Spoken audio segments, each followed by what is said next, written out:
हंसवरान् रघुत्तमगुरून् वैदग्धवारां निधीन् श्रीसत्यव्रतराघवेन्द्रमुनिपान् सद्बोधसद्यानपान् सत्याविघ्नकराब्जोत्थान् पञ्चाशद्वर्षपूजकान् सत्यप्रमोदतीर्थार्यान् नौमिन्यायसुधारतान् शास्त्रेषु पारदृश्वानं शास्त्रज्ञेषु च वत्सलम् दीनभक्तोद्धारकरं सत्यात्मानं गुरुं भजे विद्यापीठविधातारं विद्यावारिधिचन्दिरं विद्यार्थिवत्सलं वन्दे महामहिमसद्गुरुम् आपादमौलिपर्यन्तं गुरूणामाकृतिं स्मरेत् तेन विघ्नाः प्रणश्यन्ति सिद्ध्यन्ति च मनोरथाः स्वस्त्यस्तु सताम् अशेषसन्मङ्गलानि भवन्तु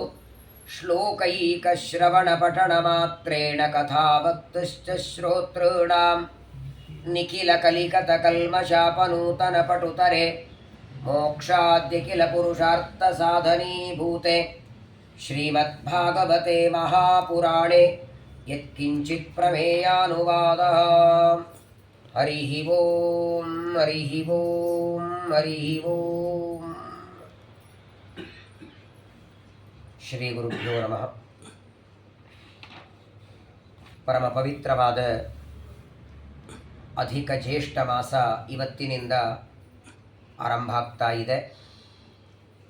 ಅಧಿಕ ಮಾಸ ಅನ್ನೋದಕ್ಕೆ ಅನೇಕ ಅರ್ಥಗಳನ್ನು ವೇದವ್ಯಾಸ ದೇವರು ಪುರಾಣದಲ್ಲಿ ಹೇಳ್ತಾರೆ.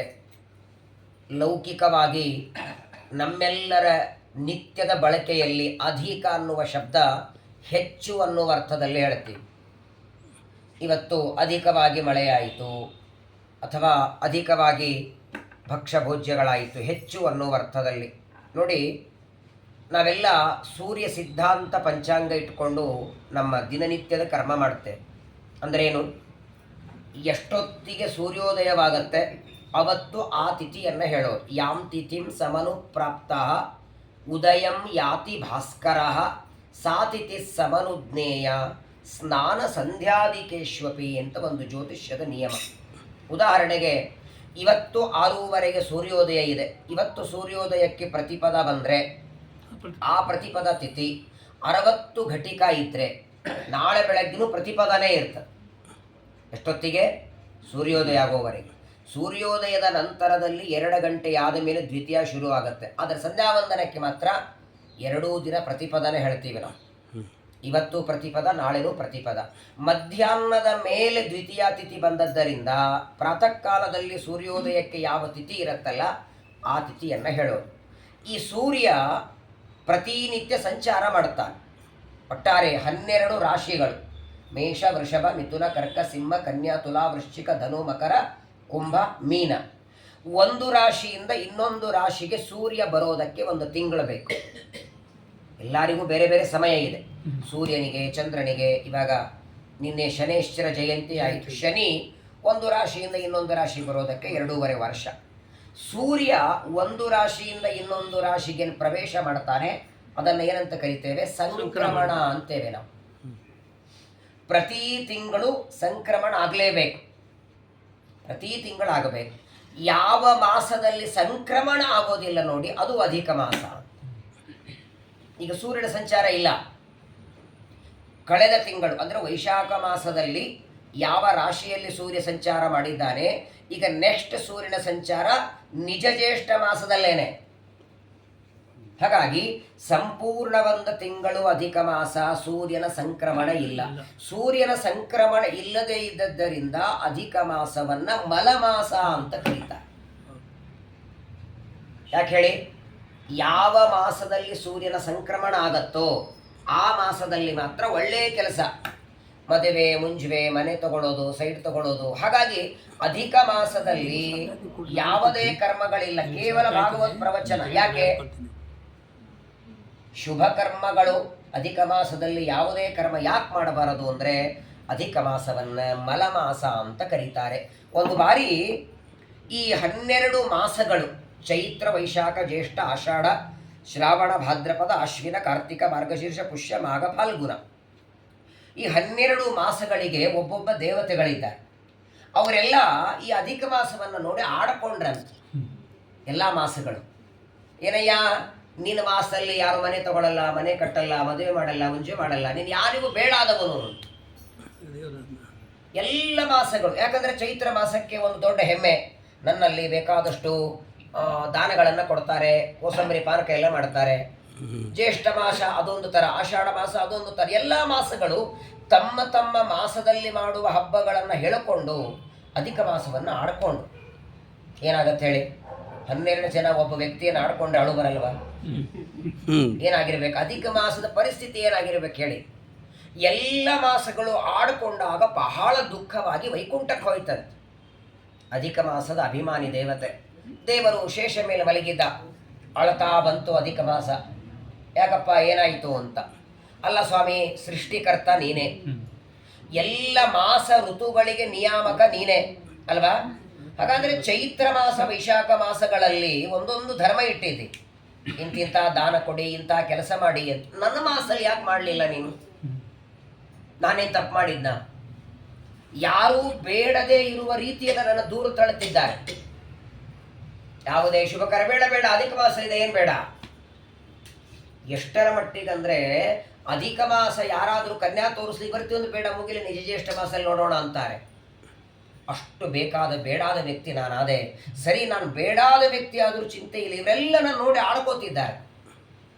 ಆಗ ದೇವರಂತಾರೆ, ಚಿಂತೆ ಮಾಡಬೇಡ, ಯಾವ 12 ಮಾಸಗಳು ನಿನ್ನನ್ನು ಆಡ್ಕೊಳ್ತವೆ ಅವರೆಲ್ಲರಿಗಿಂತಲೂ ಅಗ್ರಸ್ಥಾನ ನಿನಗೆ ಕೊಡ್ತೇನೆ ಅಂದ ದೇವರು.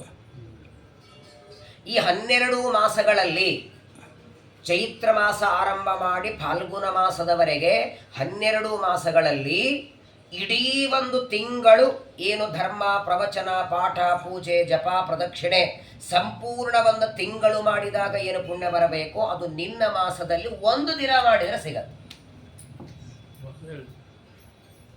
ಹಾಗಾಗಿ ಇದನ್ನು ಅಧಿಕ ಮಾಸ ಅಂತ ದೇವರೇ ಹೆಸರು ಕೊಟ್ಟದ್ದು.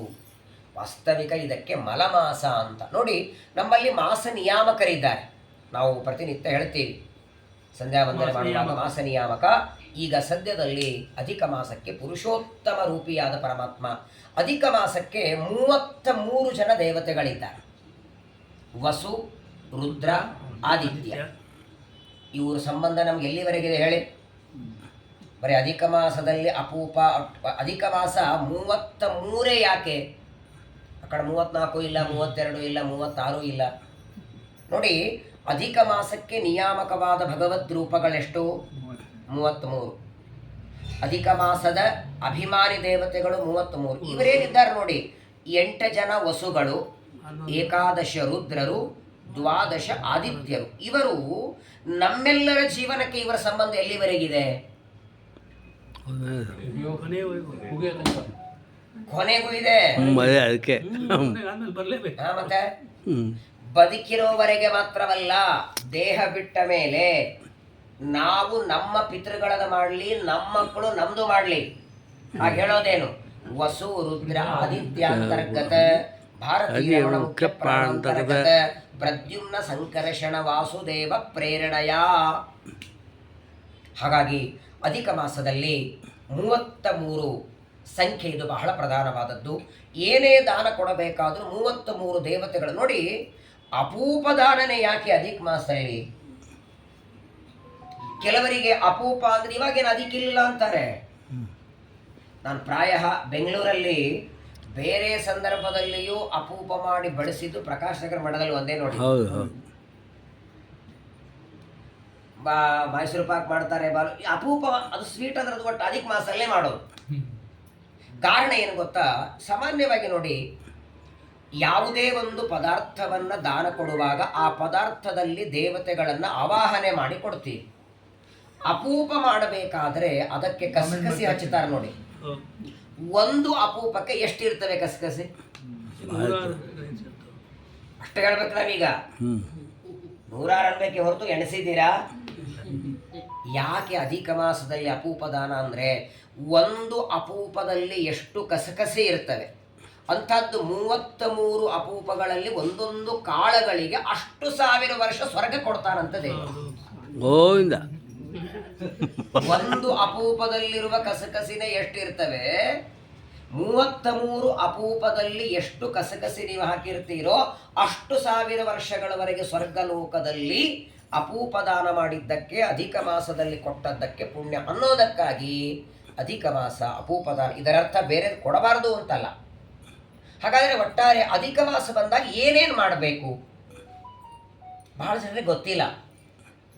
ಅಧಿಕ ಮಾಸ ಪ್ರಾರಂಭವಾದರೆ ಏನೇನು ಮಾಡಬೇಕು ಅದನ್ನು ವೇದವ್ಯಾಸರೇ ತಿಳಿಸ್ತಾರೆ ನೋಡಿ. ಸಾಧ್ಯವಾದರೆ ಅಧಿಕ ಮಾಸ 1 ತಿಂಗಳು ಸಾಧ್ಯವಾದರೆ ಒಂದೇ ಹೊತ್ತು ಊಟ ಮಾಡಬೇಕಂತ. ನಾನು ಎಲ್ಲದರ ಹಿಂದೆ ಸಾಧ್ಯವಾದರೆ ಅಂತ ಹೇಳ್ತಿದ್ದೀನಿ, ಗೊಂದಲ ಮಾಡ್ಕೋಬೇಡಿ. ಆಚಾರ್ಯ ಹೇಳಿದ್ರು ಅಂತ ನೀವೇನೋ ಮಾಡ್ಕೊಂಡು ಒಪ್ಪತ್ತು ಊಟ ಮಾಡಿ ನಾಳೆ ಪ್ರವಚನ ಬರದೇ ಇದ್ರೆ ದೇವರು ಶಕ್ತಿ ಕೊಟ್ಟಿದ್ದ. ಇವಾಗಲೂ ನಿಮ್ಗೆ ಹೇಳ್ತೇನೆ, ಅನೇಕ ಕಡೆಗೆ ಪ್ರಾತಃ ಕಾಲದಿಂದ ಸಾಯಂಕಾಲದವರೆಗೆ ಭಾಗವತ ಶ್ರವಣ ಮಾಡಿ ಸಾಯಂಕಾಲ ಮಾತ್ರ ಊಟ. ಈಗಲೂ ಅನೇಕ ಕಡೆಗೆ ಅಧಿಕ ಮಾಸದಲ್ಲಿ ಮಾಡುತ್ತಾರೆ. ಇಟ್ಕೊಂಡಿದೆ ಜೂನ್ 1ನೇ ತಾರೀಕಿನಿಂದ 7ನೇ ತಾರೀಕುವರೆಗೂ ಬೆಳಗ್ಲಿಂದ ಸಂಜೆವರೆಗೂ ಅಲ್ಲೇ ಇರೋದು. ಅಲ್ಲೇ 12 ಗಂಟೆವರೆಗೂ ಪ್ರವಚನ, ಆದಮೇಲೆ ಸ್ವಲ್ಪ ಆಹಾರ, ಅಲ್ಪಾಹಾರ, ಮತ್ತು ಅಲ್ಲೇ ಇರೋದು. 3 ಗಂಟೆಯಿಂದ ಮತ್ತೆ 6 ಗಂಟೆವರೆಗೂ ಕೇಳೋದು. ಆಮೇಲೆ ತೀರ್ಥ ಪ್ರಸಾದ ಡೈಲಿ. ರಾಜಾರಾವ್ ಮಾಡಿದ್ದಾರೆ. ವರ್ಷ ಮಾಡಿಸ್ತಾರೆ ಬೃಹಸ್ಪತಿ ಭಾಗವತ ವರ್ಷವಾಗಿ ಮಾಡಿಸ್ಲಿ. ಅಧಿಕ ಮಾಸದ ಏನು ನಿಯಮ ಇದೆ ಅದನ್ನ ಪಾಲನೆ ಮಾಡ್ತೀವಿ. ವೇದವ್ಯಾಸ ದೇವರು ಮೊದಲನೇದ್ದು ಅಧಿಕ ಮಾಸ ಸಾಧ್ಯವಾದರೆ ಒಪ್ಪತ್ತು ಊಟ.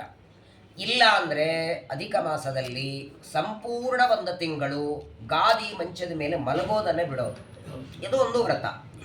ಅಧಿಕ ಮಾಸದಲ್ಲಿ ಸಾಧ್ಯವಾದರೆ ಕನಿಷ್ಠ 1,00,000 ಗಾಯತ್ರಿ ಜಪ, 1,00,000 ನಾರಾಯಣ ಮಂತ್ರ ಜಪ, ವೇದವ್ಯಾಸ ಮಂತ್ರ, 32 ಅಕ್ಷರದ ನರಸಿಂಹ ಮಂತ್ರ ಜಪ, ಪುರುಷೋತ್ತಮ ಸ್ತೋತ್ರ ಅಂತಿದೆ ನನ್ನ ಹತ್ರ ಇದೆ, ಆಮೇಲೆ ನಿಮ್ಗೆ ಕಳಿಸ್ತೇನೆ, ಸೆಂಡ್ ಮಾಡ್ತೇನೆ. ಅಧಿಕ ಮಾಸದಲ್ಲಿ ಆ ಪುರುಷೋತ್ತಮ ನಿಯಾಮಕ ಪರಮಾತ್ಮನ ವಿಶೇಷವಾದ ಸ್ತೋತ್ರ. ಜೊತೆಗೆ ಅಧಿಕ ಮಾಸದಲ್ಲಿ ಕಡ್ಡಾಯವಾಗಿ ಮಾಡಬೇಕಾದದ್ದು ಶ್ರೀಮದ್ ಭಾಗವತ ಶ್ರವಣ. ಉಳಿದೆಲ್ಲ ಮಾಸಗಳಲ್ಲಿ ಮಾಡುವ ಭಾಗವತ ಶ್ರವಣಕ್ಕಿಂತಲೂ ಕೋಟಿ ಪಟ್ಟು ಭಾಗವತ ಶ್ರವಣದ ಪುಣ್ಯ ಬರ್ತದೆ. ಈಗಾಗಲೇ ನೀವು ಕೂತವರಿಗೆ ಭಾಗವತ ಗೊತ್ತಿಲ್ಲ ಅಂತಿಲ್ಲ. ಇಂಥವು ಎಷ್ಟು ಅಧಿಕ ನೋಡಿರ್ಬೋದು ನೀವೆಲ್ಲ. ಬರೀ ಅಧಿಕ ಮಾಸವಲ್ಲ, ಪ್ರತಿ ಪ್ರೋಷ್ಠಪದಿ, ಪ್ರತಿ ವರ್ಷ, ಪ್ರತಿನಿತ್ಯ. ಆದರೂ ಕೂಡ ವೇದವ್ಯಾಸದೇವರು ಹೇಳ್ತಾರೆ, ನಿತ್ಯಂ ಭಾಗವತೋದ್ಭವಂ ಅಂತ. ಪ್ರತಿನಿತ್ಯ ಭಾಗವತವನ್ನು ಶ್ರವಣ ಮಾಡಿ, ಕನಿಷ್ಠ ಪಕ್ಷ ಭಾಗವತ ಶ್ರವಣ ಮಾಡುವಾಗಾದರೂ ಉಪವಾಸ ಮಾಡಿ. ವಿಶೇಷವಾಗಿ ನಮ್ಮ ವೆಂಕಟರಾವ್ ಅದನ್ನು ಮಾಡಿಸ್ತಿದ್ದಾರೆ. ಸಾಯಂಕಾಲ ಬಂದರೆ ನಾನೇನು ಮಾಡ್ಲಿಕ್ಕೆ ಸಾಧ್ಯ ಇರಲಿಲ್ಲ. ಪ್ರಾತಃ ಕಾಲದಲ್ಲಿ ಪ್ರವಚನವನ್ನು ಇಟ್ಟುಕೊಂಡು ತಾವು ಉಪವಾಸದಿಂದ ಶ್ರವಣ ಮಾಡಿ, ಬಂದವರು ಉಪವಾಸದಿಂದ ನೋಡಿ. ಉಪವಾಸ ಪ್ರಾಧಾನ್ಯತೆ ಯಾಕೆ ಹೇಳಿ? ಎಲ್ಲ ಕಡೆಗೂ ಇದೆ. ಏಕಾದಶಿ ಉಪವಾಸ, ವಿಷ್ಣು ಪಂಚಕ ಉಪವಾಸ, ಭೀಷ್ಮ ಪಂಚಕ ಉಪವಾಸ, ಅಧಿಕ ಮಾಸದಲ್ಲಿ ಉಪವಾಸ. ಏನು ಬರ್ತದೆ ಉಪವಾಸ ಮಾಡಿದರೆ? ಇರುವಷ್ಟು ದೇಹದಲ್ಲಿರೋ ಶಕ್ತಿ. ಬನ್ನಿ ಆಚಾರ್ಯ, ಒಂದು ಅಧಿಕ ಮಾಸ ಮಹಾತ್ಮ್ಯದಲ್ಲಿ ಬರುವ ಒಂದು ಕಥೆ, ಒಂದು ಸಣ್ಣ ಕಥೆ.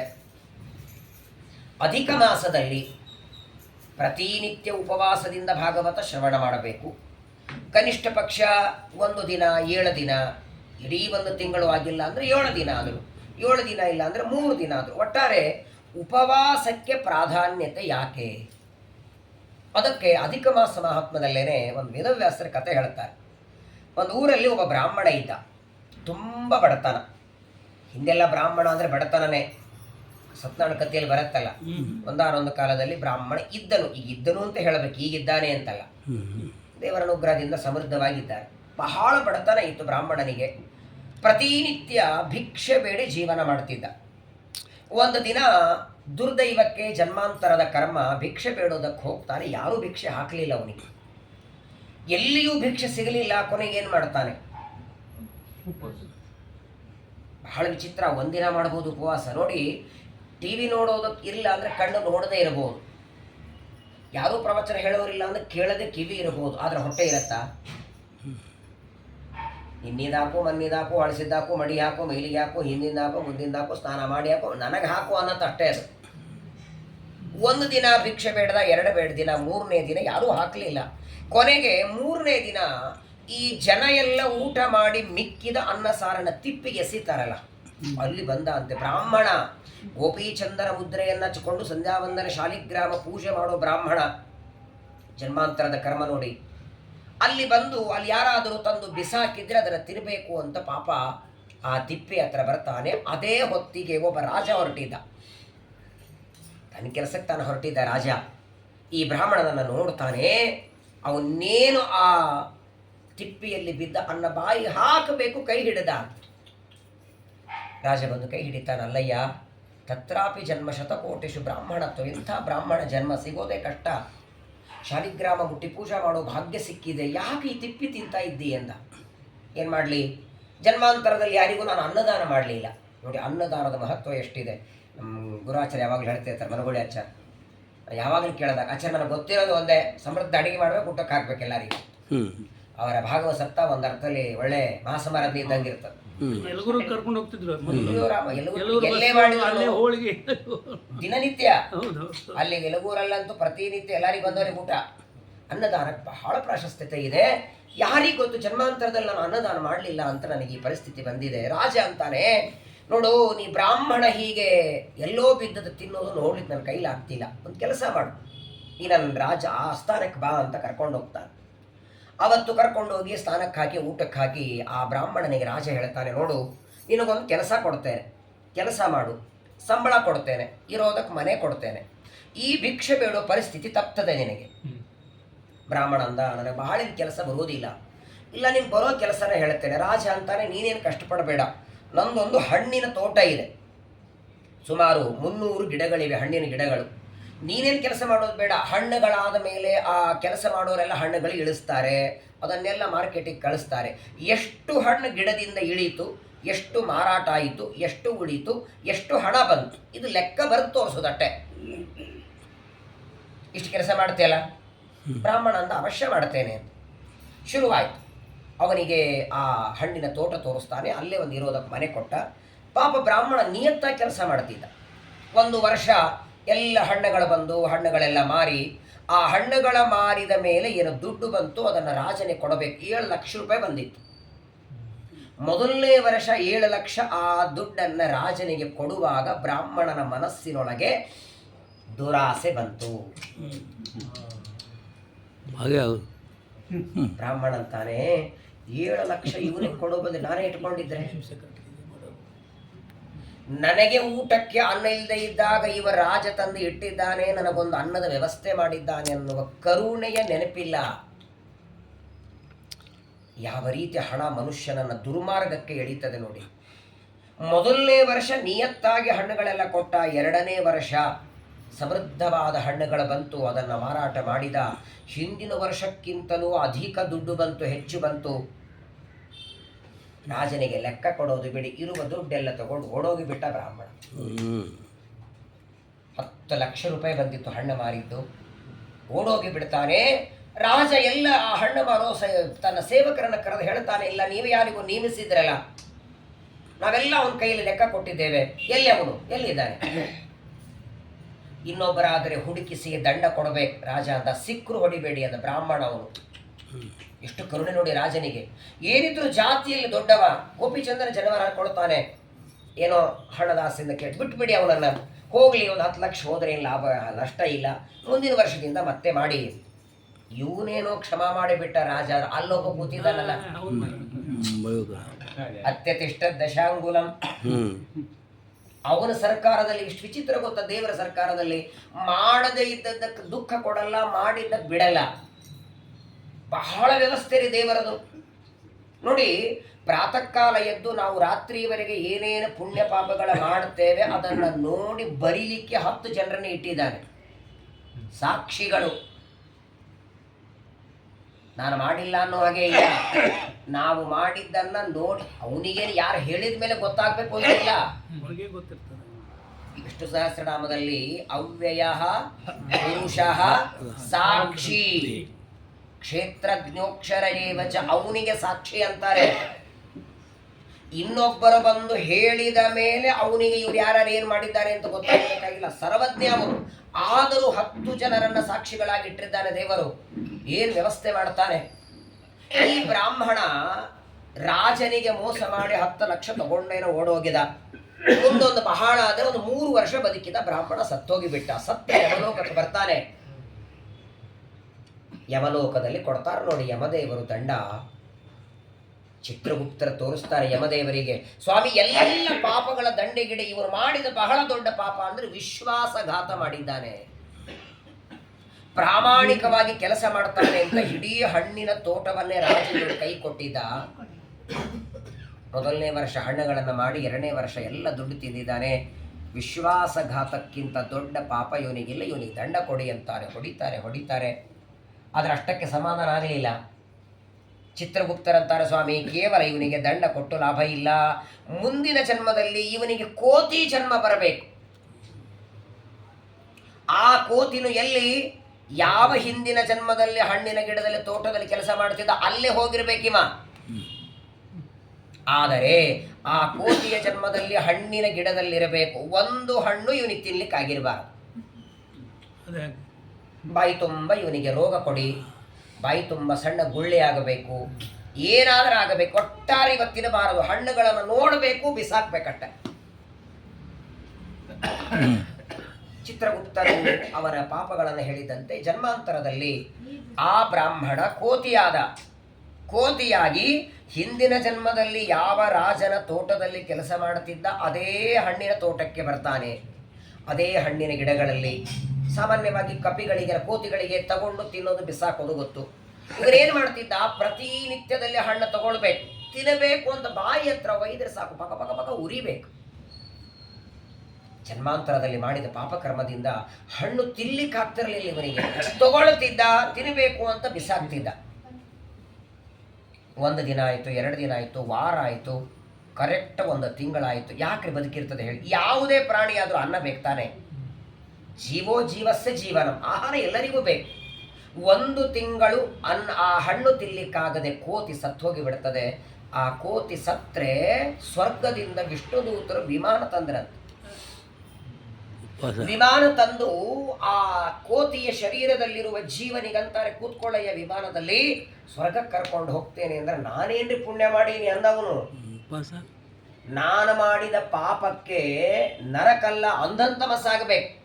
ಒಬ್ಬ ರಾಜನಿಗೆ ದ್ರೋಹ ಮಾಡಿ ಅವನ ಹಣ್ಣು ಮಾರಿದ ದುಡ್ಡೆಲ್ಲ ಹೊಡ್ಕೊಂಡು ಹೋಗಿ ಇಷ್ಟು ಘೋರ ಪಾಪ ಮಾಡಿದ ನನಗೆ ಸ್ವರ್ಗ ಯಾಕೆ? ವಿಷ್ಣುದೂತರಂತಾರೆ, ನೀನು ಪ್ರತಿನಿತ್ಯ ಹಣ್ಣನ್ನು ತೆಗೆದು ತಿನ್ನಬೇಕು ಅಂತ ಒಯ್ತಿದ್ದಿ, ಹಣ್ಣುಗಳೆಲ್ಲ ಬಿಸಾಕ್ತಿದ್ಯಲ್ಲ, ಆ 1 ತಿಂಗಳು ನೀನು ಹಣ್ಣು ತಿನ್ನದೆ ಉಪವಾಸ ಮಾಡದೆಲ್ಲ ಆಗ ಅಧಿಕ ಮಾಸ ಬಂದಿತ್ತಪ್ಪ. ನಿನಗೆ ಗೊತ್ತಿಲ್ಲ ಅದು ಅಧಿಕ ಮಾಸ ಅಂತ. ಅದು ಅಧಿಕ ಮಾಸ ಅಂತ ನಿನಗೊತ್ತಿಲ್ಲ. ನೀನು ಹಣ ತಿನ್ನದೇ ಇರೋದಕ್ಕೆ ನಿನ್ನ ಬಾಯಿಯಲ್ಲಿ ರೋಗ ಆಗಿತ್ತು.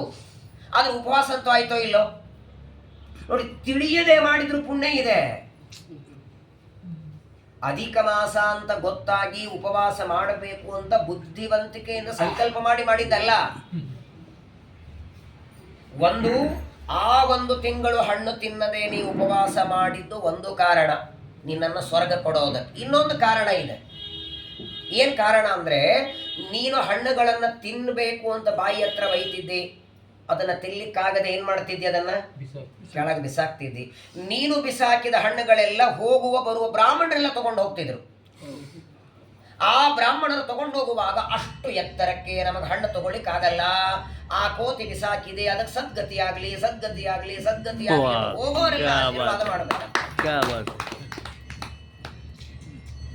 ನಾವು ಮೇಲೆ ಹಣ್ಣು ತೆಗಿಲಿಕ್ಕಾಗೋದಿಲ್ಲ, ಪಾಪ ಕೋತಿ ಕೆಳಗೆ ಬಿಸಾಕಿದೆ, ಅದಕ್ಕೆ ಸದ್ಗತಿಯಾಗಲಿ ಅಂತ ಹೋಗುವ ಬರುವ ಬ್ರಾಹ್ಮಣರೆಲ್ಲ ಮಾಡಿದ ಆಶೀರ್ವಾದ ಆ ಕೋತಿಗೆ ಜನ್ಮಾಂತರದಲ್ಲಿ ಸದ್ಗತಿಯಾಯಿತು ಅಂತ ಅಧಿಕ ಮಾಸ ಮಹಾತ್ಮ್ಯದಲ್ಲಿ ವೇದವ್ಯಾಸ ದೇವರು ಈ ಕಥೆ ಹೇಳ್ತಾರೆ.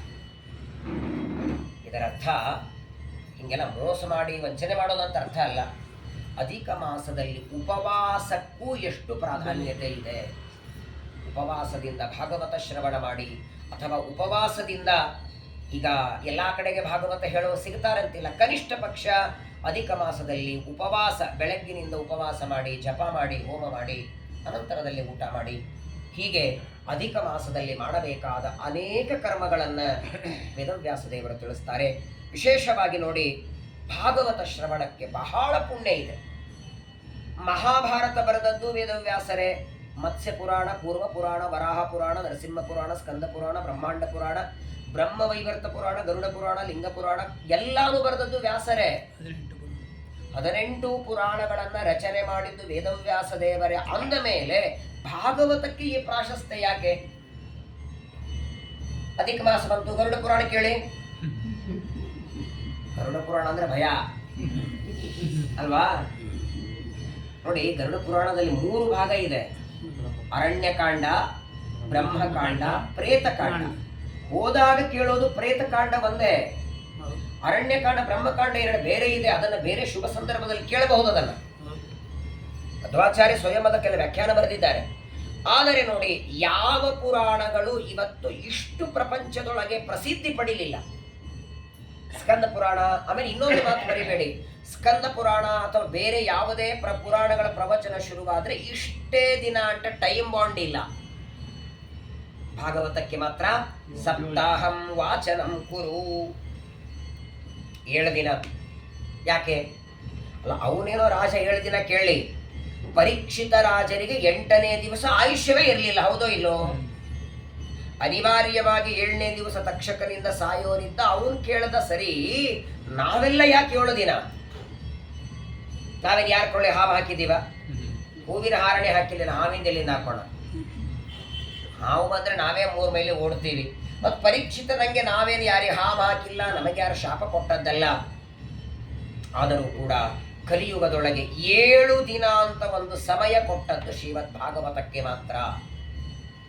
ಕಾರಣ ಏನು ಅಂದ್ರೆ ನೋಡಿ, ಮನುಷ್ಯನ ಆಯುಷ್ಯ ತುಂಬ ಕ್ಷಣಿಕ. ಆರೋಗ್ಯ ಒಂದೇ ರೀತಿ ಇರ್ತದೆ ಅಂತಿಲ್ಲ. 1 ತಿಂಗಳು, 8 ತಿಂಗಳು, 1 ವರ್ಷ ಅಥವಾ 12 ವರ್ಷ, ಪ್ರತಿ ವರ್ಷ ಒಂದೊಂದು ಸ್ಕಂದಗಳನ್ನು ಕೇಳಿ 12 ವರ್ಷ ಕೇಳಿ ಮಂಗಳನು ಮಾಡಬಹುದು. ಆದರೆ ಅಷ್ಟು ದೀರ್ಘಕಾಲ ಆರೋಗ್ಯವಾಗಿರ್ತೇವೆ ಅಂತಿಲ್ಲ. ಹಾಗಾಗಿ ಆಯುಷ್ಯ ಚೆನ್ನಾಗಿರಬೇಕು, ಆರೋಗ್ಯವಾಗಿರಬೇಕು, ಇರೋದ್ರೊಳಗೆ ಸಂಪೂರ್ಣ ಕೇಳಿ ಶ್ರವಣ ಮಾಡಬೇಕನ್ನೋದಕ್ಕಾಗಿ 7 ದಿನದ ಒಂದು ಸಮಯವನ್ನು ಕೊಟ್ಟು ಪುರಂದರದಾಸರಂತಾರೆ, 7 ದಿನದ ಕಥೆಯ ಕೇಳಿ ಹೇಳಿರೋ ವೈಕುಂಠಕ್ಕೆ.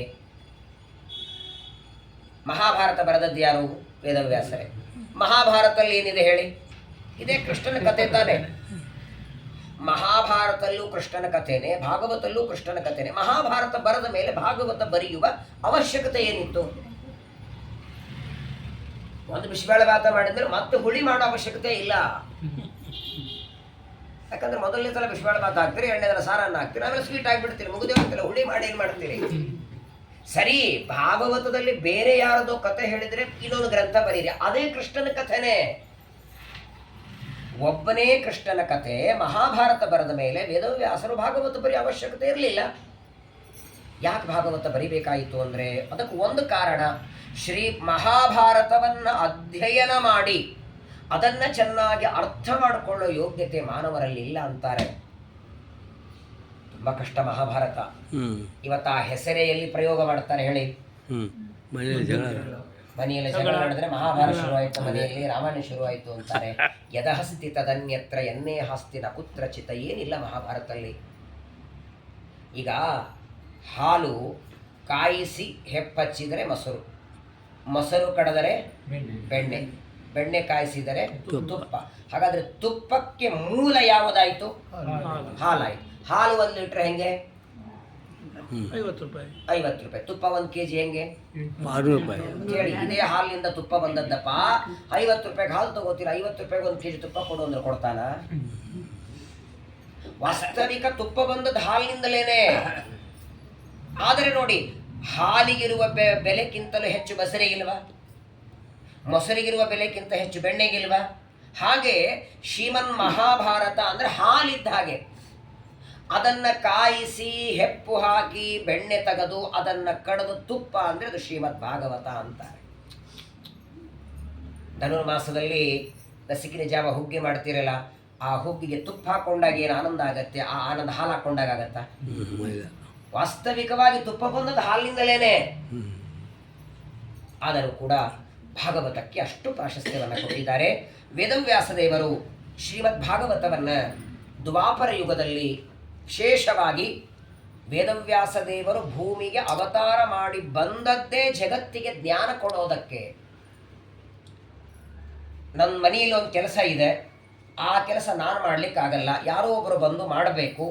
ಆ ಕೆಲಸ ಮಾಡುವುದಕ್ಕೆ ಒಬ್ಬ ವ್ಯಕ್ತಿಗಳು ಸರಿಯಾದ ಟೈಮಿಗೆ ಬಂದು ಅದನ್ನು ಮಾಡಿಕೊಟ್ರೆ ಆ ವ್ಯಕ್ತಿಗೆ ಥ್ಯಾಂಕ್ಸ್ ಹೇಳ್ತಿರೋ ಇಲ್ಲೋ? ನೋಡಪ್ಪ, ನೀವು ಬಂದಿರಲಿಲ್ಲ ಅಂದರೆ ನನ್ನ ಕೈಲಿ ಅದು ಆಗ್ತಿರಲಿಲ್ಲ. ವಿಚಾರ ಮಾಡಿ, ಒಬ್ಬ ವ್ಯಕ್ತಿ ಬರದೇ ಇದ್ದರೆ ಒಂದು ಕೆಲಸ ನಿಂತು ಹೋಗುತ್ತೆ. ವೇದವ್ಯಾಸ ದೇವರು ಬರದೇ ಇದ್ದರೆ ಎಷ್ಟು ದೊಡ್ಡ ಹಾನಿ ಇತ್ತು ಹೇಳಿ. ಇವತ್ತೇನು ಈ ಮಠಗಳು, ಮಾಧ್ವ ಸಂಘಗಳು, ಪ್ರವಚನ, ಪಾಠ, ಒಂದೇನ ಜ್ಞಾನದ ಪರಂಪರೆ ಬಂದಿದೆ, ಅದೇ ಇಲ್ಲ ಹಂಗಾಗ್ತಿತ್ತಲ್ಲ. ವೇದವ್ಯಾಸ ದೇವರು ಅವತಾರ ಮಾಡದೇ ಇದ್ದಿದ್ರೆ, ವ್ಯಾಸರು ಅವತಾರ ಮಾಡೋದಕ್ಕೆ ಮೊದಲು ಈ ಭೂಮಿಯ ಪರಿಸ್ಥಿತಿ ಹೇಗಿತ್ತು ಹೇಳಿ. ದ್ವಾಪರ ಯುಗದಲ್ಲಿ, ಈಗ ಕಲಿಯುಗ ಶುರುವಾಗಿ 6,500 ವರ್ಷ ಆಗಿದೆ.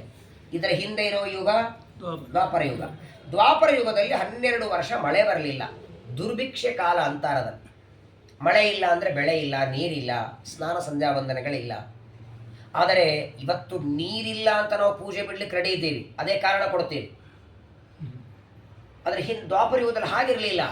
ತಮ್ಮಲ್ಲಿ ನೀರಿಲ್ಲ ಅಂದರೆ ಪಕ್ಕದಲ್ಲಿ ತಂದಾದರೂ ಮಾಡಬೇಕು, ಕರ್ಮಗಳನ್ನು ಬಿಡೋ ಹಾಗಿಲ್ಲ. ಏಕಾಹಂ ಜಪಹೀನಶ್ಚ ಸಂಧ್ಯಾಹೀನೋ ದಿನತ್ರಯೇ ದ್ವಾದಶಾಹ ಮನಗ್ನಿಶ್ಚ ಶೂದ್ರ ಏವ ನ ಸಂಶಯ. ಮಧ್ವಾಚಾರ್ಯರ ಮಾತು.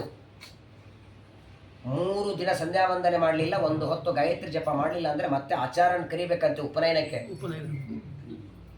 12 ದಿನ ವೈಶ್ವದೇವ ಇಲ್ಲದ ಅನ್ನ ಉಂಡ ಅಂದರೆ ಬ್ರಾಹ್ಮಣ್ಯ ಹೋಯಿತು ಅಂತಾರೆ ಆಚಾರ್ಯರು. ದ್ವಾಪರ ಯುಗದಲ್ಲಿ 12 ವರ್ಷ ಮಳೆ ಇಲ್ಲ, ದುರ್ಭಿಕ್ಷೆ ಕಾಲ. ಋಷಿ ಮುನಿಗಳೆಲ್ಲ ವಿಚಾರ ಮಾಡ್ತಾರೆ, ನಮ್ಮ ಆಶ್ರಮದಲ್ಲಿ ನೀರಿಲ್ಲ ಅಂದರೆ ಏನಾಯಿತು, ಎಲ್ಲಿದೆ ಅಲ್ಲಿ ಹೋಗೋಣ. ಆದರೆ ನೋಡಿ, ಮಳೆ ಇಲ್ಲ ಅಂದರೆ ಎಲ್ಲೂ ನೀರಿರಬಾರ್ದು ತಾನೆ. ಮಳೆನೇ ಇಲ್ಲ ಅಂದರೆ ಎಲ್ಲ ಬಾವಿ ಸರೋವರಗಳು ಒಣ ಹೋಗಿರಬೇಕು. ಆದರೆ ಸಪ್ತ ಋಷಿಗಳಲ್ಲಿ ಗೌತಮ ಋಷಿಗಳ ಆಶ್ರಮದಲ್ಲಿ ಮಾತ್ರ ನೀರಿತ್ತು. ಗೌತಮರ ಕಥೆನೇ ಬಹಳ ವಿಚಿತ್ರ. ಸಾಕ್ಷಾತ್ ಪರಮಾತ್ಮನನ್ನು ಒಲಿಸಿಕೊಂಡಂತಹ ಜ್ಞಾನಿಗಳು, ಅವರ ಆಶ್ರಮದಲ್ಲಿ ಸಮೃದ್ಧವಾದ ನೀರು. ಋಷಿಗಳೆಲ್ಲ ಬಂದು ಪ್ರಾರ್ಥನೆ ಮಾಡ್ತಾರೆ, ನಮ್ಮ ಆಶ್ರಮದಲ್ಲಿ ಭಾವಿ ಎಲ್ಲ ಒಣಗೋಗಿದೆ, ಮತ್ತೆ ಮಳೆ ಬಂದು ನಮ್ಮ ಆಶ್ರಮದಲ್ಲಿ ನೀರು ಬರೋವರೆಗೆ ನೀವು ಇರೋದಕ್ಕೆ ಅವಕಾಶ ಕೊಡಿ. ಗೌತಮರಂತಾರೆ, ಕರೆದ್ರೂ ಬರೋರಲ್ಲ ನೀವ್ಯಾರು. 1 ದಿನ ಬಂದು ನಮ್ಮ ಮನೆಯಲ್ಲಿ ಜಪ ಮಾಡಿ ಪಾರಾಯಣ ಮಾಡಿ ಅಂದರೆ ಬರೋರಲ್ಲ. ಈಗ ನೀವಾಗಿ ನೀವು ಬರ್ತೀನಂತೀರಿ, ನಾನು ಯಾಕೆ ಬೇಡಲ್ಲಿ? ಅವಶ್ಯವಾಗಿ ಬನ್ನಿ. ನಿಮ್ಮಲ್ಲಿ ಮಳೆ ಬಂದು ನಿಮ್ಮ ಬಾವಿ ತುಂಬುವರೆಗೂ ಮಾತ್ರವಲ್ಲ, ನಿಮಗೆ ಎಷ್ಟು ದಿನ ಬೇಕೋ ಇರಬೇಕು. ಎಲ್ಲರಿಗೂ ಆಮಂತ್ರಣ ಕೊಟ್ಟಿದ್ದಾರೆ, ಮುಕ್ತವಾಗಿ ಕರೆದಿದ್ದಾರೆ ಗೌತಮರು. ಇಡೀ ಭರತಖಂಡದಲ್ಲಿದ್ದ ಋಷಿಗಳು, ಅವರ ಹೆಣ್ಣಂದರು, ಮಕ್ಕಳು ಎಲ್ಲರೂ ಗೌತಮರ ಆಶ್ರಮದಲ್ಲಿ. ಅಲ್ಲ, ಬಾವಿಯಲ್ಲಿ ನೀರೇನೋ ಇದೆ ರೇ, ತೀರ್ಥ ಪ್ರಸಾದ ಹೆಂಗೆ?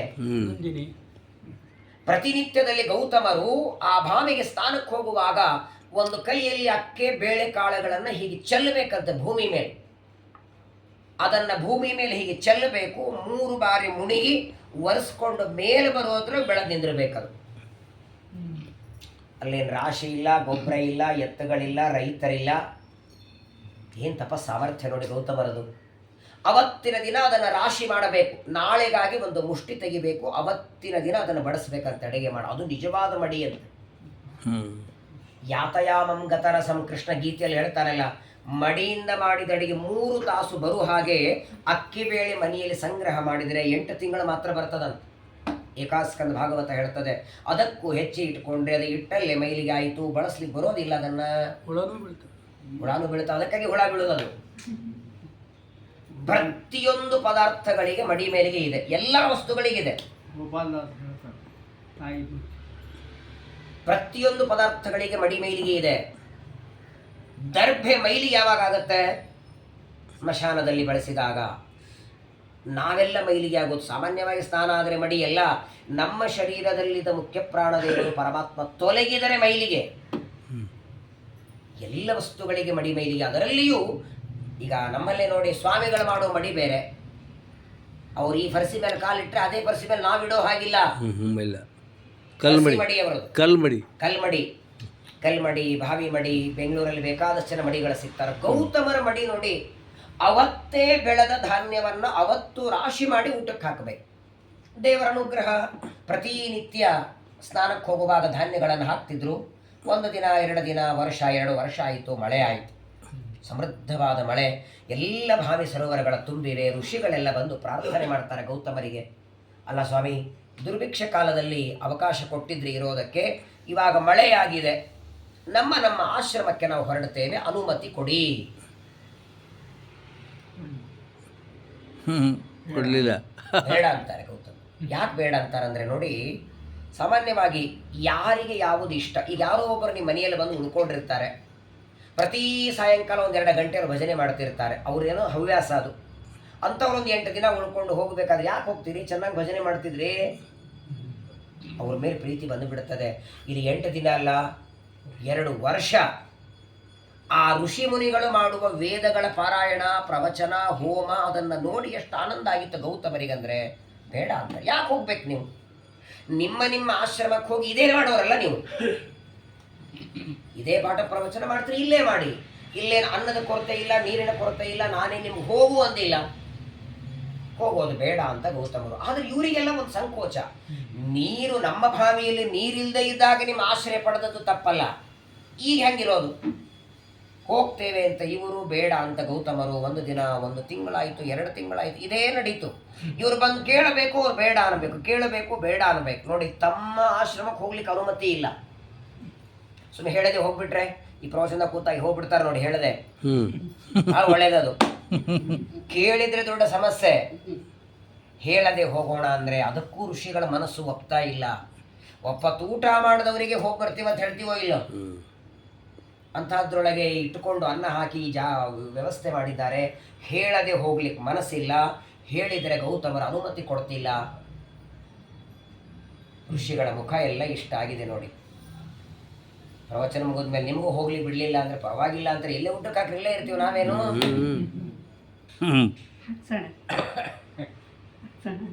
ಗ್ಯಾರಂಟಿ ನಿಮ್ಮ ಮನೆಯವ್ರು ಸಮರ್ಥಿದ್ದಾರೆ. ಕೊನೆಗೆ ಏನಾಯ್ತಂದ್ರೆ ನೋಡ್ತಾ 4, 5, 6 ತಿಂಗಳಾಗ್ತಾ ಬಂತು. ಒಂದು ದಿನ ವಿಘ್ನೇಶ್ವರ ಗಣಪತಿ ಆಕಾಶದಲ್ಲಿ ಹೊರಟಿದ್ದಾನೆ, ಇಲಿಯ ಮೇಲೆ, ಆಕು ವಾಹನ, ಎಲ್ಲರ ವಿಘ್ನವನ್ನ ಪರಿಹಾರ ಮಾಡುವ ಗಣಪತಿ. ಅವನು ಹೊರಟದ್ದು ತನ್ನ ಕೆಲಸಕ್ಕೆ ಹೊರಟಿದ್ದ.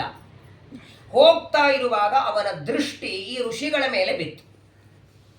ಆ ಋಷಿಗಳ ಮುಖ ಬಾಡಿದ್ದನ್ನು ನೋಡಿ ಕೆಳಗೆ ಬಂದ ಅಂತ ಗಣಪತಿ. ನೋಡಿ, ಒಬ್ಬ ವ್ಯಕ್ತಿಯ ಮನಸ್ಸಿನಲ್ಲಿ ದುಃಖ ಇದ್ರೆ ಅದು ಕಣ್ಣಲ್ಲಿ ಕಾಣಿಸ್ತದೆ, ಆನಂದ ಇದ್ರೆ ಅದು ಕಾಣ್ತದೆ. ಮುಖ ಅಂದ್ರೆ ಒಂಥರ ಕನ್ನಡಿ ಇದ್ದಾರೆ, ಮುಖ ನೋಡಿ ಹೇಳ್ಬೋದು, ಯಾಕ್ರೆ ಇನ್ನೂ ಟೆನ್ಷನ್ ಅಲ್ಲಿ ಇದ್ದೀರಾ ಅಂತ. ಮುನಿಗಳ, ಆ ಋಷಿ ಮುನಿಗಳ ಮುಖವನ್ನ ನೋಡಿ ಗಣಪತಿ ಭೂಮಿಗೆ ಬರ್ತಾನೆ. ಬಂದ ಕೇಳ್ತಾನೆ, ಯಾಕಪ್ಪ ಏನಾಯ್ತು, ಯಾಕೆಲ್ಲ ದುಃಖದಲ್ಲಿದ್ದೀರಿ, ಯಾಕೋ ಮುಖ ಎಲ್ಲ ಬಾಡಿದೆಯಲ್ಲ, ಇಷ್ಟೆಲ್ಲ ವೇದ ಮಂತ್ರಗಳ ಪಾರಾಯಣ ಮಾಡುವ, ಜಪ ಮಾಡುವ ನಿಮ್ಮ ಮುಖ ಎಲ್ಲ ಬಾಡಿದೆ ಅಂದ್ರೆ ಋಷಿಗಳಂತಾರೆ ಏನು ಹೇಳೋದು, ದೊಡ್ಡ ಒಂದು ಆಪತ್ತು ಬಂದಿದೆ, ಹೇಳಿ ನಾನು ಪರಿಹಾರ ಮಾಡ್ತೇನೆ ಅಂದ ಗಣಪತಿ. ಏನಿಲ್ಲ, ದುರ್ಭಿಕ್ಷೆ ಕಾಲ ಅಂತ ಗೌತಮರ ಹತ್ರ ಬಂದು ನಾವೆಲ್ಲ ಆಶ್ರಯ ಪಡೆದಿದ್ದೇವೆ. ಇವತ್ತಿಗೆ 2 ವರ್ಷ ಆಯಿತು, ಈಗ ಮಳೆಯಾಗಿದೆ, ನಮ್ಮ ಆಶ್ರಮದಲ್ಲಿ ಭಾವಿ ಸರೋವರಗಳೆಲ್ಲ ತುಂಬಿದೆ, ನಾವು ಮತ್ತೆ ಮರಳಿ ಹೋಗ್ತೇವೆ ಅಂದರೆ ಅನುಮತಿ ಕೊಡ್ತಾ ಇಲ್ಲ. ಬೇಡ ಅಂತ ಗೌತಮರು ನಮ್ಮನ್ನು ತಡಿತಾ ಇದ್ದಾರೆ. ನಮ್ಮ ಆಶ್ರಮಕ್ಕೆ ಹೋಗೋದು ಹೇಗೆ ಅಂತ ಆಲೋಚನೆಯಲ್ಲಿದ್ದೇವೆ. ಗಣಪತಿ ಅಂತಾನೆ, ಇಷ್ಟೇ ಸಮಸ್ಯೆನಾ, ನಾನು ಪರಿಹಾರ ಮಾಡ್ತೇನೆ ಅಂತ. ಮಾಡ್ತೀಯಾ? ಏನು ಹೇಳಿ, ನಾನೊಂದು ಉಪಾಯ ಹೇಳ್ತೇನೆ ಮಾಡಿ ಅಂದ ಗಣಪತಿ. ಏನು ಉಪಾಯ? ಪ್ರತಿನಿತ್ಯ ಗೌತಮರು ಸ್ನಾನಕ್ಕೆ ಹೋಗುವಾಗ ಧಾನ್ಯಗಳನ್ನು ಹಾಕ್ತಾರೋ ಇಲ್ಲೋ, ಆ ಧಾನ್ಯಗಳು ಬೆಳೆದು ನಿಂದಿರ್ತವೆ. ಒಂದು ಕೆಲಸ ಮಾಡಿ, ದರ್ಭೆಯಿಂದ ಒಂದು ಆಕಳು ಮಾಡಿ, ಅದನ್ನು ಆಕಳನ್ನು ಒಳಗೆ ತಿನ್ನೋದಕ್ಕೆ ಬಿಟ್ಬಿಡಿ. ಗೌತಮರು ಸ್ನಾನ ಮಾಡುವಾಗ ನೀವು ನಿರ್ಮಾಣ ಮಾಡಿದ ದರ್ಭದ ಆಕಳೆ ಧಾನ್ಯ ತಿಂತದೆ. ಸ್ನಾನ ಮಾಡಿ ಬಂದು ಗೌತಮರು ನೋಡ್ತಾರೆ, ಇರುವ ಧಾನ್ಯವೆಲ್ಲ ಆಕಳ ತಿಂದರೆ ಋಷಿಗಳಿಗೆ ಏನು ಕೊಡೋದು? ಏನ್ ಮಾಡ್ತಾರೆ ಗೌತಮರು? ಆಕಳನ್ನ ಓಡಿಸ್ಬೇಕು ಅಂತ ಒಂದು ಹುಲ್ಲಿನ ಕಡ್ಡಿಯನ್ನು ಎಸೀತಾರೆ, ಆಕಳ ಸತ್ತು ಹೋಗಿ ಬಿಡುತ್ತದೆ. ನೀವು ಹೇಳಿ, ಗೋಹತ್ಯೆ ಮಾಡಿದ್ದೀರಿ. ಗೋಹತ್ಯೆ ಮಾಡಿದವರು ನೀರೇ ಕುಡಿಬಾರದು, ನಿಮ್ಮನ್ನು ಅನ್ನ ತಿನ್ಲಿಕ್ಕೆ ಬರತ್ತಾ? ನೀವು ಹೇಳೋದು ಬೇಡ, ಅವರೇ ಹೇಳ್ತಾರೆ, ನನ್ನಿಂದ ಗೋಹತ್ಯೆ ನಡೆದಿದೆ, ನಿಮ್ಮನ್ನ ಇಟ್ಟುಕೊಂಡು ನಾನು ಅನ್ನ ಹಾಕ್ಲಿಕ್ಕೆ ಸಮರ್ಥವಲ್ಲ, ಆದ್ದರಿಂದ ನೀವು ಹೊರಡಿ ಅಂತ ಅವರು ಹೇಳ್ತಾರೆ. ಹೊರಡಬಹುದು. ಈ ಉಪಾಯವೇನೋ ಗಣಪತಿ ಹೇಳದ, ಆದರೆ ಕೆಲವು ಋಷಿಗಳ ಮನಸ್ಸಿಗೆ ಹಿಡಿಸ್ಲಿಲ್ಲ ಅದನ್ನು. ಏನೇ ಇರಲಿ, ಇಟ್ಟುಕೊಂಡು ದುರ್ಭಿಕ್ಷ ಕಾಲದಲ್ಲಿ ಅನ್ನ ಹಾಕಿದ್ದಾರೆ, ಅಂತಹ ವ್ಯಕ್ತಿಗೆ ಒಂದು ಅಪವಾದ ಹಾಕಿ ಹೋಗ್ಬೇಕಲ್ಲ. ಅದು ಮಾಡದೇ ಇರುವ ತಪ್ಪಿಗೆ ದರ್ಭದ ಆಕಳು ಮಾಡಿ ಅದನ್ನು ಇವರಿಂದ ಸಾಯುವ ಹಾಗೆ ಮಾಡಿ ಅವರನ್ನು ಗೋಹತ್ಯೆ ಅಂದ್ರೆ ಎಂಥ ದೊಡ್ಡ ಪಾಪ ಅದು. ಗಣಪತಿ ಅಂತ ಇದನ್ನು ಬಿಟ್ಟರೆ ನಿಮಗೆ ಬೇರೆ ಉಪಾಯ ಇಲ್ಲ. ಈಗ 6 ತಿಂಗಳಾಗಿದೆ, ನೀವು 6 ವರ್ಷ ಆದರೂ ಹೀಗೆ ಅಳ್ತಾ ಕೊಡೋದಟ್ಟೆ, ನಿಮ್ಮನ್ನು ಗೌತಮರ ಮಾತ್ರ ಕಳಿಸೋದಿಲ್ಲ. ಅನಿವಾರ್ಯ ಗಣಪತಿಯ ಮಾತನ್ನು ಕೇಳಿ ವಿಚಾರ ಮಾಡ್ತಾರೆ. ಆದರೆ ನೋಡಿ, ಆ ಋಷಿ ಮುನಿಗಳಲ್ಲೇ ಕೆಲವರು ಬುದ್ಧಿವಂತರು ಬಹಳ, ಅವರೆಲ್ಲ ಗಣಪತಿಗೊಂದು ಪ್ರಶ್ನೆ ಕೇಳಿದ್ರಂತ. ಹೌದು, ನಾವೇ ನಿನ್ನನ್ನು ಕರೆದಿರಲಿಲ್ಲ, ಇನ್ನಷ್ಟಕ್ಕೆ ಹೊರಟಿದ್ದಿ, ಬಂದು ನಮ್ಮ ಮುಖ ನೋಡಿದಿ, ಪಾಪ ಸೂಚನೆ ಕೊಟ್ಟು ಇದನ್ನೇ ಯಾಕೆ ಹೇಳಿದೆ ನೀನು? ಇಲ್ಲಿಂದ ನಾವು ಹೋಗೋದಕ್ಕೆ ಬೇರೆ ಉಪಾಯ ಕೊಡ್ಬೋದಾಗಿತ್ತಲ್ಲ. ಗೌತಮರನ್ನು ಒಲಿಸ್ಕೊಳ್ರಿ, ಗೌತಮರಿಗೆ ಪ್ರಾರ್ಥನೆ ಮಾಡಿ, ಅಥವಾ ಇನ್ನೇನೋ ಸಾಮ ಉಪಾಯದಿಂದ ಹೇಳಬಹುದು. ಗೌತಮರ ಮೇಲೆ ಗೋಹತ್ಯೆ ಅಪವಾದ ಹಾಕುವಂಥ ಉಪಾಯವನ್ನು ನಮ್ಮಿಂದ ಮಾಡಿಸ್ತಾ ಇದೆಯಲ್ಲ, ನಾವು ಅವರಿಗೆ ಗೋಹತ್ಯೆ ಮಾಡೋ ಹಾಗೆ ಮಾಡಬೇಕಾದ್ರೆ ವೈಯಕ್ತಿಕ ನಿನಗೇನೋ ಸ್ವಾರ್ಥ ಇರಬೇಕು ಒಳಗೆ. ಯಾವಾಗಲೂ ನೋಡಿ, ನಮ್ದೊಂದು ಕೆಲಸ ಆಗಬೇಕಾದ್ರೆ ನಾವು ಇನ್ನೊಬ್ಬರಿಂದ ಅದನ್ನೇ ಮಾಡುವಂತ ಒತ್ತಾಯ ಮಾಡ್ತೀವಿ. ಯಾಕೆ ಅವ್ರು ಫೋರ್ಸ್ ಮಾಡ್ತೀರಿ? ಅವ್ರು ಅದನ್ನು ಮಾಡಿದರೆ ನಮ್ಮದು ಕೆಲಸ ಒಳಗಾಗಿಬಿಡ್ತದೆ. ನಿನಗೇನೋ ಒಳಗೆ ಸ್ವಾರ್ಥ ಇರಬೇಕಲ್ಲ ಅಂದ ಗಣಪತಿ ಅಂತಾನೆ. ಒಳ್ಳೆ ಪ್ರಶ್ನೆ ಕೇಳಿದ್ದೀರಿ, ನನಗೂ ಸ್ವಾರ್ಥ ಇದೆ ಅಂದ ಗಣಪತಿ. ಸ್ವಾರ್ಥ ಇದ್ದದಕ್ಕೆ ಇದನ್ನೇ ಹೇಳ್ತಿದ್ದೀನಿ. ಏನು ಸ್ವಾರ್ಥ ಅಂದರೆ, ಗಣಪತಿ ಅಂತಾನೆ ನಮ್ಮ ತಂದೆ ರುದ್ರದೇವರು ನಮ್ಮ ತಾಯಿ ಪಾರ್ವತಿಯನ್ನು ತೊಡೆ ಮೇಲೆ ಕೂರಿಸ್ಕೊಂಡಿರ್ತಾರೆ, ಗಂಗೆಯನ್ನು ತಲೆ ಮೇಲೆ, ಗಂಗಾಧರ. ಪ್ರತಿನಿತ್ಯ ತೊಡೆ ಮೇಲೆ ಕೂತ ಪಾರ್ವತಿಗೆ ಕಣ್ಣಲ್ಲಿ ನೀರು. ಯಾಕಂದ್ರೆ ತನ್ನನ್ನು ತೊಡೆ ಮೇಲೆ ಕೂಡಿಸ್ಕೊಂಡು ಗಂಗೆಯನ್ನು ತಲೆ ಮೇಲೆ ಕೂಡಿಸ್ಕೊಂಡಿದ್ದಾರಲ್ಲ. ಹೆಂಡತಿಯ ಎದುರುಗಡೆ ಇದ್ದಾಗ ಇನ್ನೊಂದು ಹೆಣ್ಣಿನ ಜೊತೆ ನೀವು ಮಾತಾಡಿದ್ರೆ ನಿಮ್ಮ ಹೆಂಡತಿ ಸುಮ್ಮನೆ ಕೊಡ್ತಾರ?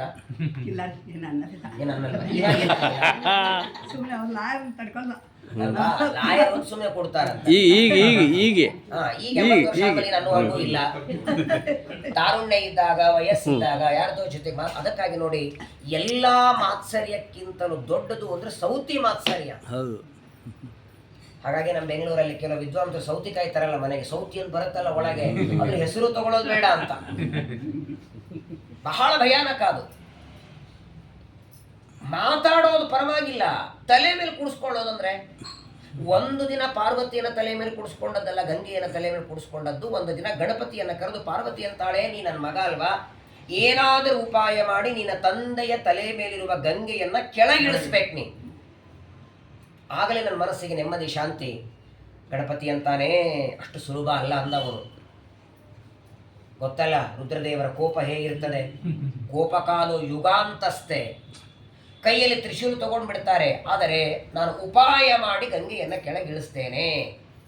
ತಾಯಿಗೆ ಮಾತು ಕೊಟ್ಟಿದ್ದಲ್ಲ, ಈಗ ಋಷಿಗಳ ಮುಂದೆ ಹೇಳ್ತಾನೆ, ನೀವು ದರ್ಭೆಯಿಂದ ಆಕಳನ್ನು ಮಾಡಿ ಆ ಆಕಳನ್ನು ಗೌತಮರಿಂದ ಸಾಯೋ ಹಾಗೆ ಮಾಡಿದರೆ ಆಗ ಗೌತಮರು ನಿಮಗೆ ಕೇಳ್ತಾರೆ, ನನ್ನಿಂದ ಅಜ್ಞಾನದಿಂದ ಗೋಹತ್ಯೆ ನಡೆದಿದೆ, ಈ ಗೋಹತ್ಯೆಯ ಪಾಪ ಪರಿಹಾರ ಹೇಗೆ?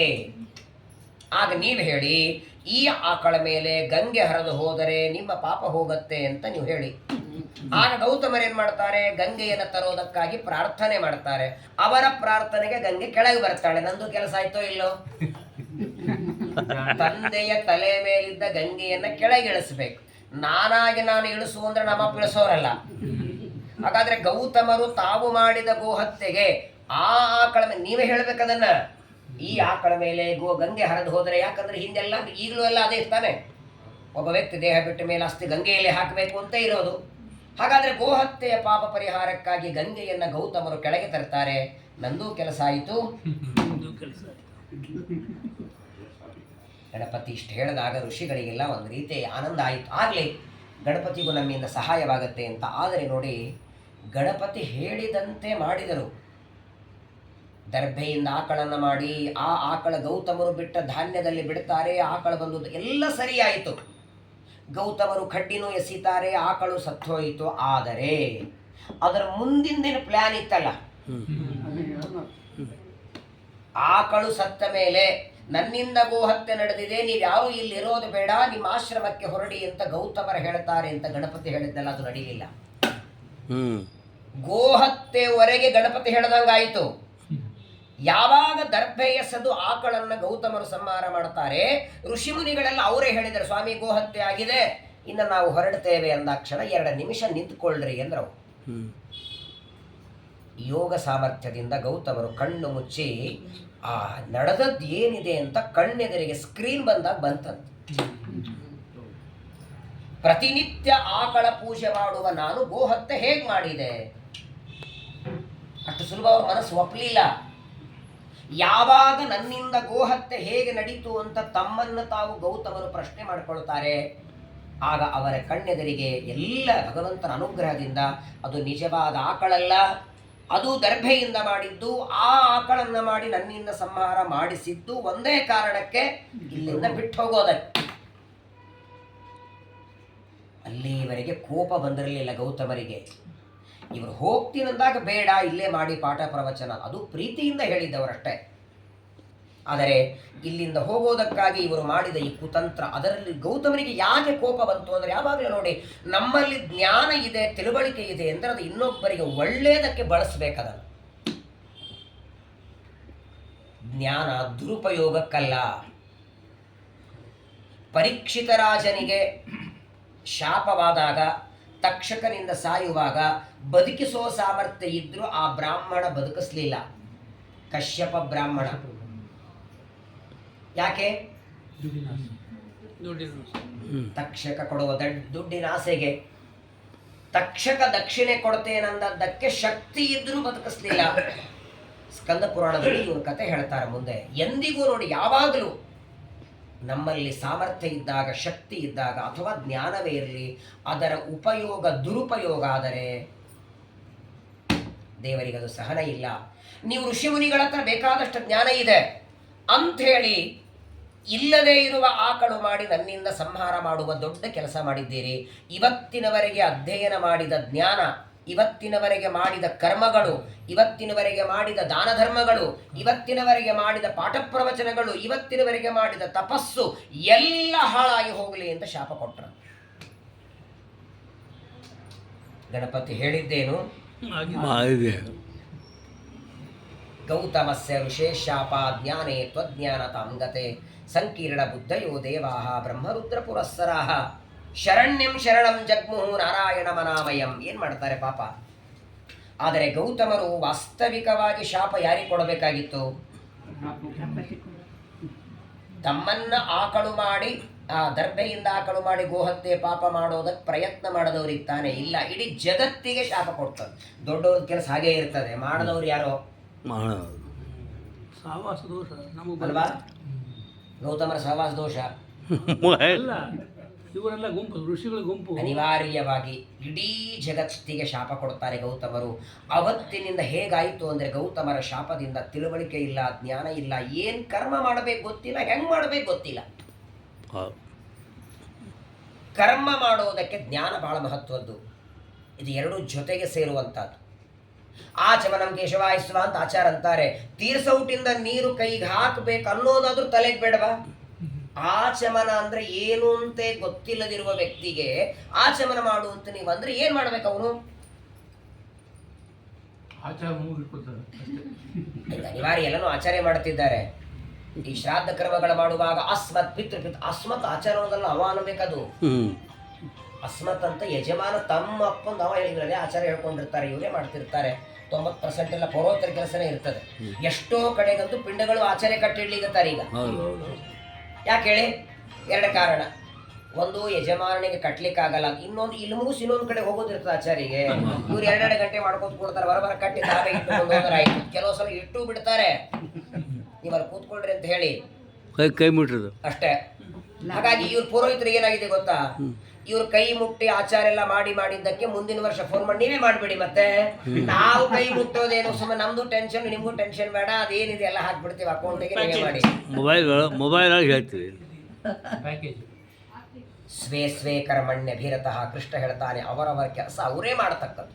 ಹಾಗಾಗಿ ಗೌತಮ ಋಷಿಗಳ ಶಾಪದಿಂದ ಇಡೀ ಜಗತ್ತಿನೊಳಗೆ ಜ್ಞಾನ ಲೋಪವಾಗಿ, ಯಾರಿಗೂ ಜ್ಞಾನ ಇಲ್ಲ, ತಿಳುವಳಿಕೆ ಇಲ್ಲ, ಯಾವ ಕರ್ಮಗಳ ಹಿನ್ನೆಲೆ ಗೊತ್ತಿಲ್ಲ, ಏನೂ ಗೊತ್ತಿಲ್ಲ. ಅಂಥ ಪ್ರಸಂಗದಲ್ಲಿ ಬ್ರಹ್ಮಾದಿ ದೇವತೆಗಳೆಲ್ಲ ದೇವರಿಗೆ ಪ್ರಾರ್ಥನೆ ಮಾಡ್ತಾರೆ. ಅವನಿಗೆ ತಾನೇ ಶರಣಾಗತ ವತ್ಸಲ ಅಂತ ಕರೆಯೋದು. ಬ್ರಹ್ಮದೇವರಂತಾರೆ, ಸ್ವಾಮಿ ಅದೆಷ್ಟು ಬಾರಿ ಅವತಾರ ಮಾಡಿ ಭೂಮಿಗೆ ಬಂದಿದ್ದಿ, ಈಗ ಮತ್ತೆ ನಿನ್ನ ಅವತಾರದ ಪ್ರಸಂಗ ಇದೆ, ನೀನು ಅವತಾರ ಮಾಡಬೇಕಾಗಿದೆ. ಈಗ ಯಾಕೆಂದ್ರೆ ಗೌತಮ ಋಷಿಗಳಿಗೆ ಯಾವ ಋಷಿಗಳು ಗೋಹತ್ಯೆಯ ಅಪವಾದ ಹಾಕಬೇಕು ಅಂತ ತಮ್ಮ ಜ್ಞಾನದಿಂದ ಪ್ರಯತ್ನ ಮಾಡಿದರೋ ಅವರ ಜ್ಞಾನ ಲೋಪವಾಗಲಿ ಅಂತ ಮಾತ್ರ ಶಾಪವಲ್ಲ, ಇಡೀ ಜಗತ್ತಿಗೆ ಶಾಪ ಆವರಿಸಿದೆ. ಜ್ಞಾನವೇ ಇಲ್ಲ ಅಂದ್ರೆ ಕರ್ಮಣ ಜ್ಞಾನ ಮಾತನೋತಿ ಜ್ಞಾನೇನ ಅಮೃತಿ ಭವತಿ. ಟೀಕಾಕೃತ್ಪಾದ ಸುಧಾದಲ್ಲಿ ಹೇಳ್ತಾರೆ, 100 ಸಾವಿರಾರು ಬಾರಿ ತೀರ್ಥಯಾತ್ರೆ ಮಾಡಿ, ಪ್ರದಕ್ಷಿಣೆ ಹಾಕಿ, ಜಪ ಮಾಡಿ, ಪಾರಾಯಣ ಮಾಡಿ, 10 ಬಾರಿ ದಾನ ಧರ್ಮಗಳು ಮಾಡಿ ಮೋಕ್ಷ ಆಗೋದು ಜ್ಞಾನದಿಂದಲೇನೆ. ಜ್ಞಾನೇನೈವ ಪರಂಪದಂ ಅನ್ನೋದಕ್ಕಾಗಿಯೇ ಪಾಠ ಪ್ರವಚನಕ್ಕೆ ಅಷ್ಟು ಸಾಮರ್ಥ್ಯ, ಅಷ್ಟು ಬೆಲೆ ಕೊಟ್ಟದ್ದು. ಹಾಗಾಗಿ ಮತ್ತೆ ಈ ಗ್ರಂಥಗಳ, ಹಾಗಾದರೆ ವೇದವ್ಯಾಸರು ಅವತಾರ ಮಾಡೋದಕ್ಕೆ ಮೊದಲು ಪುರಾಣಗಳು ಇರಲಿಲ್ಲ ಅಂತಲ್ಲ. ಮಹಾಭಾರತ, ಭಾಗವತಾದಿ ಪುರಾಣಗಳು ವೇದವ್ಯಾಸರು ಬರೋದಕ್ಕಿಂತ ಮೊದಲು ಇರಲಿಲ್ಲ ಅಂತಲ್ಲ, ಆಗಲೂ ಇತ್ತು. ಆದರೆ ಮನುಷ್ಯರು ಅಧ್ಯಯನ ಮಾಡುವ ಏನು ಕ್ರಮ ಇದೆಯಲ್ಲ, ಆ ಕ್ರಮದಲ್ಲಿ ಇರಲಿಲ್ಲ. ನೋಡಿ, ಭಾಷಾದಲ್ಲಿ 3 ಇದೆ: ಸಮಾಧಿ ಭಾಷಾ, ಗುಹ್ಯ ಭಾಷಾ, ದರ್ಶನ ಭಾಷಾ. ಸಮಾಧಿ ಭಾಷೆಯೊಳಗೆ ಎಲ್ಲರಿಗೂ ಅರ್ಥವಾಗುವ ರೀತಿಯಲ್ಲಿ ಹೇಳಿದರೆ ಅದು ಸಮಾಧಿ ಭಾಷಾ. ಗುಹ್ಯ ಭಾಷಾ ಅಂದ್ರೆ ಏನು?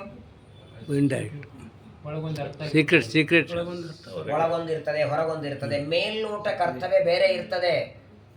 ಕೇಶವಂ ಪತಿತಂ ದೃಷ್ಟ್ವಾ ಪಾಂಡವಾಹ ಹರ್ಷ ನಿರ್ಭರಾಹ ರುದಂತಿ ಕೌರವಾಸರವೇ ಹಾಹಾ ಕೇಶವ ಕೇಶವ. ಕೇಶವಂ ಕೃಷ್ಣ ಪರಮಾತ್ಮ, ಪತಿತಂ ದೃಷ್ಟ ಜಾರಿ ಬಿದ್ದ ಅಂತ. ಕೃಷ್ಣ ಜಾರಿ ಬಿದ್ದದ್ದಕ್ಕೆ ಪಾಂಡವರೆಲ್ಲ ಜೋರಾಗಿ ಹಾ ಹಾ ಹಾ ಅಂತ ನಕ್ಕರು. ಕೌರವಾಹ ಕೌರವರೆಲ್ಲ ರುದಂತೆ ಅಯ್ಯೋ ಪಾಪ ಕೃಷ್ಣ ಬಿದ್ದ ಅಂತ ನಕ್ಕರು, ಅತ್ರು. ಇದು ಸರಿನಾ? ಕೃಷ್ಣ ಬಿದ್ದಾಗ ಎಂದಾದ್ರಕ ಪಾಂಡವರ ನಗತಾರ? ಮತ್ತೆ ಶ್ಲೋಕನ ಮಹಾಭಾರತ ಶ್ಲೋಕ ಇದು ಗುಹ್ಯ ಭಾಷಾ. ಮೇಲ್ನೋಟಕ್ಕೆ ಅರ್ಥ. ಕೇಶವಂ ಅಂದ್ರೆ ಕ ಅಂದ್ರೆ ನೀರು, ಕೆ ಅಂದ್ರೆ ನೀರಿನಲ್ಲಿ, ಶವಂ ಅಂದ್ರೆ ಹೆಣ. ಕೇ ಶವ, ಅದು ಕೇಶವ ಒಂದೇ ಶಬ್ದ ಅಲ್ಲ. ಕೇ ನೀರಿನಲ್ಲಿ, ಶವ ಹೆಣ ಬಿದ್ದದನ್ನ ನೋಡಿ ಪಾಂಡವಾಹ ಬಕಪಕ್ಷಿಗಳು ಹರ್ಷ ನಿರ್ಭರಾಹ ಆನಂದ ಆಯ್ತು, ಯಾಕೆ ತಿನ್ಲಿಕ್ಕೆ ಸಿಗ್ತವೆ ಅಂತ. ಕೌರವಾಹ ಕಾಗೆಗಳು ರುದಂತಿ ಅಯ್ಯೋ ನಮ್ಗೆ ಸಿಗಲಿಲ್ಲ, ಹೊರಗೆ ಬಿದ್ದಿದ್ರೆ ನಾವು ತಿಂದಿದ್ವಿ. ನೀರಿನಲ್ಲಿ ಬಿದ್ದದಕ್ಕೆ ನಮಗೆ ಸಿಗಲಿ, ಇದಕ್ಕೆ ಗುಹ್ಯ ಭಾಷಾ ಅಂತಾರೆ. ಸಮಾಧಿ, ಗುಹ್ಯ, ದರ್ಶನ ಅಂತ 3. ವೇದವ್ಯಾಸ ದೇವರು ಅವತಾರ ಮಾಡಿ ಈ ಮಹಾಭಾರತಾದಿ ಗ್ರಂಥಗಳನ್ನು ಬರೆದದ್ದು ವಿಶೇಷವಾಗಿ ಕಲಿಯುಗದಲ್ಲಿ ಬರುವ ನಮಗೆಲ್ಲ ಅರ್ಥವಾಗಲಿ. ಅರ್ಥನೇ ಆಗದಿದ್ರೆ ಏನ್ರಿ ಮಾಡ್ತೀರಿ ಪ್ರವಚನಕ್ಕೆ ಹೋಗಿ?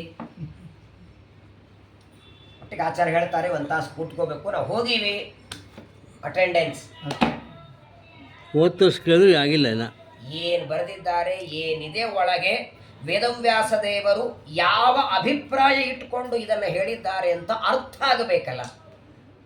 ಹಾಗಾಗಿ ಬ್ರಹ್ಮಾದಿ ದೇವತೆಗಳು ಗೌತಮ ಋಷಿಗಳ ಶಾಪದಿಂದ ಜ್ಞಾನ ಲೋಪವಾದಾಗ ಬೇರೆ ಯಾರನ್ನು ಪ್ರಾರ್ಥನೆ ಮಾಡಲಿಲ್ಲ, ವೈಕುಂಠಾಧಿಪತಿ ನಾರಾಯಣನಿಗೆ ಪ್ರಾರ್ಥನೆ ಮಾಡ್ತಾರೆ. ಆಗ ಪರಮಾತ್ಮ ಅವತಾರ ಮಾಡಿದ್ದು ಸತ್ಯವತಿ ಪರಾಶರ ಅಂತ ದಂಪತಿಗಳು. ಈ ಸತ್ಯವತಿಗೆ ಆಲ್ರೆಡಿ ಮದುವೆಯಾಗಿತ್ತು. ವೇದವ್ಯಾಸ ದೇವರ ತಾಯಿ ಸತ್ಯವತಿಗೆ ಆಲ್ರೆಡಿ ಮದುವೆಯಾಗಿ 2 ಗಂಡು ಮಕ್ಕಳಿದ್ದಾರೆ. ಹಿಂದೆಲ್ಲ ರಾಜರು 1, 2, 3 ಮದುವೆಗಳೆಲ್ಲ ಮಾಡ್ಕೊಳ್ತಿದ್ರು. ಪರಾಶರ ಋಷಿಗಳು ಸತ್ಯವತಿಯನ್ನು ವಿವಾಹ ಮಾಡಿಕೊಂಡು ಅಲ್ಲಿ ಮಗನಾಗಿ ಪಡಿತಾರೆ. ವೇದವ್ಯಾಸರು ಅವತಾರ ಮಾಡಿದ್ದು 2 ನದಿಗಳ ಸಮಾಗಮ, ಅದನ್ನು ದ್ವೀಪ ಅಂತ ಕರೆಯೋದು. ಅದೇ ಅಯನ ಅಂದ್ರೆ ಹುಟ್ಟಿದ ಸ್ಥಳ. ದ್ವೀಪವೇ ಅಯನವಾದದ್ದರಿಂದ ದ್ವೈಪಾಯನ ಅಂತ ಮೊದಲ ಹೆಸರವರಿಗೆ. ವೇದವ್ಯಾಸ ಅಂತ ಹೆಸರು ಬಂದದ್ದು ಯಾವಾಗ?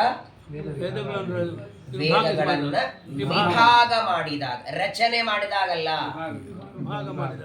ರಚನೆ ಮಾಡೋದು ಬೇರೆ. ಆಲ್ರೆಡಿ ಮಂತ್ರಾಕ್ಷತೆ ಇದೆ, ಇದನ್ನ ನಾನು 1, 2, 3, 4 ಅಂತ ಬುಟ್ಟಿಯಿಂದ ಹಾಕ್ತೇನೆ, ಅದು ವಿಭಾಗ. ಪಾತ್ರೆಯಲ್ಲಿರುವ ಅನ್ನವನ್ನು 4 ಪಾತ್ರೆಗೆ ಹಾಕಿದ್ರೆ ವಿಭಾಗ ಅಂತಾರಲ್ಲ. ವೇದವ್ಯಾಸರು ಅನಾದಿಯಾದ ವೇದ ಮೊದಲಿಂದ ಇದೆ. ವೇದ ಬರಿಬೇಕಾಗಿಲ್ಲ. ವೇದ ಪ್ರಳಯ ಕಾಲದಲ್ಲೂ ಇರ್ತದೆ. ಎಲ್ಲಿರ್ತದೆ? ಪರಮಾತ್ಮನ ಬುದ್ಧಿಯೊಳಗೆ. ಪ್ರಳಯ ಕಾಲದಲ್ಲಿಯೂ ಪರಮಾತ್ಮನ ಬುದ್ಧಿಯೊಳಗೆ ವೇದ ಸ್ಥಿರವಾಗಿದೆ. ಆದರೆ ವೇದ ಹೇಗಿತ್ತು ಅಂದ್ರೆ, ವೇದವ್ಯಾಸರು ಅವತಾರ ಮಾಡಿದಾಗ ರಾಶಿ ರಾಶಿ, ಅದನ್ನು ನೋಡಿದ್ರೆ ಸಾಕು, ಅಧ್ಯಯನನೇ ಬೇಡ ಅನ್ಬೇಕು.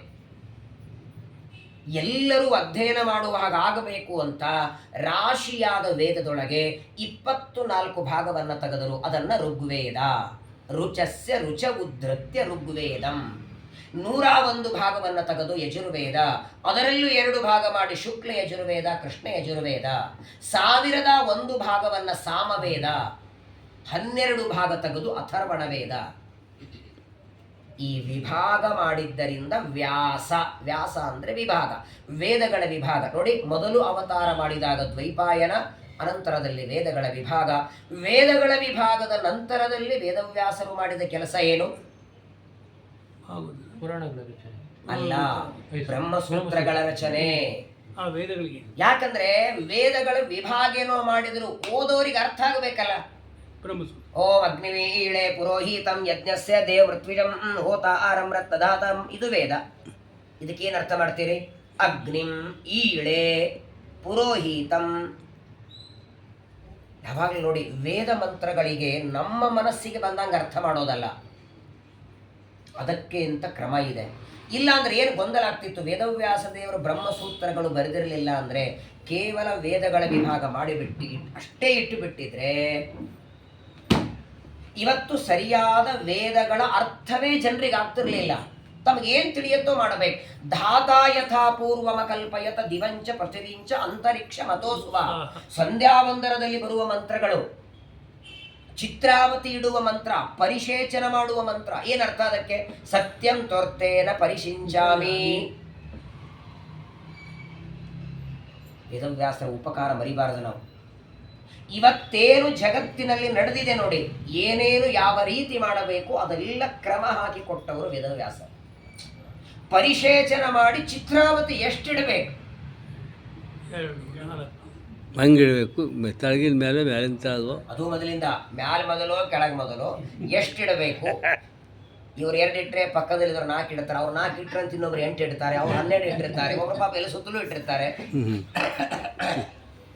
ಚಿತ್ರಾವತಿ ಎಷ್ಟು, ವೈಶ್ವದೇವ ಅಂದ್ರೇನು, ಆಹುತಿ ಅಂದ್ರೇನು, ಯಾವ ಅನ್ನ ಹಾಕೋದು, ಏನು ಮಂತ್ರ ಹೇಳೋದು, ಏನು ಅದ್ಭುತ ರೀ ವೇದವ್ಯಾಸರ ಕರುಣೆ. ಸಂಧ್ಯಾವಂದನದಲ್ಲಿ 2 ಮಾರ್ಜನ ಬರ್ತವೆ. ಮೊದಲನೇ ಮಾರ್ಜನ ಆಪೋ ಇಷ್ಟೇತಿ ತ್ರಿಚಸ್ಯ ಅಂಬರೀಷಃ ಸಿಂಧು ದ್ವೀಪ ಋಷಿ ಆಪೋ ದೇವತಾ ಗಾಯತ್ರಿ ಛಂದಃ ಮಾರ್ಜನೆ ವಿನಿಯೋಗ. ಇದು ಮೊದಲನೇ ಮಾರ್ಜನ. ಎರಡನೇದ್ದು ಆಪೋ ಇಷ್ಟೇತಿ ನವರ್ಚಸ್ಯ ಸೂಕ್ತಸ್ಯ ಅಂಬರೀಷಃ ಸಿಂಧು ದ್ವೀಪ ಋಷಿ ಆಪೋ ದೇವತಾ ಗಾಯತ್ರಿ ಛಂದ. ಪಂಚಮಿ ವರ್ಧಮಾನ, ಸಪ್ತಮಿ ಪ್ರತಿಷ್ಠಾ, ಅಂತೆ ದ್ವೇ ಅನುಷ್ಠಭೌ ಪುನರ್ಮಾರ್ಜನೆ ವಿನಿಯೋಗ. ಎಷ್ಟು ಗೊಂದಲ ಇದೆ ನೋಡಿ. 9 ಮಂತ್ರ. 9 ಮಂತ್ರದಲ್ಲಿ ಗಾಯತ್ರಿ ಮಂತ್ರದ್ದು, ಆಮೇಲೆ ಅಂತೆ ದ್ವೇ ಅನುಷ್ಠುಪ ಛಂದಸ್ಸು, ವರ್ಧಮಾನ ಛಂದಸ್ಸು. ಒಂದು ಮಂತ್ರ ಪಠನ ಮಾಡಬೇಕಾದರೆ ಋಷಿ, ಛಂದಸ್ಸು, ದೇವತಾ, ಋಷಿ ಮಂಡಲ, ಅನುವಾಕ ಎಲ್ಲ ಹೇಳಿರ್ಬೇಕು. ಸ್ಕಂದ ಪುರಾಣದಲ್ಲಿ ಹೇಳ್ತಾರೆ, ಋಷಿ ಛಂದಸ್ಸು ಹೇಳದೆ ನೀವು ಮಂತ್ರ ಪಠನ ಮಾಡಿದರೆ ಜನ್ಮಾಂತರದಲ್ಲಿ ನಾಯಿ ಜನ್ಮ ಬರ್ತದಂತೆ. ಜಾತ ಬೇರೆ ಸಾಹಿತ್ಯಸ್ಯ ಮಂತ್ರಸ್ಯ ಸಿಂಧು ದ್ವೀಪ ಋಷಿ ಆಪೋ ದೇವತಾ ಗಾಯತ್ರಿ ಛಂದ. ಪ್ರತಿಯೊಂದು ಮಂತ್ರಗಳಿಗೆ ಋಷಿ ಛಂದಸ್ಸು ದೇವತೆ, ಅದನ್ನು ಹಾಕಿ ಕೊಟ್ಟವರೇ ವೇದವ್ಯಾಸರು. ಇವತ್ತು ನಾವು ಸಂಧ್ಯಾವಂದನ ಆದ ಮೇಲೆ ಕಾಶ್ಯಪ ಗೋತ್ರ, ಜಮದಗ್ನಿ ಗೋತ್ರ, ಅತ್ರಿ ಗೋತ್ರ ಎಲ್ಲ ಹೇಳ್ತೀವಲ್ಲ, ಯಾವ ಋಷಿಗಳ ಗೋತ್ರ ಹೇಳ್ತೇವೆ ಆ ಋಷಿಗಳು ಯಾವ ವೇದವನ್ನ ಅಧ್ಯಯನ ಮಾಡಿದ್ದಾರೆ, ಯಾವುದನ್ನ ತಾವು ಪ್ರತ್ಯಕ್ಷ ಮಾಡಿಕೊಂಡಿದ್ದಾರೆ, ಆ ಕ್ರಮವನ್ನು ನಾವು ತರಬೇಕು. ಆಗಲೇ ನಾವು ಆ ಗೋತ್ರದಲ್ಲಿ ಬಂದಂಗೆ. ಅತ್ರಿ ಋಷಿಗಳ ಗೋತ್ರದಲ್ಲಿ ಬಂದ್ರೆ ನಿನ್ನ ಅತ್ರಿ ಗೋತ್ರ ಅಲ್ವಾ? ಅತ್ರಿ ಋಷಿಗಳ ತಂದೆ ಯಾರು? ಅತ್ರಿ ಋಷಿಗಳ ತಂದೆ ಸಾಕ್ಷಾತ್ ಬ್ರಹ್ಮದೇವರು. ಅತ್ರಿ ಋಷಿಗಳ ಮಗ ಯಾರು? ಸಾಕ್ಷಾತ್ ಪರಮಾತ್ಮ ದತ್ತಾತ್ರೇಯ, ಅವನೇ ಆತ್ರೇಯ. ಈ ಋಷಿ ಛಂದಸ್ಸು ದೇವತೆಗಳನ್ನೆಲ್ಲ ವೇದವ್ಯಾಸ ದೇವರು ಜಗತ್ತಿಗೆ ತಿಳಿಸೋದಕ್ಕೆ ವೇದಗಳ ವಿಭಾಗದ ನಂತರದಲ್ಲಿ ವೇದವ್ಯಾಸರು ಮಾಡಿದ್ದು 10 ಬ್ರಹ್ಮಸೂತ್ರಗಳು ಎಷ್ಟಿವೆ? 564. 4 ಅಧ್ಯಾಯ. ಮೊದಲನೇ ಅಧ್ಯಾಯ ಸಮನ್ವಯ, 2ನೇದ್ದು ಅವಿರೋಧ, 3ನೇದ್ದು ಸಾಧನ, 4ನೇದ್ದು ಫಲ. ವೇದವ್ಯಾಸರು ಬರೆದ ಬ್ರಹ್ಮಸೂತ್ರಗಳಿಗೆ ಮಧ್ವಾಚಾರ್ಯರು 4 ಗ್ರಂಥ ಬರಿಬೇಕಾಯಿತು. ಬ್ರಹ್ಮಸೂತ್ರಗಳಿಗೆ ಭಾಷ್ಯ, ಅನುವ್ಯಾಖ್ಯಾನ, ನ್ಯಾಯ ವಿವರಣ, ಅಣುಭಾಷ್ಯ. ಆ ಅನುವ್ಯಾಖ್ಯಾನದ ವ್ಯಾಖ್ಯಾನವೇ ಶ್ರೀಮನ್ಯಾಯ ಸುಧಾ. ಇದೊಂದು ಪರಂಪರೆ. ಹಾಗಾದರೆ ಗೌತಮರ ಶಾಪದಿಂದ ಜ್ಞಾನಲೋಪ, ವೇದವ್ಯಾಸರ ಅವತಾರದ ನಂತರದಲ್ಲಿ ವೇದಗಳ ವಿಭಾಗ. ವೇದಗಳ ವಿಭಾಗದಲ್ಲಿ ವೇದವ್ಯಾಸರು 4 ವೇದಗಳ ಮಾತ್ರ ಮಾಡಲಿಲ್ಲ. ಋಗ್ವೇದ, ಯಜುರ್ವೇದ, ಸಾಮವೇದ, ಅಥರ್ವಣ ವೇದ, ಸ್ಥಾಪತ್ಯ ವೇದ, ಧನುರ್ವೇದ, ಇದೆಲ್ಲ ವಿಭಾಗ ಮಾಡ್ತಾರೆ. ಅದು ಒಂದು ಧನ್ವಂತರಿ ರೂಪದಿಂದ ಬಂದದ್ದು. ಆಯುರ್ವೇದ ಪ್ರವರ್ತನ ಮಾಡಿದ್ದು ಧನ್ವಂತರಿ ರೂಪದಿಂದ. ಅದು ಒಂದು ವಿಶಿಷ್ಟವಾದ ವೇದವೇ. ಈ ವೇದಗಳ ವಿಭಾಗದ ನಂತರ ಆ ಒಂದೊಂದು ವೇದಗಳಿಗೆ ಋಷಿ, ಒಂದೊಂದು ವೇದಗಳಿಗೆ ಛಂದಸ್ಸು, ಒಂದೊಂದು ವೇದಗಳಿಗೆ ಇಷ್ಟಿಷ್ಟು ಮಂತ್ರಗಳು. ಅದರ ನಂತರದಲ್ಲಿ ವೇದವ್ಯಾಸ ದೇವರು ಮಾಡಿದ ಕೆಲಸ ಏನು? ಮತ್ಸ್ಯ ಪುರಾಣ, ಕೂರ್ಮ ಪುರಾಣ, ವರಾಹ ಪುರಾಣ, ನರಸಿಂಹ ಪುರಾಣ. ಎಷ್ಟು ಬರೆದರು? ಭಾಗವತ ಬರೆಯದೆ ಎಲ್ಲ ಪುರಾಣ ಬರೆದದ್ದಾಯಿತು. ಭಾಗವತದ ಹೊರತಾಗಿ ವೇದವ್ಯಾಸ ದೇವರು 17 ಪುರಾಣ ಬರೆದದ್ದು. ಅಲ್ಲ, ಮಧ್ಯದಲ್ಲಿ ವೇದಗಳ ವಿಭಾಗದ ನಂತರದಲ್ಲಿ, ಬ್ರಹ್ಮಸೂತ್ರಗಳ ನಂತರದಲ್ಲಿ ಮಹಾಭಾರತ ರಚನೆ. ವೇದವ್ಯಾಸ ದೇವರು ಮಹಾಭಾರತ ಬರೆದದ್ದು 60 ಲಕ್ಷ ಶ್ಲೋಕ ಇದೆ ಮಹಾಭಾರತ. 60 ಲಕ್ಷ ಶ್ಲೋಕದ ಮಹಾಭಾರತದಲ್ಲಿ ಈಗ ನಮಗೆ ಭೂಮಿಯ ಮೇಲೆ ಸಿಕ್ಕಿದ್ದು 1 ಲಕ್ಷ ಶ್ಲೋಕ ಮಾತ್ರ. 59 ಲಕ್ಷ ಶ್ಲೋಕದ ಮಹಾಭಾರತವನ್ನು ದೇವತೆಗಳು ವೇದವ್ಯಾಸರಿಂದ ಪ್ರಾರ್ಥನೆ ಮಾಡಿ ಅದನ್ನು ನಾವು ದೇವಲೋಕದಲ್ಲಿ ಪ್ರವಚನ ಮಾಡ್ತೇವೆ ಕೊಡಿ ಅಂತ ತಗೊಂಡೋಗಿಬಿಟ್ರು. ಇರೋ 1 ಲಕ್ಷ ಶ್ಲೋಕವೇ ಅಧ್ಯಯನ ಮಾಡ್ಲಿಕ್ಕೆ ಆಗ್ತಿಲ್ಲ. ಇನ್ನು 60 ಲಕ್ಷ ನಮ್ಮ ಪಾಲಿಗೆ ಇಟ್ಟಿದ್ರೆ ಇನ್ನೇನಾಗ್ತಿರ್ಲಿಲ್ಲ. ಈಗ 1 ಲಕ್ಷ ಶ್ಲೋಕದ ಮಹಾಭಾರತವೇ 20 ವಾಲ್ಯೂಮ್ ಆಗಿದೆ ಪುಸ್ತಕ. 60 ಲಕ್ಷ ಇದ್ರೆ ಒಂದು ರೂಮ್ ಅಲ್ಲಿ ಅದಕ್ಕೆ ಇಡೋದು. ಇವತ್ತಿಗೂ ವೇದಗಳ ಅಧ್ಯಯನ, ಮಹಾಭಾರತ ಅಧ್ಯಯನ, ರಾಮಾಯಣ ಅಧ್ಯಯನ ಋಷಿಗಳು ಮಾಡ್ತಾರೆ. ಹಾಗಾಗಿ ವೇದವ್ಯಾಸ ದೇವರು ಮಹಾಭಾರತ ಬರೆದ ಮೇಲೆ ವಿಚಾರ ಮಾಡಿದ್ರಂತೆ, ಅಲ್ಲ ವೇದಗಳ ವಿಭಾಗ ನಾನು ಮಾಡದೆ, ಮಹಾಭಾರತನೂ ಬರೆದಾಯಿತು, ಆದರೆ ನಾನು ಬರೆದ ಮಹಾಭಾರತವನ್ನು ಅರ್ಥ ಮಾಡಿಕೊಳ್ಳೋ ಸಾಮರ್ಥ್ಯ ಜನರಿಗಿದೆಯಾ? ಯಾಕಂದರೆ ನೋಡಿ, ಕಲಿಯುಗದೊಳಗೆ ಮೊದಲಿಗೆ ಆಯುಷ್ಯ ಕಡಿಮೆ. ಕಲಿಯುಗದಲ್ಲಿ ಪ್ರಾಯೇಣ ಅಲ್ಪಾಯುಷೋ ಮರ್ತ್ಯಾ ಕಲಾವಸ್ಮಿನ್ ಯುಗೇ ಜನಾಃ. ಕೃತಯುಗದಲ್ಲಿ 1 ಲಕ್ಷ ವರ್ಷ ಬದುಕ್ತಿದ್ರು, ಬೇಕಾದಷ್ಟು ಜಪ ಪೂಜೆ ಮಾಡ್ತಿದ್ರು. ತ್ರೇತಾಯುಗದಲ್ಲಿ 10,000 ವರ್ಷ ಬದುಕ್ತಿದ್ರು. ದ್ವಾಪರದಲ್ಲಿ 1,000 ವರ್ಷ. ಕಲಿಯುಗದಲ್ಲಿ 120 ಕಲಿಯುಗದ ಆಯುಷ್ಯ ಇದೆ. ಅಕಸ್ಮಾತ್ 60-70 ಆದ ಮೇಲೂ ಆರೋಗ್ಯವಾಗಿದ್ರೆ ಬೋನಸ್ ಅದು. ಯಾಕಂದ್ರೆ ಕಲಿಯುಗದೊಳಗೆ ಮೊಟ್ಟ ಮೊದಲನೇದ್ದು ಆಯುಷ್ಯ ಕಡಿಮೆ ಆಗೋದಕ್ಕೆ ಧರ್ಮದ ಆಚರಣೆ ಕಡಿಮೆ, ಅಧರ್ಮ ಹೆಚ್ಚಾದದ್ದರಿಂದ ರೋಗ ರುಜಿನ, ದಾರಿದ್ರ್ಯ, ಕಷ್ಟ, ಚಿಂತೆ, ಪೀಡೆ. ಕೆಲವರಿಗೆ ವಿಚಿತ್ರ ಅಂದರೆ ದೇವರು ಎಲ್ಲ ಸಮೃದ್ಧವಾಗಿ ಕೊಟ್ಟಿರ್ತಾರೆ, ಸರಿಯಾಗಿ ವಿವೇಕ ತಿಳುವಳಿಕೆ ಇರಲ್ಲ. ಎಷ್ಟು ಅಪರೂಪದ ಮಾನವ ಶರೀರ. ಇದನ್ನು ಹೇಗೆ ಸಾರ್ಥಕ ಮಾಡಿಕೊಳ್ಳಬೇಕು ನೋಡ್ತಿದ್ದೀರಲ್ಲ ಮೊಬೈಲಲ್ಲಿ, ಟಿ ವಿ. ನಿನ್ನೆ ಮೊನ್ನೆ 2 ದಿವಸದ ಹಿಂದೆ ಹೊಸದಾಗಿ ಮದುವೆ ಮಾಡಿಕೊಂಡ ದಂಪತಿಗಳು, ಮದುವೆಯಾಗಿ 1 ವಾರ ಆಗಿತ್ತು. ಗಂಡ ಲ್ಯಾಪ್ಟಾಪಲ್ಲಿ ಕೆಲಸ ಮಾಡ್ತಿದ್ದ, ಹೆಂಡತಿ ಟಿ ವಿ ನೋಡ್ತಿದ್ಲು. ಜೋರಾಗಿ ಸೌಂಡ್ ಇಟ್ಟಿತ್ತು. ನನಗೆ ಕೆಲಸಕ್ಕೆ ತೊಂದರೆ ಆಗ್ತಿದೆ, ಸ್ವಲ್ಪ ಸೌಂಡು ಕಮ್ಮಿ ಮಾಡು ಅಂತ ಗಂಡ ಹೆಂಡತಿಗೆ ಹೇಳದ. ಏನು ತಪ್ಪಿದೆ ಇದರಲ್ಲಿ? ಯಾಕಂದರೆ ಅವನು ಅಲ್ಲೇ ಕೊಡಬೇಕು, ರೇಂಜ್ ಬೇಕಲ್ಲ ಲ್ಯಾಪ್ಟಾಪಿಗೆ. ನನಗೆ ಹೇಗೆ ಸೌಂಡ್ ಕಮ್ಮಿ ಮಾಡಂದಿ ಅಂತ ಸಿಟ್ಟಿನಿಂದ ಒಳಗಿನಿಂದ ಚಾಕು ತಂದು ಗಂಡನಿಗೆ ಹಾಕಿಲ್ಲ.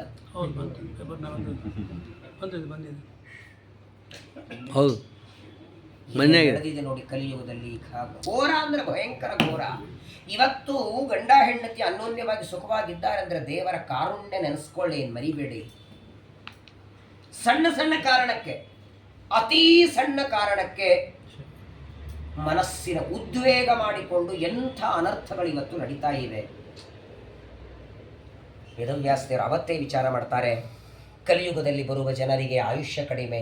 ಸರಿ, ಇರುವ ಆಯುಷ್ಯದೊಳಗೆ ಪಾಠಕ್ಕೆ ಪ್ರವಚನಕ್ಕೆ ಹೋಗೋಣ ಅಂತ ಮನಸ್ಸು ಬರೋದು ಕಡಿಮೆ. ಅವ್ರು ಯಾವಾಗ ಮನಸ್ಸು ಬರುತ್ತೋ ಆಗ ಹೇಳೋ ಗುರುಗಳು ಸಿಗಲ್ಲ. ಅವ್ರು ಯಾವಾಗ ಬಂದು ಹೇಳ್ತೀವಿ ಅಂದ್ರೆ ಆಗ ಇವ್ರ ಹತ್ರ ಟೈಮ್ ಇರಲ್ಲ ಕೇಳಲಿಕ್ಕೆ. ಇದೆಲ್ಲದರ ಮಧ್ಯದಲ್ಲಿ ವಾತ, ಪಿತ್ತ, ಕಫ, ತಲೆಶೂಲೆ, ಜ್ವರ, ನೆಗಡಿ, BP, ಶುಗರು, 6 ರೋಗಗಳು. ಇದನ್ನೆಲ್ಲ ಗಮನದಲ್ಲಿಟ್ಟುಕೊಂಡು ಒಂದು ದಿನ ಸರಸ್ವತಿ ನರ್ದಂಡಿಯಲ್ಲಿ ಕೂತಿದ್ರಂತೆ ವ್ಯಾಸರು. ಬದರಿಕಾಶ್ರಮದಲ್ಲಿದೆ. ಸರಸ್ವತಿ ಉಗಮ ಸ್ಥಾನ, ಅದರ ಪಕ್ಕದಲ್ಲಿ ಏನು ರಭಸವಾಗಿ ಹರಿತಾಳೆ ಸರಸ್ವತಿ, ಆಗಲೇ ಶಾಪ ಕೊಟ್ಟದ್ದು. ಹ್ಞೂ ವೇದವ್ಯಾಸರು ಕೂತಾಗ ಭಯಂಕರವಾಗಿ ಜೋರು ಹರಿಬೇಕು, ಈಗಲೂ ಹರಿತದೆ. ವೇದವ್ಯಾಸರು ಆ ಸರಸ್ವತಿ ನದಿದಂಡಿಯಲ್ಲಿ ಕೂತಿದ್ದಾರೆ, ವಿಚಾರ ಮಾಡ್ತಾ ಕೂತಿದ್ದಾರೆ. ಮುಂದೇನಪ್ಪ ಕಲಿಯುಗದ ಜನರ ಪರಿಸ್ಥಿತಿ, ಹೆಂಗೆ ಇವರು ಸಾಧನೆ ಆಗೋದು, ಇವರ ಉದ್ಧಾರ ಹೇಗೆ? ನಾನು ಬರೆದ ವೇದಗಳ ವಿಭಾಗ ಮಾಡಿದ್ದು ಮಹಾಭಾರತ ಇವರೆಲ್ಲ ಓದ್ತಾರ? 17 ಪುರಾಣಗಳನ್ನು ನಾನು ರಚನೆ ಮಾಡಿಕೊಟ್ಟೆ, ಅದರ ಅಧ್ಯಯನ ಇವರೆಲ್ಲ ಮಾಡ್ತಾರ? ಇವರಿಗೋಸ್ಕರ ಏನು ಮಾಡಲಿ ಅಂತ ಅವನೇನು ಆಲೋಚನೆ ಮಾಡಬೇಕಾಗಿಲ್ಲ, ಸರ್ವಜ್ಞ ಅವನು. ಆದರೂ ವೇದವ್ಯಾಸ ದೇವರು ಮನಸ್ಸಿನಲ್ಲಿ ಚಿಂತೆ ಮಾಡ್ತಾ ಕೂತಿದ್ದಾರೆ. ಅದೇ ಸಂದರ್ಭದಲ್ಲಿ ನಾರದ ಋಷಿಗಳಲ್ಲಿಗೆ ಬರ್ತಾರೆ. ಬ್ರಹ್ಮದೇವರ ತೊಡೆಯಿಂದ ಹುಟ್ಟಿದವರು ಉತ್ಸಂಗ ನಾರದೋಜಜ್ಞೆ. ಅಕಸ್ಮಾತ್ತಾಗಿ ಸಹಜವಾಗಿ ನಾರದರು ಹೊರಟಿದ್ದಾರೆ. ನಾರದರ ದೃಷ್ಟಿ ವೇದವ್ಯಾಸ ದೇವರ ಮೇಲೆ ಬಿತ್ತು. ವೇದವ್ಯಾಸ ದೇವರ ಮುಖ ಎಲ್ಲ ಬಾಡಿತ್ತು. ಸಾಮಾನ್ಯವಾಗಿ ಚಿಂತೆ ಮನಸ್ಸಿನಲ್ಲಿದ್ದರೆ ಅದು ಮುಖದಲ್ಲಿ ಕಾಣುತ್ತದೆ. ವೇದವ್ಯಾಸ ದೇವರ ಮುಖವನ್ನು ನೋಡಿ ನಾರದರಂತಾರೆ, ಜಿಜ್ಞಾಸಿತಂ ಸುಸಂಪನ್ನಂ ಇತಿ ಮೇ ನಿಶ್ಚಿತಾಮತಿ. ಸ್ವಾಮಿ, ಜಗತ್ತಿನ ಒಡೆಯ ನೀವು, ಇಡೀ 14 ಲೋಕ ಬ್ರಹ್ಮಾಂಡದ ನಿಯಾಮಕ. ನಿಮ್ಮ ಚಿಂತೆ ಮಾಡಿದವರ ಚಿಂತೆ ದೂರ ಆಗತ್ತೆ. ಚಿಂತೆ ಯಾಕೆ ಮಾಡ್ತಿದ್ದಿ? ಚಿನ್ಮಯನಿದ್ದಾನೆ.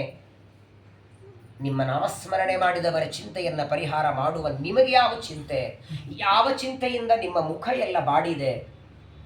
ಏನೋ ಮುಖದಲ್ಲಿ ಲವಲವಿಕೆ ಇಲ್ಲ. ಯಾಕೆ ಅಂತ ನಾರದರು ಬಂದು ಕೇಳ್ತಾರೆ. ವಾಸ್ತವಿಕವಾಗಿ ಇದಕ್ಕೆ ಉತ್ತರ ದೇವರೇ ಕೊಡಬಹುದಾಗಿತ್ತಲ್ಲ. ಈಗ ನಿಮ್ಮ ಮನಸ್ಸಲ್ಲಿ ಏನು ಚಿಂತೆ ಇದೆ ಅಂತ ನಾನೇ ತಿಳ್ಕೊಳ್ಳುವಷ್ಟು ದೊಡ್ಡವಂತೂ ಅಲ್ಲ ಅನ್ನೋದಕ್ಕಾಗಿ ಪ್ರಶ್ನೆ ಮಾಡಿದ್ದು. ನಾವೇ ತಿಳ್ಕೊಂಡು ಅರ್ಥ ಆಗೋ ಹಾಗಿದ್ರೆ ಪ್ರಶ್ನೆ ಮಾಡುವಾಗಿರಲಿಲ್ಲ. ನಾರದರು ಪ್ರಶ್ನೆ ಮಾಡಿದ್ದಾರೆ ಅಂದರೆ ವೇದವ್ಯಾಸರ ಚಿಂತೆ ಏನು ಅಂತ ಗೊತ್ತಿಲ್ಲ ಅಂತ ಅರ್ಥ ತಾನೆ. ಆದರೆ ವ್ಯಾಸರೇನಂತಾರೆ, ಏನು ಚಿಂತೆ ಅಂತ ಹೇಳಲಿಲ್ಲ. ನೀನು ಬ್ರಹ್ಮದೇವರ ತೊಡೆಯಿಂದ ಹುಟ್ಟಿದವ, ಬ್ರಹ್ಮದೇವರ ಮಗ, ನನಗೆ ಯಾವ ಚಿಂತೆ ಇರಬೇಕನ್ನೋದು ನೀನೇ ಹೇಳು ಅಂದ್ರ. ನಿನ್ನ ಜ್ಞಾನ ಸಾಮರ್ಥ್ಯದಿಂದ, ಯೋಗ ಸಾಮರ್ಥ್ಯದಿಂದ ನನ್ನ ಮುಖವನ್ನು ನೋಡಿ ಚಿಂತೆ ಅಂತ ಗೊತ್ತಾಯ್ತಲ್ಲ, ಚಿಂತೆ ಏನಿರಬಹುದು ನೀನೇ ಹೇಳು. ಆಗ ನಾರದರಂತಾರೆ, ಏನಿರಬಹುದು ಅಂತ ನಾನು ಊಹೆ ಮಾಡಬಲ್ಲೆ. ಈಗ ಸದ್ಯದಲ್ಲಿ ನೀವು ಅವತಾರ ಮಾಡಿದ್ದೇ ಸಜ್ಜನರ ಉದ್ಧಾರಕ್ಕಾಗಿ ಅಲ್ವಾ? ಮಹಾಭಾರತ ಬರೆದಾಗಿದೆ, ವೇದಗಳ ವಿಭಾಗ ಮಾಡಿದ್ದೀರಿ, ವೇದಗಳ ಅರ್ಥ ನಿರ್ಣಯ ಮಾಡುವ ಬ್ರಹ್ಮಸೂತ್ರ ಬರೆದಿದ್ದೀರಿ, ಋಷಿ ಮುನಿ ಛಂದಸ್ಸೆಲ್ಲ ವಿಭಾಗ ಮಾಡಿರಿ. ಇಷ್ಟೆಲ್ಲ ಮಾಡಿದರೂ ನಿಮ್ಮ ಮನಸ್ಸಿಗೆ ಇನ್ನೂ ಸಮಾಧಾನ ಇಲ್ಲ, ಕಾಳಜಿ ಇಲ್ಲ. ಯಾವಾಗಲೂ ನೋಡಿ, ಒಂದು ಕೆಲಸ ಮಾಡಬೇಕು ಅಂತ ತಲೆಯಲ್ಲಿದ್ದಾಗ ಆ ಕೆಲಸ ಪೂರ್ಣ ಆಗೋವರೆಗೆ ಸಮಾಧಾನ ಇರಲ್ಲ. ಅಕಸ್ಮಾತ್ತಾಗಿ ರಾತ್ರಿ ಮಲ್ಕೊಂಡ್ರು ಬೆಳಗ್ಗೆ ಬೇಗ ಎಬ್ಬಿಸು, ಅದು ಇನ್ನೊಂದು ಸ್ವಲ್ಪ ಕೆಲಸ ಉಳಿದಿದೆ ಅಲ್ವಾ? ಮಾಡುವ ಕೆಲಸ ಅರ್ಧದಲ್ಲಿದ್ದರೆ ಚಿಂತೆ ಸಮಾಧಾನ ಮನಸ್ಸಲ್ಲಿ ಚಿಂತೆ ಇರ್ತದೆ. ಹಾಗೆ ನಾರದರಂತಾರೆ, 17 ಪುರಾಣಗಳ ಬರೆದರೂ ನಿಮ್ಮ ಮನಸ್ಸಿಗೆ ಸಮಾಧಾನ ಇಲ್ಲ ಅಂದರೆ ನಿಮ್ಮಿಂದ ಇನ್ನೊಂದು ಗ್ರಂಥ ಜಗತ್ತಿಗೆ ಬರಬೇಕಾಗಿದೆ, ಇನ್ನೊಂದೇನೋ ಕೊಡಬೇಕಾಗಿದೆ. ನೀವು ಅದನ್ನು ಕೊಡೋದಕ್ಕಾಗಿ ನೀವು ಮನಸ್ಸಿನಲ್ಲಿ ನಿಮಗೆ ಚಿಂತೆ ಇದೆ. ಇನ್ನೊಂದು ಗ್ರಂಥವನ್ನು ಬರೀರಿ. ಆ ಗ್ರಂಥ ಹೇಗಿರಬೇಕು ಅಂದರೆ ನಾರದರೇ ಹೇಳ್ತಾರೆ, ಭಾಗವತವನ್ನು ವೇದವ್ಯಾಸರಿಗೆ ಬರಿಬೇಕು ಅಂತ ಪ್ರಾರ್ಥನೆ ಮಾಡಿದ್ದೇ ನಾರದರು. ಆದರೆ ಅದನ್ನು ಹೇಗೆ ಬರೀರಿ ಅಂತ ಹೇಳ್ತಾರೆ. ಆ ಗ್ರಂಥದೊಳಗೆ ಮೊಟ್ಟ ಮೊದಲನೇದ್ದು ಬ್ರಾಹ್ಮಣರ ಮಹಿಮಾ, ಗುರುಗಳ ಮಹಿಮಾ, ಭಾಗವತ ಪ್ರವಚನ ಶ್ರವಣ ಯಾಕೆ, ಸತ್ಕರ್ಮಗಳ ಯಾಕೆ, ಜಪತಪ ಯಾಕೆ, ಜ್ಞಾನದ ಮಹತ್ವ ಏನು, ಇದನ್ನು ತಿಳಿಸುವ ಗ್ರಂಥ ಬರೀರಿ ಅಂತಾರೆ ನಾರದರು. ಕಲಿಯುಗದೊಳಗೆ ಎಲ್ಲದಕ್ಕೂ ಟೈಮ್ ಇದೆ. ಓಡಾಡಲಿಕ್ಕೆ, ತಿರುಗಾಡಲಿಕ್ಕೆ, ಮಲಗಲಿಕ್ಕೆ, ಟೈಮ್ ಪಾಸು ಅಂತ ಗಾರ್ಡನ್ಗೆ ಹೋಗ್ತಾರೆ, ಎಲ್ಲೋ ವಾಕಿಂಗ್ ಮಾಡ್ತಾರೆ. 10 ನಿಮಿಷ ದೇವರ ಪೂಜೆಗೆ ಟೈಮ್ ಇಲ್ಲ, 10 ನಿಮಿಷ ದೇವರ ಧ್ಯಾನ ಮಾಡಲಿಕ್ಕೆ ಟೈಮ್ ಇಲ್ಲ, 5 ನಿಮಿಷ ಕೂತ್ಕೊಂಡು ಇವತ್ತು ನನಗಿರುವ ಈ ಸೌಭಾಗ್ಯ ನೀನು ಕೊಟ್ಟದ್ದು ಅಂತ ದೇವರ ಉಪಕಾರ ನೆನಪು ಮಾಡಲಿಕ್ಕೆ ಟೈಮ್ ಇಲ್ಲ. ಹೋಗಿ ಬನ್ನಿ, ಇವತ್ತು ಹೇಗೋ ಸಂಡೇ ಭಾನುವಾರ, ಈ ಪ್ರವಚನ ಆದಮೇಲೆ ಏನು ಕೆಲಸ ಇಲ್ಲಲ್ಲ, ಸಾಯಂಕಾಲ ಸಂಘದ ಪ್ರವಚನವರೆಗೆ ಊಟ ಮಾಡಿ ಹೀಗೊಂದು ರೌಂಡ್ ಕಬ್ಬನ್ ಪಾರ್ಕಿಗೂ ಎಲ್ಲೂ ಹೋಗಿ ಬನ್ನಿ. ಎಷ್ಟು ಜನ ಫುಟ್ಪಾತ್ ಮೇಲೆ ಕೂತಿರ್ತಾರೆ, ಎಷ್ಟು ಜನರಿಗೆ ಅನ್ನ ಇಲ್ಲ, ಮನೆ ಇಲ್ಲ ಇರೋದಕ್ಕೆ, ಎಷ್ಟೋ ಜನರಿಗೆ ಉಡೋದಕ್ಕೆ ಬಟ್ಟೆ ಇಲ್ಲ. ಅವರನ್ನು ನೋಡಿ ಅವರನ್ನು ಅವಮಾನ ಮಾಡಲಿಕ್ಕೆ ಹೋಗೋದಲ್ಲ, ಅವರನ್ನೆಲ್ಲ ನೋಡಿ ಮನೆಗೆ ಬಂದು ಒಂದು ನಮಸ್ಕಾರ ಹಾಕಿ ದೇವರಿಗೆ ಎಷ್ಟು ಚೆನ್ನಾಗಿ ನನ್ನನ್ನು ಇಟ್ಟಿದ್ದಿ ಅಂತ. ಒಳ್ಳೆ ಮಲಗೋದಕ್ಕೆ ಮಂಚ, ಮೇಲ್ಗಡೆ ಫ್ಯಾನು, ಕೂತ್ಕೊಳ್ಳೋದಕ್ಕೆ ಕುರ್ಚಿ, ಸುಗ್ರಾಸವಾದ ಊಟ, ಬಯಸಿ. ಬೆಳ್ಳಿ ಲೋಟದಲ್ಲಿ ನೀರು ಕುಡಿತೇವೆ. ಇದೆಲ್ಲದಕ್ಕಿಂತ ದೊಡ್ಡದು ದೇವರು ಮಾಡಿದ ದೊಡ್ಡ ಅನುಗ್ರಹ. ಎಲ್ಲೋ ಕೂತು ಟೈಮ್ ಪಾಸ್ ಮಾಡದೆ ಈ ತರಹದ ಪ್ರವಚನವನ್ನು ಆಗಾಗ ನಮ್ಮ ಕಿವಿಗೆ ಹಾಕ್ತಾನಲ್ಲ, ಅವರ ಕಾರುಣ್ಯಕ್ಕೆ ಏನು ಅನ್ಬೇಕು ಹೇಳಿ. ನಾವು ಇಡೀ ವರ್ಲ್ಡ್ ಟೂರ್ ಮಾಡಿ ಬನ್ನಿ, ಬೇಕಾದರೆ ಎಲ್ಲ ದೇಶದಲ್ಲಿ ತಿರುಗಿ ಬನ್ನಿ, ದೇವರಷ್ಟು ನಮ್ಮ ಮೇಲೆ ಪ್ರೀತಿ ಮಾಡುವ ವ್ಯಕ್ತಿ ಯಾರೂ ಸಿಗಲ್ಲ. ಅದು ಗಂಡ ಹೆಂಡತಿ ಇರಬಹುದು, ಅಣ್ಣ ತಮ್ಮ ಇರಬಹುದು, ಅಕ್ಕ ತಂಗಿ ಇರಬಹುದು, ಎಲ್ಲರ ಪ್ರೀತಿಗೆ ಎಂಡಿದೆ, ಕೊನೆ ಇದೆ. ಜೊತೆಗೆ ಇನ್ನು ಪ್ರೀತಿ ಮಾಡುವಾಗ ಅಪೇಕ್ಷೆ ಇಟ್ಕೊಂಡು ಮಾಡೋರು ಇದ್ದಾರೆ. ನಾನಿವತ್ತು ಮಾಡಿದರೆ ನಾಳೆ ಅವರು ಮಾಡ್ತಾರೆ ಅಂತ, ಅಥವಾ ಮಾಡಲಿ ಅಂತ ನಿರಪೇಕ್ಷವಾಗಿ ಇವನು ಮಾಡಲಿ ಅಂತ ಅಪೇಕ್ಷೆ ಇಲ್ಲದೆ ಪ್ರೀತಿ ಮಾಡೋ ವ್ಯಕ್ತಿ ದೇವರು. ಹಾಗಾಗಿನೇ ವೇದವ್ಯಾಸ ದೇವರು ಭಾಗವತವನ್ನು ಬರೆಯುವುದಕ್ಕೆ ಪ್ರಧಾನವಾದದ್ದು ನಾರದರ ಪ್ರಾರ್ಥನೆ. ಏನಾಗಿದೆ ನೋಡಿ, ಕಲಿಯುಗದೊಳಗೆ ಮೊಟ್ಟ ಮೊದಲನೇದ್ದು ಪ್ರವಚನಕ್ಕೆ ಹೋಗಬೇಕು, ಪ್ರವಚನ ಕೇಳಬೇಕು, ಪೂಜಾ ಮಾಡಬೇಕು, ಜಪ ಮಾಡಬೇಕು ಅಂತ ನಮ್ಮ ಮಕ್ಕಳಿಗೆ ಅನಿಸೋದು ಯಾವಾಗ ಅನಿಸ್ತದೆ? ಎರಡು.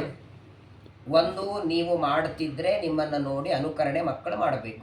ಕೆಲವು ಬಾರಿ ನಾವು ಮಾಡಿದ್ದು ನೋಡಿನೂ ಮಕ್ಕಳು ಮಾಡದೇ ಇದ್ದಾಗ ಯಾರಾದರೂ ದೊಡ್ಡವರು ಹೇಳ್ತಾರೆ, ನೀವು ಬಂದು ಹೇಳ್ರಿ ನಮ್ಮ ಮಕ್ಕಳಿಗೆ ಅಂತ, ಅಲ್ವಾ? ಯಾರಾದರೂ ಆಚಾರ್ಯ ಹೇಳಿ ಒಂದ್ಸಲ ನಮ್ಮ ಮನೆಗೆ ಬಂದು ಒಂದ್ಸಲ ಹೇಳಿ ನಮ್ಮ ಮಕ್ಕಳಿಗೂ ಬರೋ ಹಾಗೆ. ಆ ಆಚಾರ್ಯರು ಮನೆಗೆ ಬರೋದಿದೆ ನೋಡಿ, ಅದೇ ಕಲಿಯುಗದಲ್ಲಿ ನಿಂತು ಹೋಗಿದೆ. ಈಗ 90% ಹಿಂದೆಲ್ಲ ಅಕಸ್ಮಾತ್ತಾಗಿ ಒಬ್ಬ ಬ್ರಾಹ್ಮಣ ಮನೆಗೆ ಬರಲಿಲ್ಲ ಅಂದರೆ ಯಾಕೋ ನಮ್ಮಲ್ಲಿ ಪುಣ್ಯ ಇಲ್ಲ, ಯಾಕೋ ಆಚಾರ ಬರ್ತಿಲ್ಲ ಅಂತ ದುಃಖ ಪಡ್ತಿದ್ರು. ಈಗ ಬರ್ತಾರೆ ಅಂದ್ರೆ ದುಃಖ. ನಾಳೆ ನಿಮ್ಮ ಮನೆಗೆ ಬರ್ತೇವೆ ಅಂದ್ರೆ ನಿಮ್ಮ ಮನೆಗೇನು ಬೇಡ, ಅಲ್ಲೇ ಸಂಘಕ್ಕೆ ಬರ್ತೀರಲ್ಲ, ಅಲ್ಲೇ ಭೇಟಿ ಆಗೋಣ. ನಮ್ಮ ಸ್ವಾಮಿಗಳು ಸತ್ಯಾತ್ಮ ತೀರ್ಥರು ಒಂದು ಕತೆ ಹೇಳ್ತಿದ್ರು. ಒಬ್ಬ ಬ್ರಾಹ್ಮಣ ಇದ್ದ, ದೇಶಾವರಿ ಸಂಚಾರ ಮಾಡೋ ಬ್ರಾಹ್ಮಣ. ಒಂದು ಊರಿನಿಂದ ಇನ್ನೊಂದು ಊರಿಗೆ ಹೋಗಬೇಕು. ಅವನದೊಂದು ಸ್ವಂತ ಮನೆ ಇಲ್ಲ, ಅವನ ಕೆಲಸ ಒಂದೇ, ಊರಿಗೆ ಹೋಗಬೇಕು, ಅಲ್ಲಿ ಯಾರಾದರೂ ಬ್ರಾಹ್ಮಣರ ಮನೆ ಇದ್ದರೆ ತೀರ್ಥ ಪ್ರಸಾದ ಮಾಡೋದು, ಮುಂದಿನ ಊರಿಗೆ ಹೋಗೋದು. ಹೀಗೆ ಸಂಚಾರ ಮಾಡುತ್ತಾ ಒಂದು ಹಳ್ಳಿ ಊರಿಗೆ ಬಂದ. ಆ ಹಳ್ಳಿ ಊರಲ್ಲಿ ಒಂದೇ ಕುಲಕರ್ಣಿಯರ ಮನೆ ಇತ್ತು. ಆ ಊರಿಗೆ ಬಂದು ಎಲ್ಲರಿಗೆ ಕೇಳ್ತಾನೆ, ಮತ್ತೆ ಇವತ್ತು ನನಗೆ ತೀರ್ಥ ಪ್ರಸಾದ ವ್ಯವಸ್ಥೆ ಆಗತ್ತಾ ಅಂತ. ಅಲ್ಲೆಲ್ಲವರು ಇದ್ದವ್ರಿಗೆ ತೀರ್ಥ ಪ್ರಸಾದ ಗೊತ್ತಿರಬೇಕಲ್ಲ, ಹಂಗಂದ್ರೆ ಏನು ಅಂತ ಕೇಳಿದ್ರು ಅವರು. ಪಾಪ ಬ್ರಾಹ್ಮಣ ಅಂದ, ಇಲ್ಲ ಮಡಿಯಿಂದ ಊಟ. ನೋಡಿ, ಅದು ಮಡಿ ಗಿಡಿ ಏನು ಗೊತ್ತಿಲ್ಲ, ನಮ್ಮ ಊರಲ್ಲಿ ಅವರೊಬ್ಬರೇ ಕುಲಕರ್ಣಿಯರಿದ್ದಾರೆ, ಅಲ್ಲಿ ಹೋಗಿ ಕೇಳ್ರಿ, ಅವ್ರೇನು ಮಾಡಿದ್ರು ಮಾಡಬಹುದು ಅಂತ. ಪಾಪ ಅವ್ರು ಹುಡ್ಕೊಂಡು ಮನೆಗೆ ಬಂದು ಆ ಕುಲಕರ್ಣಿಯರಿಗೆ ಹೇಳ್ತಾನೆ, ಮತ್ತು ಇವತ್ತೊಂದು ದಿನ ನಾನು ದೇಶಾವರಿ ಬ್ರಾಹ್ಮಣ, ಇವು ನಾಳೆ ಇಲ್ಲಿಂದ ಬೇರೆ ಊರಿಗೆ ಹೋಗಬೇಕು, ಇವತ್ತು ಒಂದು ದಿನ ತೀರ್ಥ ಪ್ರಸಾದ ವ್ಯವಸ್ಥೆ ಆಗುತ್ತೆ. ಆ ಕುಲಕರ್ಣಿ ಎಲ್ಲಿಲ್ಲದ ಆನಂದ, ಯಾಕಂದ್ರೆ ಅವ್ರ ಊರಿಗೆ ಬ್ರಾಹ್ಮಣರೇ ಬರಲ್ಲ. ಅಂತಹದ್ರೊಳಗೆ ಅಪರೂಪಕ್ಕೆ ಬಂದಿದ್ದಾರೆ ಈ ಬ್ರಾಹ್ಮಣ. ಆ ಕುಲಕರ್ಣಿ ಅಂತಾನೆ, ಒಂದು ದಿನ 2 ದಿನ ಅಲ್ಲ, ಒಂದು ವಾರ ಬೇಕಾದ್ರೆ ಇಲ್ಲೇ ಇರಿ, ನಮಗೊಂದು ಬ್ರಾಹ್ಮಣ ಸೇವೆ ಮಾಡಿದ ಭಾಗ್ಯ ಸಿಗುತ್ತದೆ. ಒಳಗೆ ಬಂದು ಹೆಂಡತಿಗಂತಾನೆ, ಯಾರೋ ದೇಶಾವಳಿ ಬ್ರಾಹ್ಮಣ ಬಂದಿದ್ದಾರೆ, ಮಡಿಯಿಂದ ಅಡುಗೆ ಮಾಡು, ನಾನು ಪೂಜೆ ಮಾಡ್ತೇನೆ ಅಂದ. ಅವರು ಹೆಂಡತಿನೂ ಪಾಪ ಮಡ್ನೀರು ಹಾಕ್ಕೊಂಡು ಸೀರೆ ಹಾಕ್ಕೊಂಡು ಅಡುಗೆ ಮಾಡ್ತಾರೆ. ಮೊದಲನೇ ದಿನ ಒಳ್ಳೆ ಆ ಬ್ರಾಹ್ಮಣನ ಕರೆದು ಪಾದಪೂಜೆ ಮಾಡಿ, ಎಲೆ ಹಾಕಿ ಮಂಡಲ ಮಾಡಿ ಕೃಷ್ಣಾರ್ಪಣ ವಸ್ತು ಅಂದ. ಬ್ರಾಹ್ಮಣನ ಊಟ ಆಯಿತು. ಯಜಮಾನ ಅಂತಾನೆ, ಕುಲಕರ್ಣಿ ಹೇಗೋ ಬಂದಿದ್ದೀರೋ, ಒಂದು 4 ದಿನ ಇರಿ. ಅವರು ಎಲ್ಲಿದ್ರು ಹೋಗೋ ಅಷ್ಟೇ ತಾನೆ, ದೇಶಾವರಿ ಬ್ರಾಹ್ಮಣ, ಬೇರೆ ಊರಿಗೆ ಹೋಗೋದೇನಿದೆ, ಇಲ್ಲೇ ಇರೋಣ ಅಂತ. ಆದರೆ ನೋಡಿ, ಮೊದಲನೇ ದಿವಸ ಏನು ಆದರ ಗೌರವ ಇತ್ತು, 2ನೇ ದಿನ ಅದಿರಲಿಲ್ಲ. ಅದು ಎಲ್ಲರಿಗೂ ಅಷ್ಟೇ, ಎಲ್ಲ ಕಡೆಗೂ ಅಷ್ಟೇ. ಮೊದಲನೇ ದಿನ ಮಣೆ ಹಾಕಿ ಕೂಡಿಸಿ ಏನು ಆದರ ಗೌರವ ಮಾಡ್ದ, 2ನೇ ದಿನ ಅಡಿಗೆ ಎಲ್ಲ ಆಯಿತು, ಅಡಿಗೆ ಆಯಿತು, ದೇವ್ರ ಪೂಜೆ ಆಯಿತು, ಆಚಾರ್ಯ ಮಣೆ ಇದೆ ಹಾಕೊಂಡು ಕೂತ್ಕೊಳ್ಳಿ ಎಂದ. ಸರಿ ಆಚಾರ್ಯ ಪಾಪ ತಪ್ಪೇನಿದೆ ಅಂತ ತಾವೇ ಮಣೆ ಹಾಕೊಂಡು ಊಟಕ್ಕೆ. 3ನೇ ದಿನ ಇನ್ನೂ ಕಡಿಮೆ ಆಯಿತು. ಮಣೆನೂ ಅವರೇ ಹಾಕ್ಕೊಳ್ಳೋದು, ಎಲೆನೇ ಅವರು ಹಾಕ್ಕೊಳ್ಳೋದು. ಆಚಾರ್ಯನ ಸ್ವಲ್ಪ ನೀವೇ ಬಡಿಸ್ಕೊಂಡ್ಬಿಡಿ, ನನಗೆ ಕೆಲಸ ಇದೆ, ಆಮೇಲೆ ನಾನು 2ನೇ ಪಂಕ್ತಿ ಊಟ ಮಾಡ್ತೀನಿ, ಬಡಿಸ್ಕೊಳ್ಳೋದೇ ಅವ್ರದ್ದಾಯಿತು. 4ನೇ ದಿವಸ ಅವ್ರ ಆಚಾರ ಸ್ನಾನ ಮಾಡಿದ, ಸ್ವಾಮಿ ಒಲೆ ಒತ್ತೆ ಕೊಡ್ತೀನಿ, ಹಂಗೆ ಅನ್ನಕ್ಕೆ ಇಟ್ಬಿಡಿ ಎಂದವ. ಅನ್ನ ಬ್ಯಾಳಿ ತೊಗರಿ ಬ್ಯಾಳಿ ಕೊಡ್ತೇನೆ, ಒಂದಿಷ್ಟು ಸಾರ ಮಾಡಿಬಿಡಿ, ನಿಮಗೂ ಹಾಕ ನಮಗೂ ಹಾಕ್ತದೆ. ಆ ಬ್ರಾಹ್ಮಣ ಅಂದ, ಇಲ್ಲಿನ ಜಾಗ ಕಾರ್ಯ ಮಾಡೋದು ಒಳ್ಳೇದು ಅಂದ. ಯಾವಾಗಲೂ ನೋಡಿ, ಗೌರವ ಆದರ ಕಡಿಮೆ ಆದರೆ ಯಸ್ಮಿನ್ ದೇಶೇ ನ ಸನ್ಮಾನ ನ ಪ್ರೀತಿ ನ ಚ ಬಾಂಧವ ನ ಚ ವಿದ್ಯಾಗಮ ಕಶ್ಚಿತ ನ ತತ್ರ ದಿವಸಂ ವಸೇತು. ಒಂದು ದಿನಾನೂ ಇರಬಾರದಂತ ವಿಚಾರ ಮಾಡದ, ಸಾಕಿನ ಗೌರವ ಆಯ್ತಾ. 4 ದಿನ ಆಯಿತು. ಇನ್ನು ಇದಕ್ಕೂ ಕೆಳಗಿಳಿಯೋದ್ರಲ್ಲಿ ಉತ್ತಮ ಅಂತ ವಿಚಾರ ಮಾಡಿ ಅವನು ಹೇಳಿಬಿಟ್ಟ, ನಾಳೆ ಬೆಳಗ್ಗೆ ತೀರ್ಥ ಪ್ರಸಾದ ಆದಮೇಲೆ ನಾನು ಹೊರಡ್ತೇನೆ. ಯಾಕಾಚಾರ್ಯ ಇನ್ನೊಂದು 2 ದಿನ ಇರ್ಬೋದಲ್ಲ ಅಂತ. ಸಾಕು, ಇಷ್ಟು ಗೌರವ ಆದರ ಮಾಡಿದ್ದೀರಿ, ನಾಳೆ ಹೊರಡ್ತೇನೆ ಅಂತ. ಸರಿ ಅಂತ. ಇನ್ನು ಏನು ವಿಚಿತ್ರ ನೋಡಿ, ಅಡಿಗೆ ಮಾಡಿಸಿದ್ದಾಯಿತು, ಅವರಿಗೆ ತಾಟ ಹಾಕೋರಿ, ಅವರಿಗೆ ಎಲೆ ಹಾಕಿ ಎಲ್ಲನೂ ಆಯಿತು. ಕೊನೆ ದಿವಸ ಈ ಬ್ರಾಹ್ಮಣ ಊರಿಗೆ ಹೋಗೋ ದಿವಸ ಈ ಕುಲಕರ್ಣಿ ಅಂತಾನಲ್ಲ, ಸ್ವಾಮಿ ನಿಮ್ಮನ್ನು ಕೂಡಿಸಿ ಊಟಕ್ಕೆ ಹಾಕಿ ದಕ್ಷಿಣೆ ಕೊಟ್ಟು ನಮಸ್ಕಾರ ನಾವೇ ಯಾಕೆ ಮಾಡ್ಬೇಕು, ನೀವ್ ಯಾಕೆ ಮಾಡಬಾರ್ದು ಅಂದ. ಪೂರ್ಣ ಕೊನೆಗೆ ಹೋಗ್ಬಿಡ್ತಿತ್ತು. ಆ ಮನೆಗೆ ಬಂದ ಬ್ರಾಹ್ಮಣ ಅಂತಾನೆ, ಇಲ್ಲಪ್ಪ ಇವತ್ತಿನವರೆಗೆ ಒಂದು ಪದ್ಧತಿ, ಮನೆಗೆ ಯಾರೇ ಬ್ರಾಹ್ಮಣರು ಬಂದರೂ ಮನೆ ಯಜಮಾನ ಅಕಸ್ಮಾತ್ತಾಗಿ ವಯಸ್ಸಿನಲ್ಲಿ ಹಿರಿಯವನಾದರೂ ತಮಕ್ಕಿಂತ ಸಣ್ಣವರು ಬಂದರು ಅವರು ಮಾಡೋ ನಮಸ್ಕಾರ ಅವರಿಗಲ್ಲ, ಅದು ಭಾಷೆಯಾಯ ಇವನ ದೇಹ ಮಾನಿ, ಒಳಗೆ ದೇವರಿದ್ದಾನೆ. ಕೆಲವರು ಜ್ಞಾನದಲ್ಲಿ ದೊಡ್ಡವರು ಅಂತ ಚಿಕ್ಕವರಿಗೂ ಮಾಡುತ್ತಾರೆ, ಕೆಲವರು ಅಲ್ಲಿ ದೇವರಿದ್ದಾರೆ ಅಂತ ಮಾಡ್ತಾರೆ. ಹಾಗಾಗಿ ಇವತ್ತಿನವರೆಗೆ ಮನೆ ಗೃಹಸ್ಥರು ಬ್ರಾಹ್ಮಣರಿಗೆ ನಮಸ್ಕಾರ ಮಾಡಿದ್ದಿದೆ ಹೊರತು ಬಂದ ಬ್ರಾಹ್ಮಣರು ಮನೆಗೆ ಯಜಮಾನಿಗೆ ನಮಸ್ಕಾರ ಮಾಡಿದ ಪದ್ಧತಿ ಇಲ್ಲ. ಇಲ್ಲ, ಪದ್ಧತಿ ಏನು ಬೇಡ, ಇವತ್ತು ನೀವು ನನಗೆ ನಮಸ್ಕಾರ ಮಾಡಬೇಕು ಅಂತ.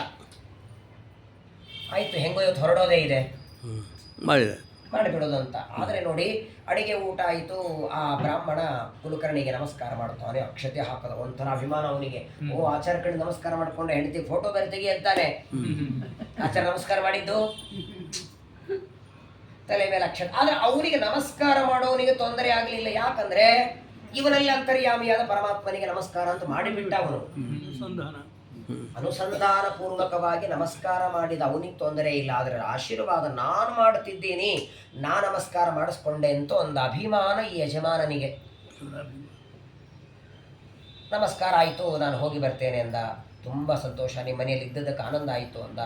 ಹೊರಟ. ಅಲ್ಲಿವರೆಗೆ ಬಿಡೋದಕ್ಕೆ ಬರ್ತೇನೆ ಅಂತ ಮನೆ ಬಾಗಿಲುವರೆಗೆ ಬರ್ತಾನೆ. ಆ ಆಚಾರ್ಯರನ್ನು ಕಳಿಸ್ಬೇಕು. ಆ ಕುಲಕರ್ಣಿ ಮನೆಯಲ್ಲಿ ಒಂದು ಬೆಳ್ಳಗೆ ಕುದುರೆ ಇತ್ತು. ಅವ್ರು ಕುದುರೆ ಮೇಲೆ ಕೂತ್ಕೊಂಡು ಪ್ರತಿನಿತ್ಯ ಹೋಗ್ತಿದ್ದ.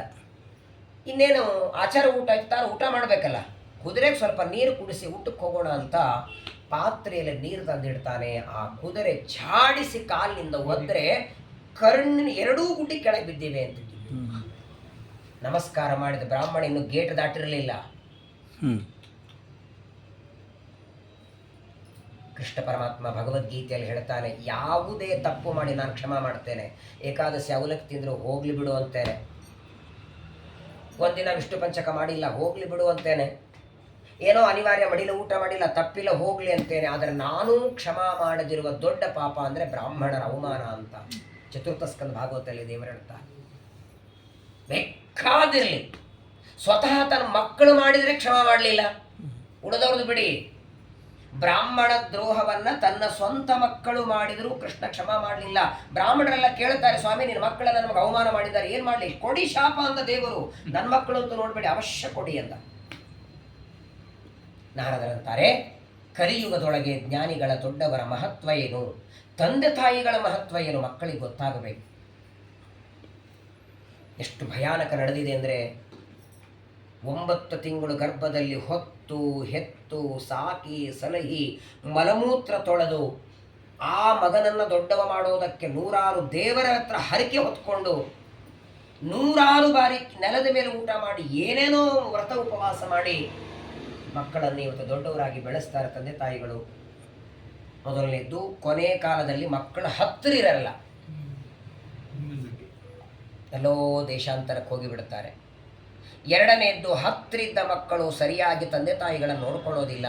ಎಷ್ಟೋ ಮಕ್ಕಳು ಇವತ್ತು ತಂದೆ ತಾಯಿಗಳ ಸತ್ರ ಶ್ರಾದ್ದ ಮಾಡ್ತಿಲ್ಲ ರೀ. ತುಂಬ ಮನಸ್ಸಿಗೆ ನೋವಾಗತ್ತೆ, ತುಂಬಾ ದುಃಖ ಆಗತ್ತೆ. ಇನ್ನು ಕಲಿಯುಗ ಶುರುವಾಗಿ 6,500 ವರ್ಷ ಆಗಿದಟ್ಟ. ಮೊನ್ನೆ ಒಂದು ತಿಂಗಳ ಹಿಂದೆ ವಾದಿರಾಜರ ಆರಾಧನೆಗೆ, ಫಾಲ್ಗುಣ ಮಾಸದ ವಾದಿರಾಜರ ಆರಾಧನೆಗೆ ಒಬ್ಬರು ಆಚಾರ್ಯರು ನನ್ನ ಜೊತೆ ಊಟಕ್ಕೆ ಕೂತಿದ್ರು. ಅವರೊಂದು ಮಾತು ಹೇಳಿದರು. ಅವರು ಒಂದು ಕಡೆ ಯಾರೋ ಒಬ್ಬರು ಹೋದರು ಅಂತ ಮಾಡಿಸ್ಲಿಕ್ಕೆ ಹೋಗಿದ್ರು ಮಂತ್ರಾಗ್ನಿ. ಆ ಯಾವ ಹೆಣ್ಮಗಳು ಹೋಗಿದ್ದಾಳೆ, ವಿಷ್ಣು ಪಂಚಕ ವ್ರತ ಮಾಡಿ ಉಪವಾಸ ಮಾಡಿ ಏಕಾದಶಿ ಮಾಡಿ ಇಡೀ ಆಯುಷ್ಯ 1 ದಿನ ಮೈಲಿಗೆ ನೀರು ಕುಡಿದವಳಲ್ಲ ಅವಳು ಅಂತ ಮುತ್ತೈದೆ ಹೋಗಿದ್ದಾಳೆ ಅವಳು. ಒಬ್ಬನೇ ಮಗ. ಆ ಮಗನಿಗೆ ಸಂಸ್ಕಾರ ಮಾಡು ಅಂದರೆ ನಾನು ಪ್ಯಾಂಟ್ ಶರ್ಟ್ ಹಾಕೊಂಡೇ ಮಾಡ್ತೀನಿ ಅಂತ. ಈ ಮಾಡಿಸೋ ಆಚಾರ ಅಂತಾರೆ, ನೋಡಪ್ಪ ನಾನು ಆಚಾರು ಮಂತ್ರ ಹೇಳ್ತೀನಂತಲ್ಲ, ಆ ನಿನ್ನ ತಾಯಿ ಮಾಡಿದ ಮಡಿ ಮೈಲಿಗೆ ಪ್ರಾಣ ತೆಗೆದು ಮಾಡು ಅಂದ್ರಂತೆ. ಆ ಹೆಣ್ಮಗಳು ಒಂದಿನ ಮೈಲಿಗೆ ನೀರು ಕುಡದವಳಲ್ಲ, ಏನು ಗೊತ್ತಾ ಉಪವಾಸ ಮಾಡಿದವಳು. ಎಲ್ಲ ಋಣ ತೀರಿಸ್ಬೋದು, ತಾಯಿ ಋಣ ತೀರೋದಿಲ್ಲ. ಏನು ಹೇಳಿದ್ರು ರೆಡಿನೇ ಇಲ್ಲ ಮಗ. ಮಾಡಿದ್ರೆ ಹೀಗೆ ಪ್ಯಾಂಟ್ ಶರ್ಟ್ ಮೇಲೆ ಮಾಡುತ್ತೇನೆ, ಇಲ್ಲ ನಾನು ಮಾಡೋದೇ ಇಲ್ಲ ಅಂತ. ಕೊನೆಗೆ ಮಾಡೋದೇ ಇಲ್ಲ ಅಂದ್ರೆ ಇವ್ರ ಆಚಾರ್ಯಗೆ ದೊಡ್ಡ ಸಮಸ್ಯೆ ಆಯ್ತು. ಏನು ಮಾಡಿಸೋರು ಹೆಂಗೆ ಮಾಡ್ಬೇಕು ಹೇಳಿ. ಇವ್ರ ಆಚಾರ್ಯ ತಮ್ಮ ಗುರುಗಳಿಗೆ ಫೋನ್ ಮಾಡಿದಾರೆ, ಸ್ವಾಮಿ ನಾನು ಒಂದು ಕಡೆಗೆ ಸಿಕ್ಕಾಕೊಂಡಿದ್ದೀನಿ, ಏನೋ ಮಾಡಿಸ್ಲಿಕ್ಕಂತ ಬಂದೆ, ಮುತ್ತೈದಿ ಒಳ್ಳೆ ಇಡೀ ಆಯುಷ್ಯ ಮಡಿ ಮೇಲಿಗೆ ಮಾಡಿದವಳು, ಅವ್ರ ಮಗ ಹೀಗೆ ಪ್ಯಾಂಟ್ ಹಾಕೊಂಡು ಮಾಡ್ತೀನಂತಾನೆ, ಮಾಡಿಸ್ಲಿಕ್ಕೆ ನನ್ನ ಮನಸ್ಸು ಒಪ್ತಿಲ್ಲ, ಈಗ ನಾನು ಏನು ಮಾಡಲಿ ಅಂತ ಅವ್ರ ಗುರುಗಳು ಅಂತಾರೆ, ನೀನು ನಿಂತು ಮಾಡು, ನಾನು ಆಜ್ಞೆ ಕೊಡ್ತಿದ್ದೀನಿ ಮಾಡು ಅಂದರೆ ಸಾವೇ ಸ್ವತಃ ಆಚಾರ ಮಾಡಿ ಅವ್ರ ಮಗ ಎದುರಿಗೆ ನಿಂತಿದ್ದಾರೆ, ಇವರು ಮಾಡಿದ್ದಾರೆ. ಒಳ್ಳೆ ಪುಣ್ಯವಂತಿ ಮಗ ಇಲ್ಲಿ ಮಗನಿಂದ ಅವ್ರು ಕೂಡ ಮಾಡಿಕೊಳ್ಳಲ್ಲ. ಪುನ್ನಾಮ ನರಕಾತ್ರಾಯತೇತಿ ಪುತ್ರ ತ್ರಾತಾಯ ಏವ ನರಕಾ ಸಹಿ ಪುತ್ರ ನಾಮ ಸುಮಧ್ವಜ ಹೇಳ್ತದೆ. ತಂದೆ ತಾಯಿಗಳನ್ನ ನರಕದಿಂದ ರಕ್ಷಣೆ ಮಾಡೋನೆ ಮಗ. ಸಂಸ್ಕಾರ ಒಳ್ಳೇದಾಯಿತು, ಆ ಹೆಣ್ಮಗಳ ಪುಣ್ಯ ಒಳ್ಳೆ ಆಚಾರ ಮಾಡಿಸಿದ್ರು ಸರಿ. ವೇದವ್ಯಾಸ ದೇವರಿಗೆ ನಾರದರು ಇದೆಲ್ಲ ಪ್ರಾರ್ಥನೆ ಮಾಡ್ತಾರೆ. ಕಲಿಯುಗದೊಳಗೆ ತಂದೆ ತಾಯಿಗಳ, ಬ್ರಾಹ್ಮಣರ, ಗುರುಗಳ ಮಹತ್ವ ಅಷ್ಟೇ ಯಾಕೆ, ಬ್ರಾಹ್ಮಣರ ಊಟ ಮಾಡಿದ ಎಂಜಿಲು ಹೋಮದ ಮಹತ್ವ ಏನು, ಯಾಕೆ ನಾವು ಪಾಠ ಪ್ರವಚನ ಮಾಡಬೇಕು, ಯಾಕೆ ಭಗವಂತನ ಸೇವೆ ಮಾಡಬೇಕು, ಇದನ್ನೆಲ್ಲವನ್ನ ಒಳಗೊಂಡ ಒಂದು ಗ್ರಂಥ ನೀವಿನ್ನೂ ಬರಿಬೇಕಾಗಿದೆ ಅನ್ನೋದಕ್ಕಾಗಿ ನಿಮ್ಮ ಮನಸ್ಸಿಗೆ ಸಮಾಧಾನ ಆಗ್ತಾ ಇಲ್ಲ ಅಂದಾಕ್ಷಣ ನಾರದರ ಮಾತನ್ನ ಕೇಳಿ. ವೇದವ್ಯಾಸರಿಗೆ ಯಾರು ಹೇಳಬೇಕಾಗಿಲ್ಲ. ವೇದವ್ಯಾಸರಿಗೆ ಭಾಗವತ ಬರೆಯುವುದಕ್ಕೆ ನಾರದರು ಪ್ರೇರಣೆ ಮಾಡದಿದ್ರೆ ಬರೀತಿರ್ಲಿಲ್ವಾ? ಸರ್ವಜ್ಞ ಅವರು, ಸರ್ವೋತ್ತಮನಾದ ಪರಮಾತ್ಮ. ಆದರೆ ಭಾಗವತ ಬರೆಯೋದಕ್ಕೆ ನಾರದರು ಪ್ರೇರಣೆ ಮಾಡಿದರು ಅಂತ ಜಗತ್ತಿನಲ್ಲಿ ನಾರದರಿಗೆ ಒಂದು ಕ್ರೆಡಿಟ್, ಒಂದು ಕೀರ್ತಿ ಕೊಡಬೇಕು. ಹಾಗಾಗಿ ನಾರದರು ಪ್ರಾರ್ಥನೆ ಮಾಡಿಕೊಂಡಾಗ ಅದೇ ಸರಸ್ವತಿ ರೆದಂಡಿಯಲ್ಲಿ ಶಮ್ಯಾಪ್ರಾಸ ಅನ್ನುವ ಆಶ್ರಮದಲ್ಲಿ ವೇದವ್ಯಾಸ ದೇವರು 18ನೇ ಪುರಾಣ, ಕೊನೆಯದಾದ ಪುರಾಣವನ್ನ ಅದನ್ನು ರಚನೆ ಮಾಡ್ತಾರೆ. ಶ್ರೀಮದ್ ಭಾಗವತ ಸಂಹಿತಾಂ ಪುರಾಣಂ ಅಚಿಕಪದ್ ಋಷಿ. ವೇದವ್ಯಾಸ ದೇವರು ಭಾಗವತ ಬರೆಯುವುದಕ್ಕೆ ನಾರದರು ಮಾಡಿದ ಪ್ರಾರ್ಥನೆ, ವಿಶೇಷವಾಗಿ ಕಲಿಯುಗದಲ್ಲಿ ಬರುವಂತಹ ಸಜ್ಜನರಿಗೆ, ಕಲಿಯುಗದಲ್ಲಿ ಬರುವ ನೋಡಿ ಎಷ್ಟು ವಿಚಿತ್ರ ಅಂದರೆ, ಸ್ಕಂದ ಪುರಾಣ, ಪದ್ಮಪುರಾಣ, ಬ್ರಹ್ಮಾಂಡ ಪುರಾಣ, ಬೇರೆ ಯಾವುದೇ ಪುರಾಣವನ್ನ ಒಂದು ವಾರ ಕೂತ್ಕೊಂಡು ಕೇಳಿ, ವಾರ ಕೇಳ್ರಿ, 15 ದಿನ ಕೇಳ್ರಿ, ಮನಸ್ಸಿನಲ್ಲಿ ಪರಿಣಾಮ ಆಗತ್ತೆ. ಆದರೆ ಭಾಗವತದ ಪ್ರವಚನ ಒಂದು ದಿನ ಕೇಳಿ, ಅವನ ಮನಸ್ಸು ಕರಿಗೆ ದೇವರ ಪಾರದಲ್ಲಿ ಬೀಳಲೇಬೇಕು. ಯಾಕೆಂದ್ರೆ ದೇವರಲ್ಲಿ ಮನಸ್ಸನ್ನ ಇಟ್ಟು ದೇವರ ಆರಾಧನೆ ಮಾಡಿದ ಭಕ್ತರ ಕಥೆ ಇದರಲ್ಲಿದೆ. ಭಾಗವತರು ಅಂದ್ರೆ ಯಾರು? ಭಗವದ್ಭಕ್ತರು. ಅವರ ಕಥೆಯನ್ನ ಒಳಗೊಂಡ ಗಜೇಂದ್ರ, ಉದ್ಧವ, ಧ್ರುವ, ಪ್ರಹ್ಲಾದ, ಅಕ್ರೂರ, ಇವರೆಲ್ಲರ ಕಥೆಯನ್ನ ಒಳಗೊಂಡದ್ದು. ಹಾಗಾಗೇನೆ ಇವತ್ತು ಭಾಗವತ ಶ್ರವಣ ಪ್ರತಿನಿತ್ಯ, ಪ್ರತಿ ಕ್ಷಣ, ಪ್ರತಿ ಅಧಿಕ ಮಾಸ, ಪ್ರತಿ ವರ್ಷ, ಪ್ರತಿ ಕ್ಷಣದಲ್ಲಿ ಮಾಡಿ ಅಂತಹ ವಿಶಿಷ್ಟವಾದ ಭಾಗವತವನ್ನು ರಚನೆ ಮಾಡಿ, ಭಾಗವತದ ಪ್ರಥಮ ಶ್ಲೋಕ, ವೇದವ್ಯಾಸ ದೇವರು ಬರೆದ ಪ್ರಥಮ ಶ್ಲೋಕದಲ್ಲಿ ಇಡೀ 12 ಸ್ಕಂದಗಳು ಒಂದೇ ಶ್ಲೋಕದಲ್ಲಿದೆ. ಮಂಗಲಾಚರಣೆ ಯಾವಾಗಲೂ ನೋಡಿ, ಗ್ರಂಥದ ಆದಿಯಲ್ಲಿ ಮಂಗಲಾಚರಣೆ ಯಾವಾಗ ಮಾಡ್ತಾರೆ ಹೇಳಿ? ಟೀಕಾಕೃತ್ಪಾದರು ಶ್ರೀಮನ್ಯಾಯ ಸುಧಾ ಗ್ರಂಥದ ಪ್ರಾರಂಭದಲ್ಲಿ ಹೇಳ್ತಾರೆ, ವೇದವ್ಯಾಸ ದೇವರು ಬ್ರಹ್ಮಸೂತ್ರಗಳಲ್ಲಿ ಮಂಗಲಾಚರಣೆವೇ ಮಾಡಿಲ್ಲ. ಯಾಕೆ? ಡೈರೆಕ್ಟ್ ಆಗಿ ಅಥಾತೋ ಬ್ರಹ್ಮ ಜಿಜ್ಞಾಸ ಅಂತ ಶುರು ಮಾಡಿಬಿಟ್ರಲ್ಲ.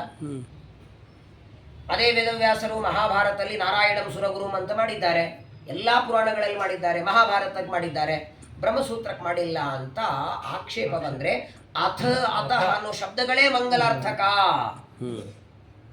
ಯಾವಾಗಲೂ ನೋಡಿ, ಗ್ರಂಥದ ಆದಿಯಲ್ಲಿ ಮಂಗಲಾಚರಣೆ ಎರಡಕ್ಕೆ ಮಾಡಬೇಕಂತ. ಯಾಕೆ ಮಾಡಬೇಕು? ನಿರ್ವಿಘ್ನವಾಗಿ. ಮೊದಲನೇದ್ದು ಗ್ರಂಥ ನಿರ್ವಿಘ್ನವಾಗಿ ಮುಗಿಲಿ ಅಂತ. ಅಲ್ಲ, ನಿರ್ವಿಘ್ನ ಅಂದ್ರೆ ವಿಘ್ನ ಬರೋರಿಗೆ ನಿರ್ವಿಘ್ನ. ವೇದವ್ಯಾಸರಿಗೆ ವಿಘ್ನ ಇದೆ? ವೇದವ್ಯಾಸರಿಗೆ ನಿರ್ವಿಘ್ನ ಆಗ್ಲಿ ಅಂತ ಇಲ್ಲ. ವೇದವ್ಯಾಸರು ಗ್ರಂಥದಾದಿಯಲ್ಲಿ ಮಂಗಲಾಚರಣೆ ಯಾಕೆ ಅಂದ್ರೆ, ಯಾವ ಗ್ರಂಥದಾದಿಯಲ್ಲಿ ಮಂಗಲಾಚರಣೆ ಇರುತ್ತೋ ಅಂತ ಗ್ರಂಥವನ್ನ ಶ್ರವಣ ಮಾಡಿದರೆ ಶಿಷ್ಯರ ಆಯುಷ್ಯ ಬೆಳೀತದಂತ. ಹಾಗಾಗಿ ಮಂಗಲಾಚರಣೆ ಇಲ್ಲದೆ ಇರುವ ಗ್ರಂಥಗಳನ್ನ ಶ್ರವಣ ಮಾಡಬಾರದು ಅಂತ ವೇದವ್ಯಾಸ ದೇವರು ಭಾಗವತದ ಆದಿಯಲ್ಲಿ ಮಂಗಲಾಚರಣೆಯನ್ನು ಮಾಡ್ತಾರೆ. ಪ್ರಥಮ ಶ್ಲೋಕದ ಅರ್ಥವನ್ನು ಸಂಕ್ಷೇಪದಲ್ಲಿ ಹೇಳುತ್ತೇನೆ. ನಾನು ಹೊಸದಾಗಿ ಬೆಂಗಳೂರಿಗೆ ಬಂದಾಗ ಪುಣ್ಯಧಾಮದಲ್ಲಿ ಉಪನ್ಯಾಸ ಮಾಡ್ತಿದ್ದೆ ಅಂದರೆ ಈಗ ಹೋಗ್ತೀನಿ. ಸುಮಾರು 6 ತಿಂಗಳು ಪ್ರಥಮ ಶ್ಲೋಕ ಒಂದೇ ಹೇಳಿದ್ದೀನಿ. ಜನ್ಮಾದ್ಯಸ್ಯ ಯಥೋನ್ವಯಾದಿತರತಃ ಒಂದೇ ಶ್ಲೋಕ 6 ತಿಂಗಳು. ಅಲ್ಲಿ ಕೂತವರೆಲ್ಲ ಅಂದರು ಆಚಾರ ಮಂಗಳ ನಾವಿರೋದ್ರಾಗ ಆಗಬೇಕು, ನಮ್ಮ ಮೊಮ್ಮಕ್ಕಳಿದ್ದಾಗ ಅಲ್ಲ. 12 ಸ್ಕಂದ ಆದಷ್ಟು ನಾವೇ ಕೇಳಬೇಕು ಅಂತ ಅಪೇಕ್ಷೆ ಇದೆ, ಸ್ವಲ್ಪ ವೇಗ ಹೋಗಲಿ ಅಂತ. ಅಷ್ಟು ಅರ್ಥ ಮೊದಲನೇ ಶ್ಲೋಕದಲ್ಲಿದೆ. ಆದರೆ ಅಷ್ಟ ನಾನು ಹೇಳೋದಿಲ್ಲ. ಆದರೆ ಅದನ್ನು ಹೇಳದೆ ಮುಂದೆ ಹೋಗುವ ಹಾಗೂ ಇಲ್ಲ. ಮಂಗಲಾಚರಣ ಶ್ಲೋಕ ಅರ್ಥ ಹೇಳದೆ ಮುಂದೆ ಹೋಗುವ ಹಾಗಿಲ್ಲ. ಆದ್ದರಿಂದ ಸಂಕ್ಷೇಪದಲ್ಲಿ ಹೇಳ್ತೇನೆ. ಜನ್ಮಾದ್ಯಸ್ಯ ಯತೋನ್ವಯಾತ್ ಇತರತಃ ಅರ್ಥೇಷ್ವವಿಜ್ಞಸ್ವರಾಟ್ ತೇನೇ ಬ್ರಹ್ಮ ಹೃದಯ ಆದಿಕವನೆ ಮುಷ್ಯಂತಿ ಯಂ ಸೂರಯಃ ತೇಜೋ ವಾರಿಮೃದಾಂ ಯಥಾ ವಿನಿಮಯೋ ಯತ್ರ ತ್ರಿಸರ್ಗೋ ಮೃಷಾ ಧಾಮ್ನಾ ಸ್ವೇನ ಸದಾ ನಿರಸ್ತಕುಹಕಂ ಸತ್ಯಂ ಪರಂ ಧೀಮಹಿ. ಈ ಶ್ಲೋಕದ ಅರ್ಥ ಯಾವಾಗಲೂ ಶ್ಲೋಕದ ಅರ್ಥ ಬರಬೇಕಾದರೆ ಸಾಮಾನ್ಯವಾಗಿ ಮೇಲಿಂದ ಕೆಳಗೆ ಬರಬೇಕು. ಆದರೆ ಈ ಶ್ಲೋಕ ಕೆಳಗಿಂದ ಮೇಲೆ ಹೋಗಬೇಕು. ಇದರ ಅರ್ಥವೇ ಹಾಗಿದೆ ನೋಡಿ. ಈ ಪ್ರಥಮ ಶ್ಲೋಕದ ಕೊನೆಗಿರುವ ಶಬ್ದ ಯಾವುದು? ಧೀಮಹಿ. ಧೀಮಹಿ ಅಂದ್ರೆ ಅರ್ಥ ಏನು? ಧ್ಯಾನ ಮಾಡೋಣ. ವಾಸ್ತವಿಕವಾಗಿ ಇದು ಗಾಯತ್ರಿ ಮಂತ್ರದಲ್ಲಿ ಬರುವ ಶಬ್ದ. ಇದನ್ನ ವೇದವ್ಯಾಸರು ವ್ಯತ್ಯಾಸ ಮಾಡಬಹುದಾಗಿತ್ತು. ಧೀಮಹೇ ಅಂತ ಅನ್ಬೇಕಾಗಿತ್ತವರು, ಅಥವಾ ಧ್ಯಾಯಾಮಿ ಅಂತ ಅನ್ಬೇಕಾಗಿತ್ತು. ಯಾಕಂದ್ರೆ ಗಾಯತ್ರಿಯ ಅರ್ಥವನ್ನ ಭಾಗವತ ಹೇಳುತ್ತದೆ. ಗಾಯತ್ರಿ ಭಾಷ್ಯ ರೂಪೋಸೌ ವೇದಾರ್ಥ ಪರಿಬ್ರಹ್ಮಿತ. ಗಾಯತ್ರಿ ಮಂತ್ರದ ಭಾಷ್ಯ ಭಾಗವತ ಅಂತ ತೋರಿಸೋದಕ್ಕಾಗಿ ಗಾಯತ್ರಿಯ ಶಬ್ದವನ್ನೇ ಇಟ್ಟಿದ್ದಾರೆ. ಧೀಮಹಿ ಅಂದ್ರೆ ಧ್ಯಾನ ಮಾಡೋಣ. ಯಾರ್ದು ಧ್ಯಾನ ಮಾಡ್ತೀರಿ? ಧೀಮಹಿ ಅನ್ನೋದಕ್ಕೆ ಧ್ಯಾನ ಮಾಡೋಣ. ಯಾರದು? ಪರಂ. ಪರಂ ಅಂದ್ರೇನು? ಅನಂತ ಗುಣ ಪರಿಪೂರ್ಣನಾದ ಪರಮಾತ್ಮನ ಧ್ಯಾನವನ್ನ ಮಾಡೋಣ. ಪರಂ ಶಬ್ದಕ್ಕೆ ಅನಂತ ಗುಣ ಪೂರ್ಣ ಅಂದ್ರೆ ಅವನು ಅನಂತ ಗುಣ ಪೂರ್ಣ ಅಂತ ನಿಮಗೆ ಹೆಂಗ್ ಗೊತ್ತಾಯಿತು? ದೇವರಲ್ಲಿ ಅನಂತ ಗುಣಗಳಿವೆ ಅಂತ ಹೆಂಗ್ ಗೊತ್ತಾಯ್ತು ನಿಮಗೆ? ಯಾರಾದ್ರೂ ಹೇಳಿದ್ದಾಗ ಗೊತ್ತಾಯ್ತಾ? ಅಥವಾ ನೀವೆಲ್ಲಾದ್ರೂ ಪ್ರವಚನದಲ್ಲಿ ಕೇಳಿದ್ದಾಗ ಗೊತ್ತಾಯ್ತಾ? ಧೀಮಹಿ ಧ್ಯಾನ ಮಾಡೋಣ. ಪರಂ ಧೀಮಹಿ ಅನಂತ ಗುಣ ಪರಿಪೂರ್ಣನಾದ ಪರಮಾತ್ಮನನ್ನ ಧ್ಯಾನ ಮಾಡೋಣ. ಪರಂ ಶಬ್ದಕ್ಕೆ ಅನಂತ ಗುಣ ಪೂರ್ಣ ಅಂದ್ರಿ. ದೇವರಲ್ಲಿ ಅನಂತ ಗುಣಗಳಿವೆ ಅಂತ ಹೆಂಗ್ ಗೊತ್ತಾಯಿತು? ಜನ್ಮಾದ್ಯಸ್ಯ ಯತಃ. ಮೇಲೆ ಹೋಗ್ಬೇಕೀಗ. ಯತಃ ಯಾವ ಪರಮಾತ್ಮನಿಂದ, ಅಸ್ಯ ಅಂದ್ರೆ ಈ ಚೇತನಾತ್ಮಕವಾದ ಪ್ರಪಂಚದ ಜನ್ಮಾದಿ. ಜನ್ಮ ಅಂದ್ರೆ ಸೃಷ್ಟಿ. ಆದಿ ಶಬ್ದದಿಂದ ಸೃಷ್ಟಿ, ಸ್ಥಿತಿ, ಲಯ, ನಿಯಮನ, ಜ್ಞಾನ, ಅಜ್ಞಾನ, ಬಂಧ, ಮೋಕ್ಷ. ಒಟ್ಟಾರೆ 8. ಸೃಷ್ಟಿ, ಸ್ಥಿತಿ, ಲಯ ಮೊದಲಾದವುಗಳು ಯಾವ ಪರಮಾತ್ಮನಿಂದ ಈ ಜಗತ್ತಿಗೆ ಆಗತ್ತೋ ಆದ್ದರಿಂದ ಅವನು ಅನಂತ ಗುಣ ಪೂರ್ಣ. ಸಂಬಂಧ ಏನಿದೆ? ತಲೆಶೂಲಿಗೂ ಗೋಕುಲಾಷ್ಟಮಿಗೂ. ತಲೆಶೂಲಿ ಆದರೆ ಗೋಕುಲಾಷ್ಟಮಿ ಅನ್ಬೋದಾ? ಹಾಗೆ ಜಗತ್ತಿನ ಸೃಷ್ಟಿ ಮಾಡ್ತಾನೆ ಸರಿ. ಜನ್ಮಾದ್ಯಸ್ಯ ಯತಃ ಅಂದ್ರೆ ಏನರ್ಥ? ಯಾವ ಪರಮಾತ್ಮನಿಂದ ಜಗತ್ತಿನ ಸೃಷ್ಟಿಯಾದಿಗಳೆಲ್ಲ ನಡೆಯುತ್ತೋ ಅಂದ ಮಾತ್ರಕ್ಕೆ, ಜಗತ್ತಿನ ಸೃಷ್ಟಿ ಮಾಡಿದ ಮಾತ್ರಕ್ಕೆ ಅವನು ಅನಂತ ಗುಣ ಯಾಕಾಗಬೇಕು? ಸೃಷ್ಟಿ ಮಾಡ್ತಾನೆ ಅಂದ ಮಾತ್ರಕ್ಕೆ ಅನಂತ ಗುಣಗಳು ಯಾಕೆ ಬರಬೇಕು ದೇವರಲ್ಲಿ ಅಂದರೆ, ಅದಕ್ಕೆ ವೇದವ್ಯಾಸರಂದ್ರು, ಈಗ ಒಬ್ಬ ಕುಂಬಾರ ಒಂದು ಮಡಿಕೆ ಮಾಡಬೇಕಾಗಿದೆ. ಕುಂಬಾರ ಮಡಿಕೆ ಮಾಡಲಿಕ್ಕೆ ಸಾಮಗ್ರಿಗಳೇನೇನು ಬೇಕು? ಮಣ್ಣು, ಚಕ್ರ, ನೀರು. ಮಣ್ಣು, ನೀರು, ಚಕ್ರ, ದಂಡ, ಅದನ್ನು ಆಮೇಲೆ ಸುಡೋದಕ್ಕೆ ಬೆಂಕಿ, ಇಷ್ಟೆಲ್ಲ ಇದೆ. ಸಾಮಗ್ರಿಗಳೆಲ್ಲ ಇದ್ದರೂ ಕೂಡ ಎಷ್ಟು ಮಣ್ಣಿಗೆ ಎಷ್ಟು ನೀರು ಹಾಕಬೇಕು, ಅದನ್ನು ಹೇಗೆ ಕಲಿಸಬೇಕು ಅನ್ನುವ ಜ್ಞಾನ ಕುಂಬಾರನಿಗೆ ಇರಲಿಲ್ಲ ಅಂದರೆ ಮಡಿಕೆ ಆಗತ್ತಾ? ಸಾಮಗ್ರಿಗಳೆಲ್ಲ ಇದೆ, ಅದೇನಾಯಿತು? ಸಾಮಗ್ರಿಗಳ ಜೊತೆಗೆ ಮಡಿಕೆ ಮಾಡುವ ಜ್ಞಾನ ಬೇಕು. ಸರಿ, ಸಾಮಗ್ರಿಗಳು ಇದೆ, ಮಡಿಕೆ ಮಾಡುವ ಜ್ಞಾನವೂ ಕುಂಬಾರನಿಗಿದೆ, ಮಾಡುವ ಇಚ್ಛೆ ಇಲ್ಲ ಅವನಿಗೆ, ಆಗ ಮಡಿಕೆ ಆಗತ್ತಾ? ಹಾಗಾದ್ರೆ ಜ್ಞಾನದ ಜೊತೆಗೆ ಇಚ್ಛಾ ಬೇಕು. ಸರಿ, ಜ್ಞಾನನೂ ಇದೆ ಕುಂಬಾರನಿಗೆ, ಮಾಡುವ ಇಚ್ಛಾನೂ ಇದೆ, ಪ್ರಯತ್ನ ಕುಂಬಾರ ಮಾಡ್ತಿಲ್ಲ, ಮಡಿಕೆ ಆಗತ್ತಾ? ಹಾಗಾದ್ರೆ ಮೂರನೇದ್ದು ಜ್ಞಾನ, ಇಚ್ಛಾ, ಪ್ರಯತ್ನ, ಕ್ರಿಯಾ. ಸರಿ, ಜ್ಞಾನನೂ ಇದೆ, ಮಾಡುವ ಇಚ್ಛಾನೂ ಇದೆ, ಪ್ರಯತ್ನನೂ ಕುಂಬಾರ ಮಾಡುತ್ತಿದ್ದಾನೆ. ಆದರೆ ದೇಹದಲ್ಲಿ ಶಕ್ತಿ ಇಲ್ಲ ಅವನಿಗೆ ಮಡಿಕೆ ಮಾಡಲಿಕ್ಕೆ. ಆಗ ಮಡಿಕೆ ಆಗತ್ತಾ? ಹಾಗಾದ್ರೆ ನಾಲ್ಕನೇದ್ದು ಶಕ್ತಿ ಇದೆ. ಜ್ಞಾನನೂ ಇದೆ, ಇಚ್ಛಾನೂ ಇದೆ, ಪ್ರಯತ್ನನೂ ಮಾಡುತ್ತಿದ್ದಾನೆ, ಶಕ್ತಿನೂ ಇದೆ, ಉತ್ಸಾಹ ಇಲ್ಲ ಕುಂಬಾರನಿಗೆ. ಆಗ ಮಡಿಕೆ ಆಗತ್ತಾ? ಆಗೋದೇ ಇಲ್ಲ. ಉತ್ಸಾಹ ಇಲ್ಲ ಅಂದ್ರೆ ನಿದ್ದೆನೇ ಆಗಲ್ಲ, ಮಡಿಕೆಯಲ್ಲಿಂದ ಆಗೋದು. ಹಾಗಾದ್ರೆ ಐದನೇದ್ದು ಉತ್ಸಾಹ ಸೇರಿಕೊಳ್ಳೋದು. ಜ್ಞಾನ, ಇಚ್ಛಾ, ಶಕ್ತಿ, ಪ್ರಯತ್ನ, ಉತ್ಸಾಹ ಎಲ್ಲಾನು ಇದೆ. ಎಲ್ಲ ಇದ್ದು ಕುಂಬಾರ ಮಡಿಕೆ ಮಾಡ್ತಿದ್ದ. ಯಾರೋ ಬಂದು ಯಾಕೆ ಮಾಡ್ತಿ ಅಂತ ತಡೆದು ಬಿಟ್ರೆ ಮಡಿಕೆ ಆಗತ್ತಾ? ಹಾಗಾದ್ರೆ ಯಾರೂ ತಡಿದೇ ಇದ್ದಂಗ ಆಗಬೇಕು, ವಿಚಾರ ಮಾಡಿ. ಹಾಗಾದ್ರೆ ಒಂದು ಮಡಿಕೆ ಮಾಡೋದಕ್ಕೆ ಕುಂಬಾರನಿಗೆ ಏನೇನು ಬೇಕಾಯಿತು? ಮೊದಲನೇದು ಜ್ಞಾನ, ಇಚ್ಛಾ, ಶಕ್ತಿ, ಪ್ರಯತ್ನ, ಉತ್ಸಾಹ. ಒಂದೇ ಮಡಿಕೆ ಮಾಡುವುದಕ್ಕೆ ಜ್ಞಾನ, ಇಚ್ಛಾ, ಶಕ್ತಿ, ಪ್ರಯತ್ನ ಅನ್ನುವ 5 ಗುಣಗಳು ಬೇಕಾದರೆ ಇಷ್ಟು ವಿಶಾಲವಾದ ಪ್ರಪಂಚವನ್ನು ಸೃಷ್ಟಿ ಮಾಡಲಿಕ್ಕೆ ಅನಂತ ಗುಣಗಳ ಬೇಡವಾ ದೇವರಿಗೆ? ಬೇಡವಾ? ಕುಂಬಾರನಿಗೆ ಮಡಿಕೆ ಮಾಡಲಿಕ್ಕೆ ಯಾವ ಮಣ್ಣಿನಿಂದ ಮಾಡಬಹುದು ಅಂತ ಚೆನ್ನಾಗಿ ಗೊತ್ತಿದೆ. ನಿಮ್ ತುಳಸಿ ಕುಂಡದಲ್ಲಿ ಮಣ್ಣು ಕೊಟ್ಬಿಡಿ, ಒಂದು ಮಡಿಕೆಗೆ 700-800 ರೂಪಾಯಿ ಕುಂಬಾರ ಅಂತಾರೆ. ನಾವೇ ಮಣ್ಣು ಕೊಟ್ರೆ ಎಷ್ಟೊತ್ತಿ ಮಾಡ್ಕೊಡ್ತೀವಿ ಅಂತ ಕೇಳಿ. ಈ ರೆಡಿಮೇಡ್ ಇದೆಯಲ್ಲ, ಬಟ್ಟೆ ನೀವೇ ತಗೊಂಡ್ರೆ ಬಟ್ಟೆ ಚಾರ್ಜ್ ಮಾಡ್ತಾರೆ, ನೀವೇ ಬಟ್ಟೆ ಕೊಟ್ರೆ ಹೊದ್ದು ಕೊಡೋದು ಅಷ್ಟೇ ಚಾರ್ಜ್ ತಗೋತಾರೆ. ಹಂಗೆ ನಮ್ದೇ ಮಣ್ಣು ಕೊಡ್ತೀವಿ ಮಾಡಿಕೊಡಿ ಅಂದ್ರೆ ನಿಮ್ ಮಣ್ಣು ಬರಬೇಕಲ್ಲ ಮಡಿಕೆ ಮಾಡ್ಲಿಕ್ಕೆ. ಅಂತ ಮಣ್ಣಲ್ಲ ಅದು. ಆ ಮಣ್ಣಿನಲ್ಲೂ ಆ ಗುಣಶಕ್ತಿ ಇರಬೇಕು. ಹಾಗಾದ್ರೆ ಆ ಯಾವ ಮಣ್ಣು ಮಡಿಕೆಗೆ ಬರ್ತದೆ ಅಂತ ತಿಳುವಳಿಕೆ ಕುಂಬಾರನಿಗಿರಬೇಕು. ವಿಚಾರ ಮಾಡಿ, ಒಂದು ಮಡಿಕೆಗೆ ಇಷ್ಟು ಜ್ಞಾನಶಕ್ತಿ ಕುಂಬಾರನಿಗಿರಬೇಕಾದ್ರೆ ಇಂಥ ಅದ್ಭುತವಾದ ಪ್ರಪಂಚ ದೇವರು ಮಾಡಿದ್ದಾನೆ. ನಾನು ಪ್ರವಚನಕ್ಕೆ ಬಂದ ಕೂತ ಮರುಕ್ಷಣದಿಂದ ಈ ಮಲ್ಲಿಗೆ ಹೂವಿನ ವಾಸನೆ ಬರ್ತಿದೆ. ಆ ಮಲ್ಲಿಗೆ ಹೂವಿನಲ್ಲಿ ವಾಸನೆ ಯಾರು ನೀವು ಕೊಟ್ಟದ್ದೋ ನಾನು ಕೊಟ್ಟದ್ದೋ, ಅಥವಾ ಆ ಮಲ್ಲಿಗೆ ಹೂವು ಬರುವಾಗ ಆ ಗಿಡಕ್ಕೆ ಯಾರಾದ್ರೂ ಸೆಟ್ ಹಾಕಿದ್ದ? ಇಲ್ಲ. ವಾಸ್ತವಿಕ ನೋಡಿದ್ರೆ ಅದಕ್ಕೆ ಗೊಬ್ಬರ ಹಾಕಿದ್ರೆ ಗೊಬ್ಬರದ ವಾಸನೆ ಬರಬೇಕಾಗಿತ್ತು. ಈ ಒಂದು ಮಲ್ಲಿಗೆ ಹೂವಿನಿಂದ ವಿಚಾರ ಮಾಡಿ ದೇವರ ಸೃಷ್ಟಿ ಎಷ್ಟು ಅದ್ಭುತ. ಒಂದೇ ಮಣ್ಣು ಒಂದೇ, 10 ಕುಂಡಗಳಿಡಿ, ಮಲ್ಲಿಗೆ, ಸಂಪಿಗೆ, ಜಾಜಿ, ಪಾರಿಜಾತ, 10 ಗಿಡಗಳಿಗೆ 10 ಹೂಗಳು. ಎಲ್ಲ ಹೂಗಳ ವಾಸನೆ ಬೇರೆ, ಬೆಲೆ ಬೇರೆ, ಬಣ್ಣ ಬೇರೆ. ಈ ಶಾವಂತಿಗೆ ಹೂವಲ್ಲಿ ಎಷ್ಟು ತರ ಬರುತ್ತೆ ಗೊತ್ತಾ? ಬಣ್ಣಗಳಲ್ಲೇ ಬಿಳಿ ಶಾವಂತಿಗೆ ಇದೆ, ಕೆಂಪಿಗಿದೆ, ಹಳದಿ ಇದೆ.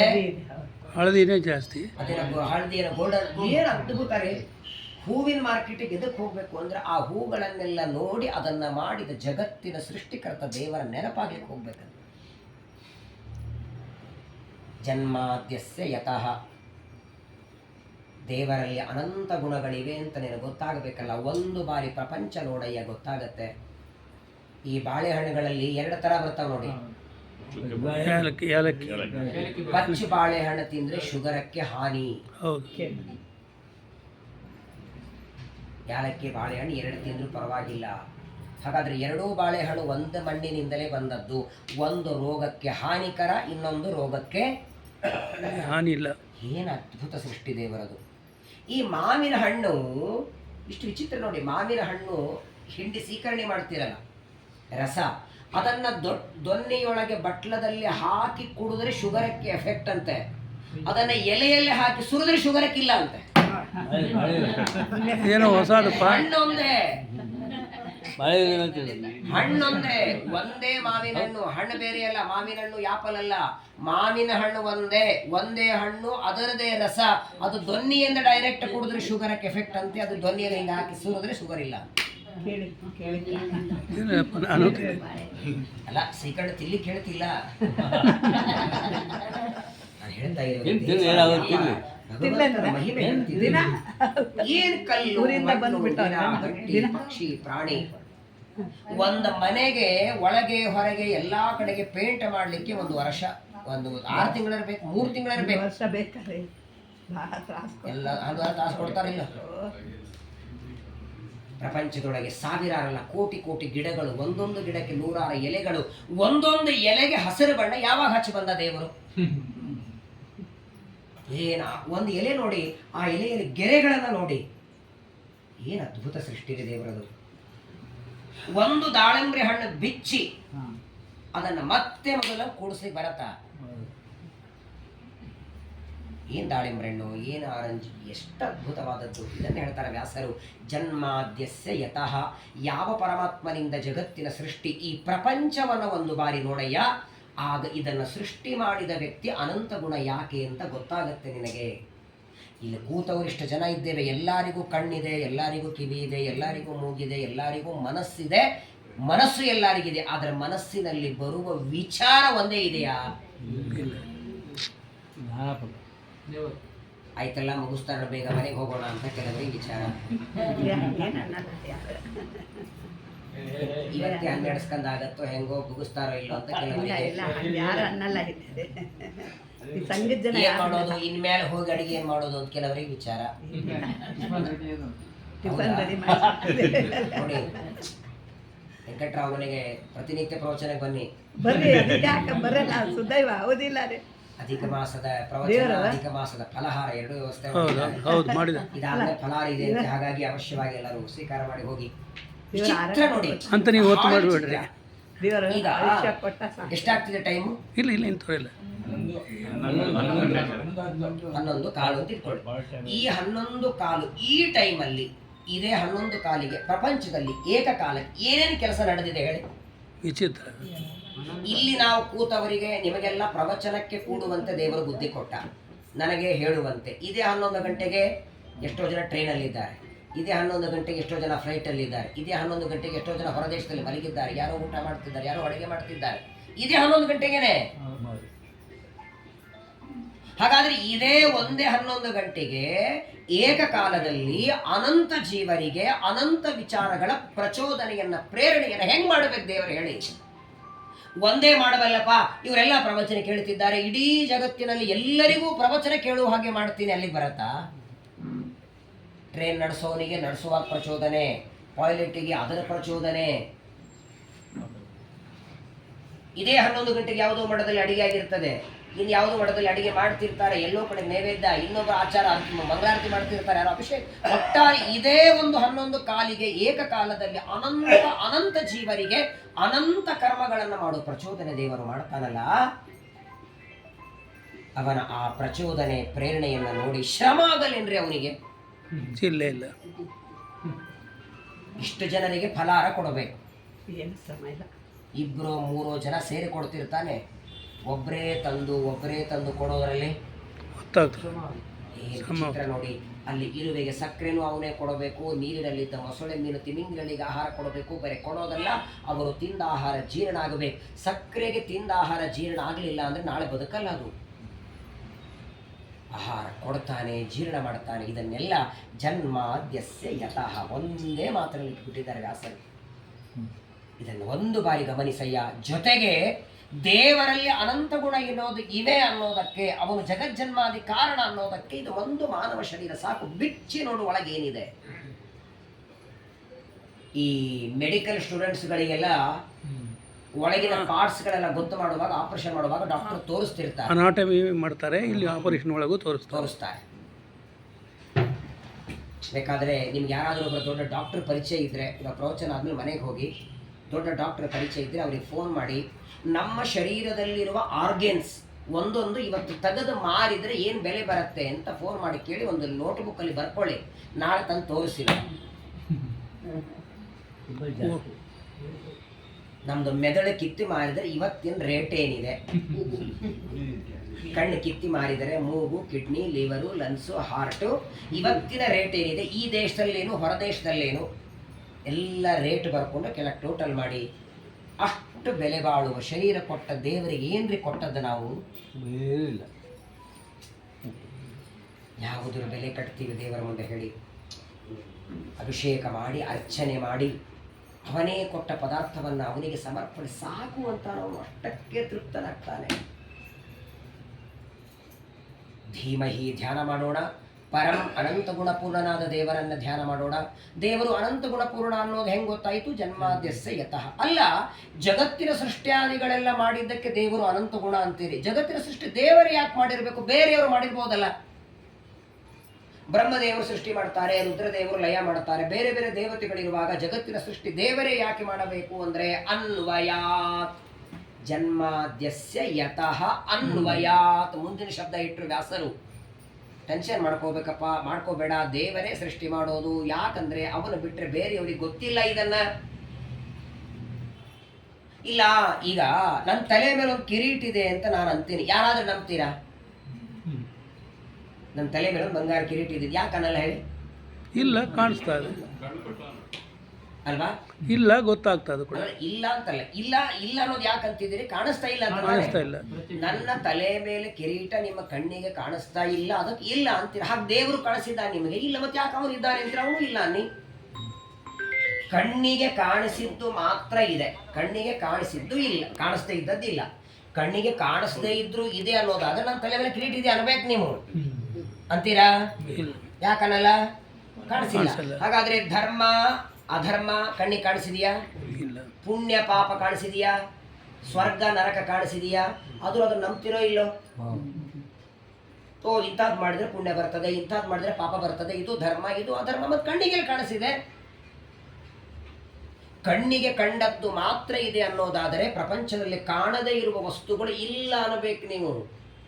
ಅದಕ್ಕೆ ವೇದವ್ಯಾಸರ ಮುಂದಿನ ಶಬ್ದ ಇತರತಃ. ಜನ್ಮಾದ್ಯಸ್ಯ ಯತಃ ಅನ್ವಯಾತ್ ಇತರತಃ. ಇತರತಃ ಅಂದ್ರೇನು?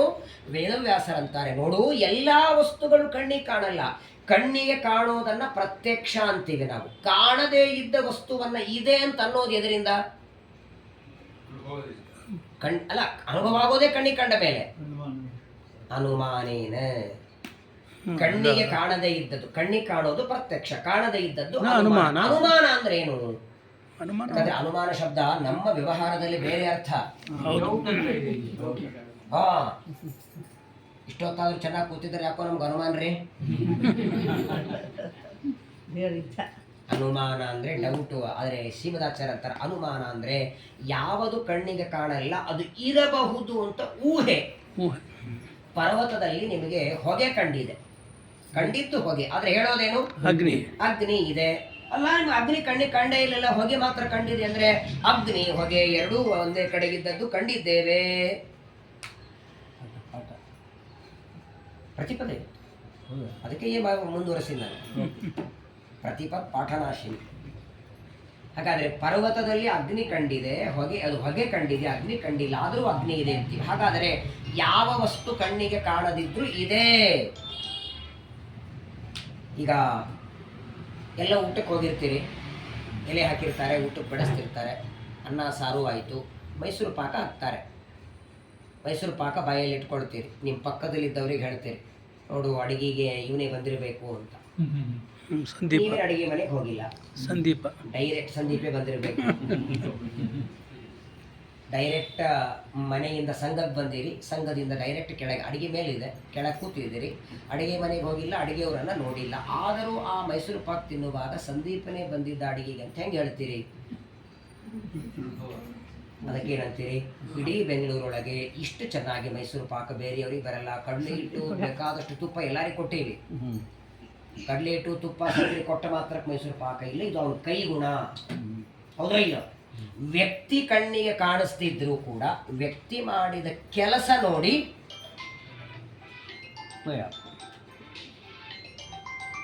ಆನ್ಸರ್ ಮಾಡಿಬಿಡ್ರಿ. ನಾನು ಫೋನ್ ಮಾಡ್ತೀನಿ, ನಿಮ್ಗೆ ಬರಬೇಕಾದ್ರೆ ಫೋನ್ ಮಾಡ್ತೀನಿ, ನಾನು ಬರಬೇಕಾದ್ರೆ ಫೋನ್ ಮಾಡಿ ಬರ್ತೀನಿ. ಆಯ್ತು, ಬರ್ತೀನಿ. ವ್ಯಕ್ತಿ ಕಣ್ಣಿಗೆ ಕಾಣಿಸ್ದಿದ್ರು ಅವನು ಮಾಡಿದ ಕೆಲಸ ನೋಡಿ ತಾನೇ ಊಹೆ ಮಾಡ್ತೀವಿ. ಸಂಘಕ್ಕೆ ಪ್ರವಚನ ಬರೋದ್ರಲ್ಲಿ ಬರ ಕುರ್ಚಿ ಹಾಕಿದ್ದಾರೆ ಅಂದ್ರೆ ಯಾರು ಹಾಕಿದ್ದಾರೆ ಅಂತ ಅರ್ಥ ತಾನೆ. ವಿಚಾರ ಮಾಡಿ, ವಾಸ್ತವಿಕ ದೇವರು ಕಣ್ಣಿಗೆ ಕಾಣಿಸಿಲ್ಲ, ಆದರೆ ಅವನು ಮಾಡಿದ ಕೆಲಸ ನೋಡಿ ಅಂತಾರೆ ವ್ಯಾಸರು. ಇಷ್ಟು ಅದ್ಭುತವಾದ ವಿಶಾಲವಾದ ಪ್ರಪಂಚ, ಗಿಡ ಮರ ಪಕ್ಷಿ ಪ್ರಾಣಿ ಕ್ರಿಮಿ ಕೀಟ ಹುಳ ಗಂಟಿ ನರಿ ನಾರಿ ಹಂದಿ ಮನುಷ್ಯ ಇಷ್ಟೆಲ್ಲ ವಿಶಾಲವಾದ ಅದ್ಭುತವಾದ ವಿಚಿತ್ರವಾದ ನಾನಾ ರೀತಿ ಬಣ್ಣಗಳಿಂದ ಯುಕ್ತವಾದ ಪ್ರಪಂಚವನ್ನು ನೋಡಿ, ಇಷ್ಟು ಅದ್ಭುತವಾದ ಪ್ರಪಂಚ ಇವನ ಹೊರತಾಗಿ ಬೇರೆಯವರಿಗೆ ಸಾಧ್ಯವಿಲ್ಲ. ಹಾಗಾದರೆ ಈ ಕೆಲಸ ಇಂಥ ಚೆನ್ನಾಗಿ ಸಾರಾಗಿದೆ ಅಂದರೆ ಸಾರು ಮಾಡೋನು ಬಳ್ಳಾರಿಯವನು ಬಂದಿರಬೇಕು ಅಥವಾ ಮಸಾಲೆ ಇವತ್ತೇ ಮಾಡಿರಬೇಕು ಅಂತ ಸಾರು ನೋಡಿ ಊಹೆ ಮಾಡುವಂತೆ ಈ ಕೆಲಸ ನೋಡಿ ಊಹೆ ಮಾಡಿ ಇಂತಹ ವ್ಯಕ್ತಿ ಮಾಡಿದ್ದಾನೆ, ಅವನೇ ಪರಮಾತ್ಮ. ಜನ್ಮಾದ್ಯಸ್ಯ ಯತಃ ಅನ್ವಯಾತ್ ಇತರತಃ.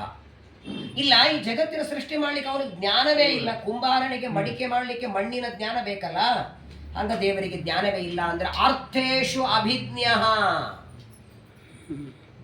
ಅರ್ಥ ಅಂದ್ರೆ ಪದಾರ್ಥಗಳು, ಅದರ ಬಗ್ಗೆ ಸಂಪೂರ್ಣ ಜ್ಞಾನ ಇದೆ. ಬರೀ ಕುಂಬಾರನಿಗೆ ಮಣ್ಣಿಂದ ಅಷ್ಟೇ ಗೊತ್ತಿದೆ, ಅವನಿಗೆ ಎಲ್ಲ ಗೊತ್ತು. ನಮ್ಮೆಲ್ಲರ ಹಿಂದಿನ ಮುಂದಿನ ಅನಂತ ಜನ್ಮಗಳ ಜ್ಞಾನ ಇದೆ.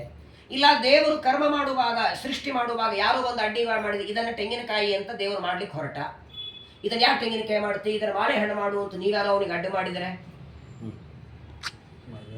ಸ್ವರಾಟ್ ವೇದವ್ಯಾಸರು ಅರ್ಥೇಶು ಅಭಿಜ್ಞ ಸ್ವರಾಟ್, ಅವನಿಗೆ ಅಡ್ಡಿ ಮಾಡೋರಿಲ್ಲ. ಇದನ್ನು ಯಾಕೆ ಮಾಡಿದೆ, ಹಿಂಗೆ ಮಾಡಿದೆ, ಹಿಂಗೆ ಯಾಕೆ ಮಾಡಿದೆ, ಏನೂ ಯಾರು ಕೇಳೋರಿಲ್ಲ. ಮಾವಿನ ಹಣ್ಣು ಹಿಂಗೆ ಯಾಕಿಟ್ಟಿ, ಬಾಳೆಹಣ್ಣು ಹಿಂಗೆ ಯಾಕಿಟ್ಟಿ, ಮಾವಿನ ಹಣ್ಣು ವರ್ಷಕ್ಕೊಮ್ಮೆ ಹಂಗೆ ಯಾಕೆ ಮಾಡಿದೆ, ಏನೂ ಕೇಳುವಂಗೆ, ಯಾವಾಗ ಬರ್ದ ತಿನ್ಬೇಕಷ್ಟೇ.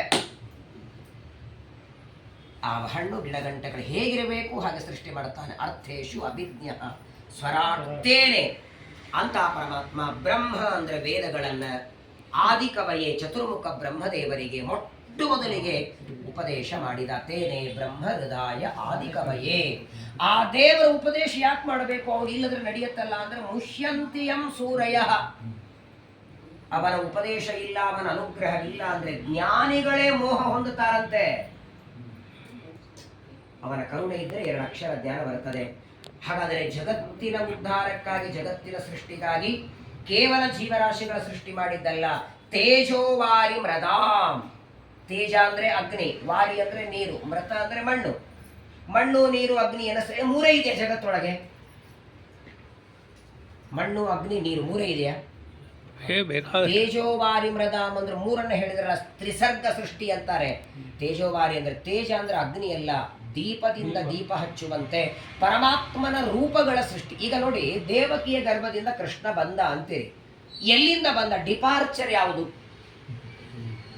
ಎಲ್ಲಿಂದ ಬರ್ತಾನೆ?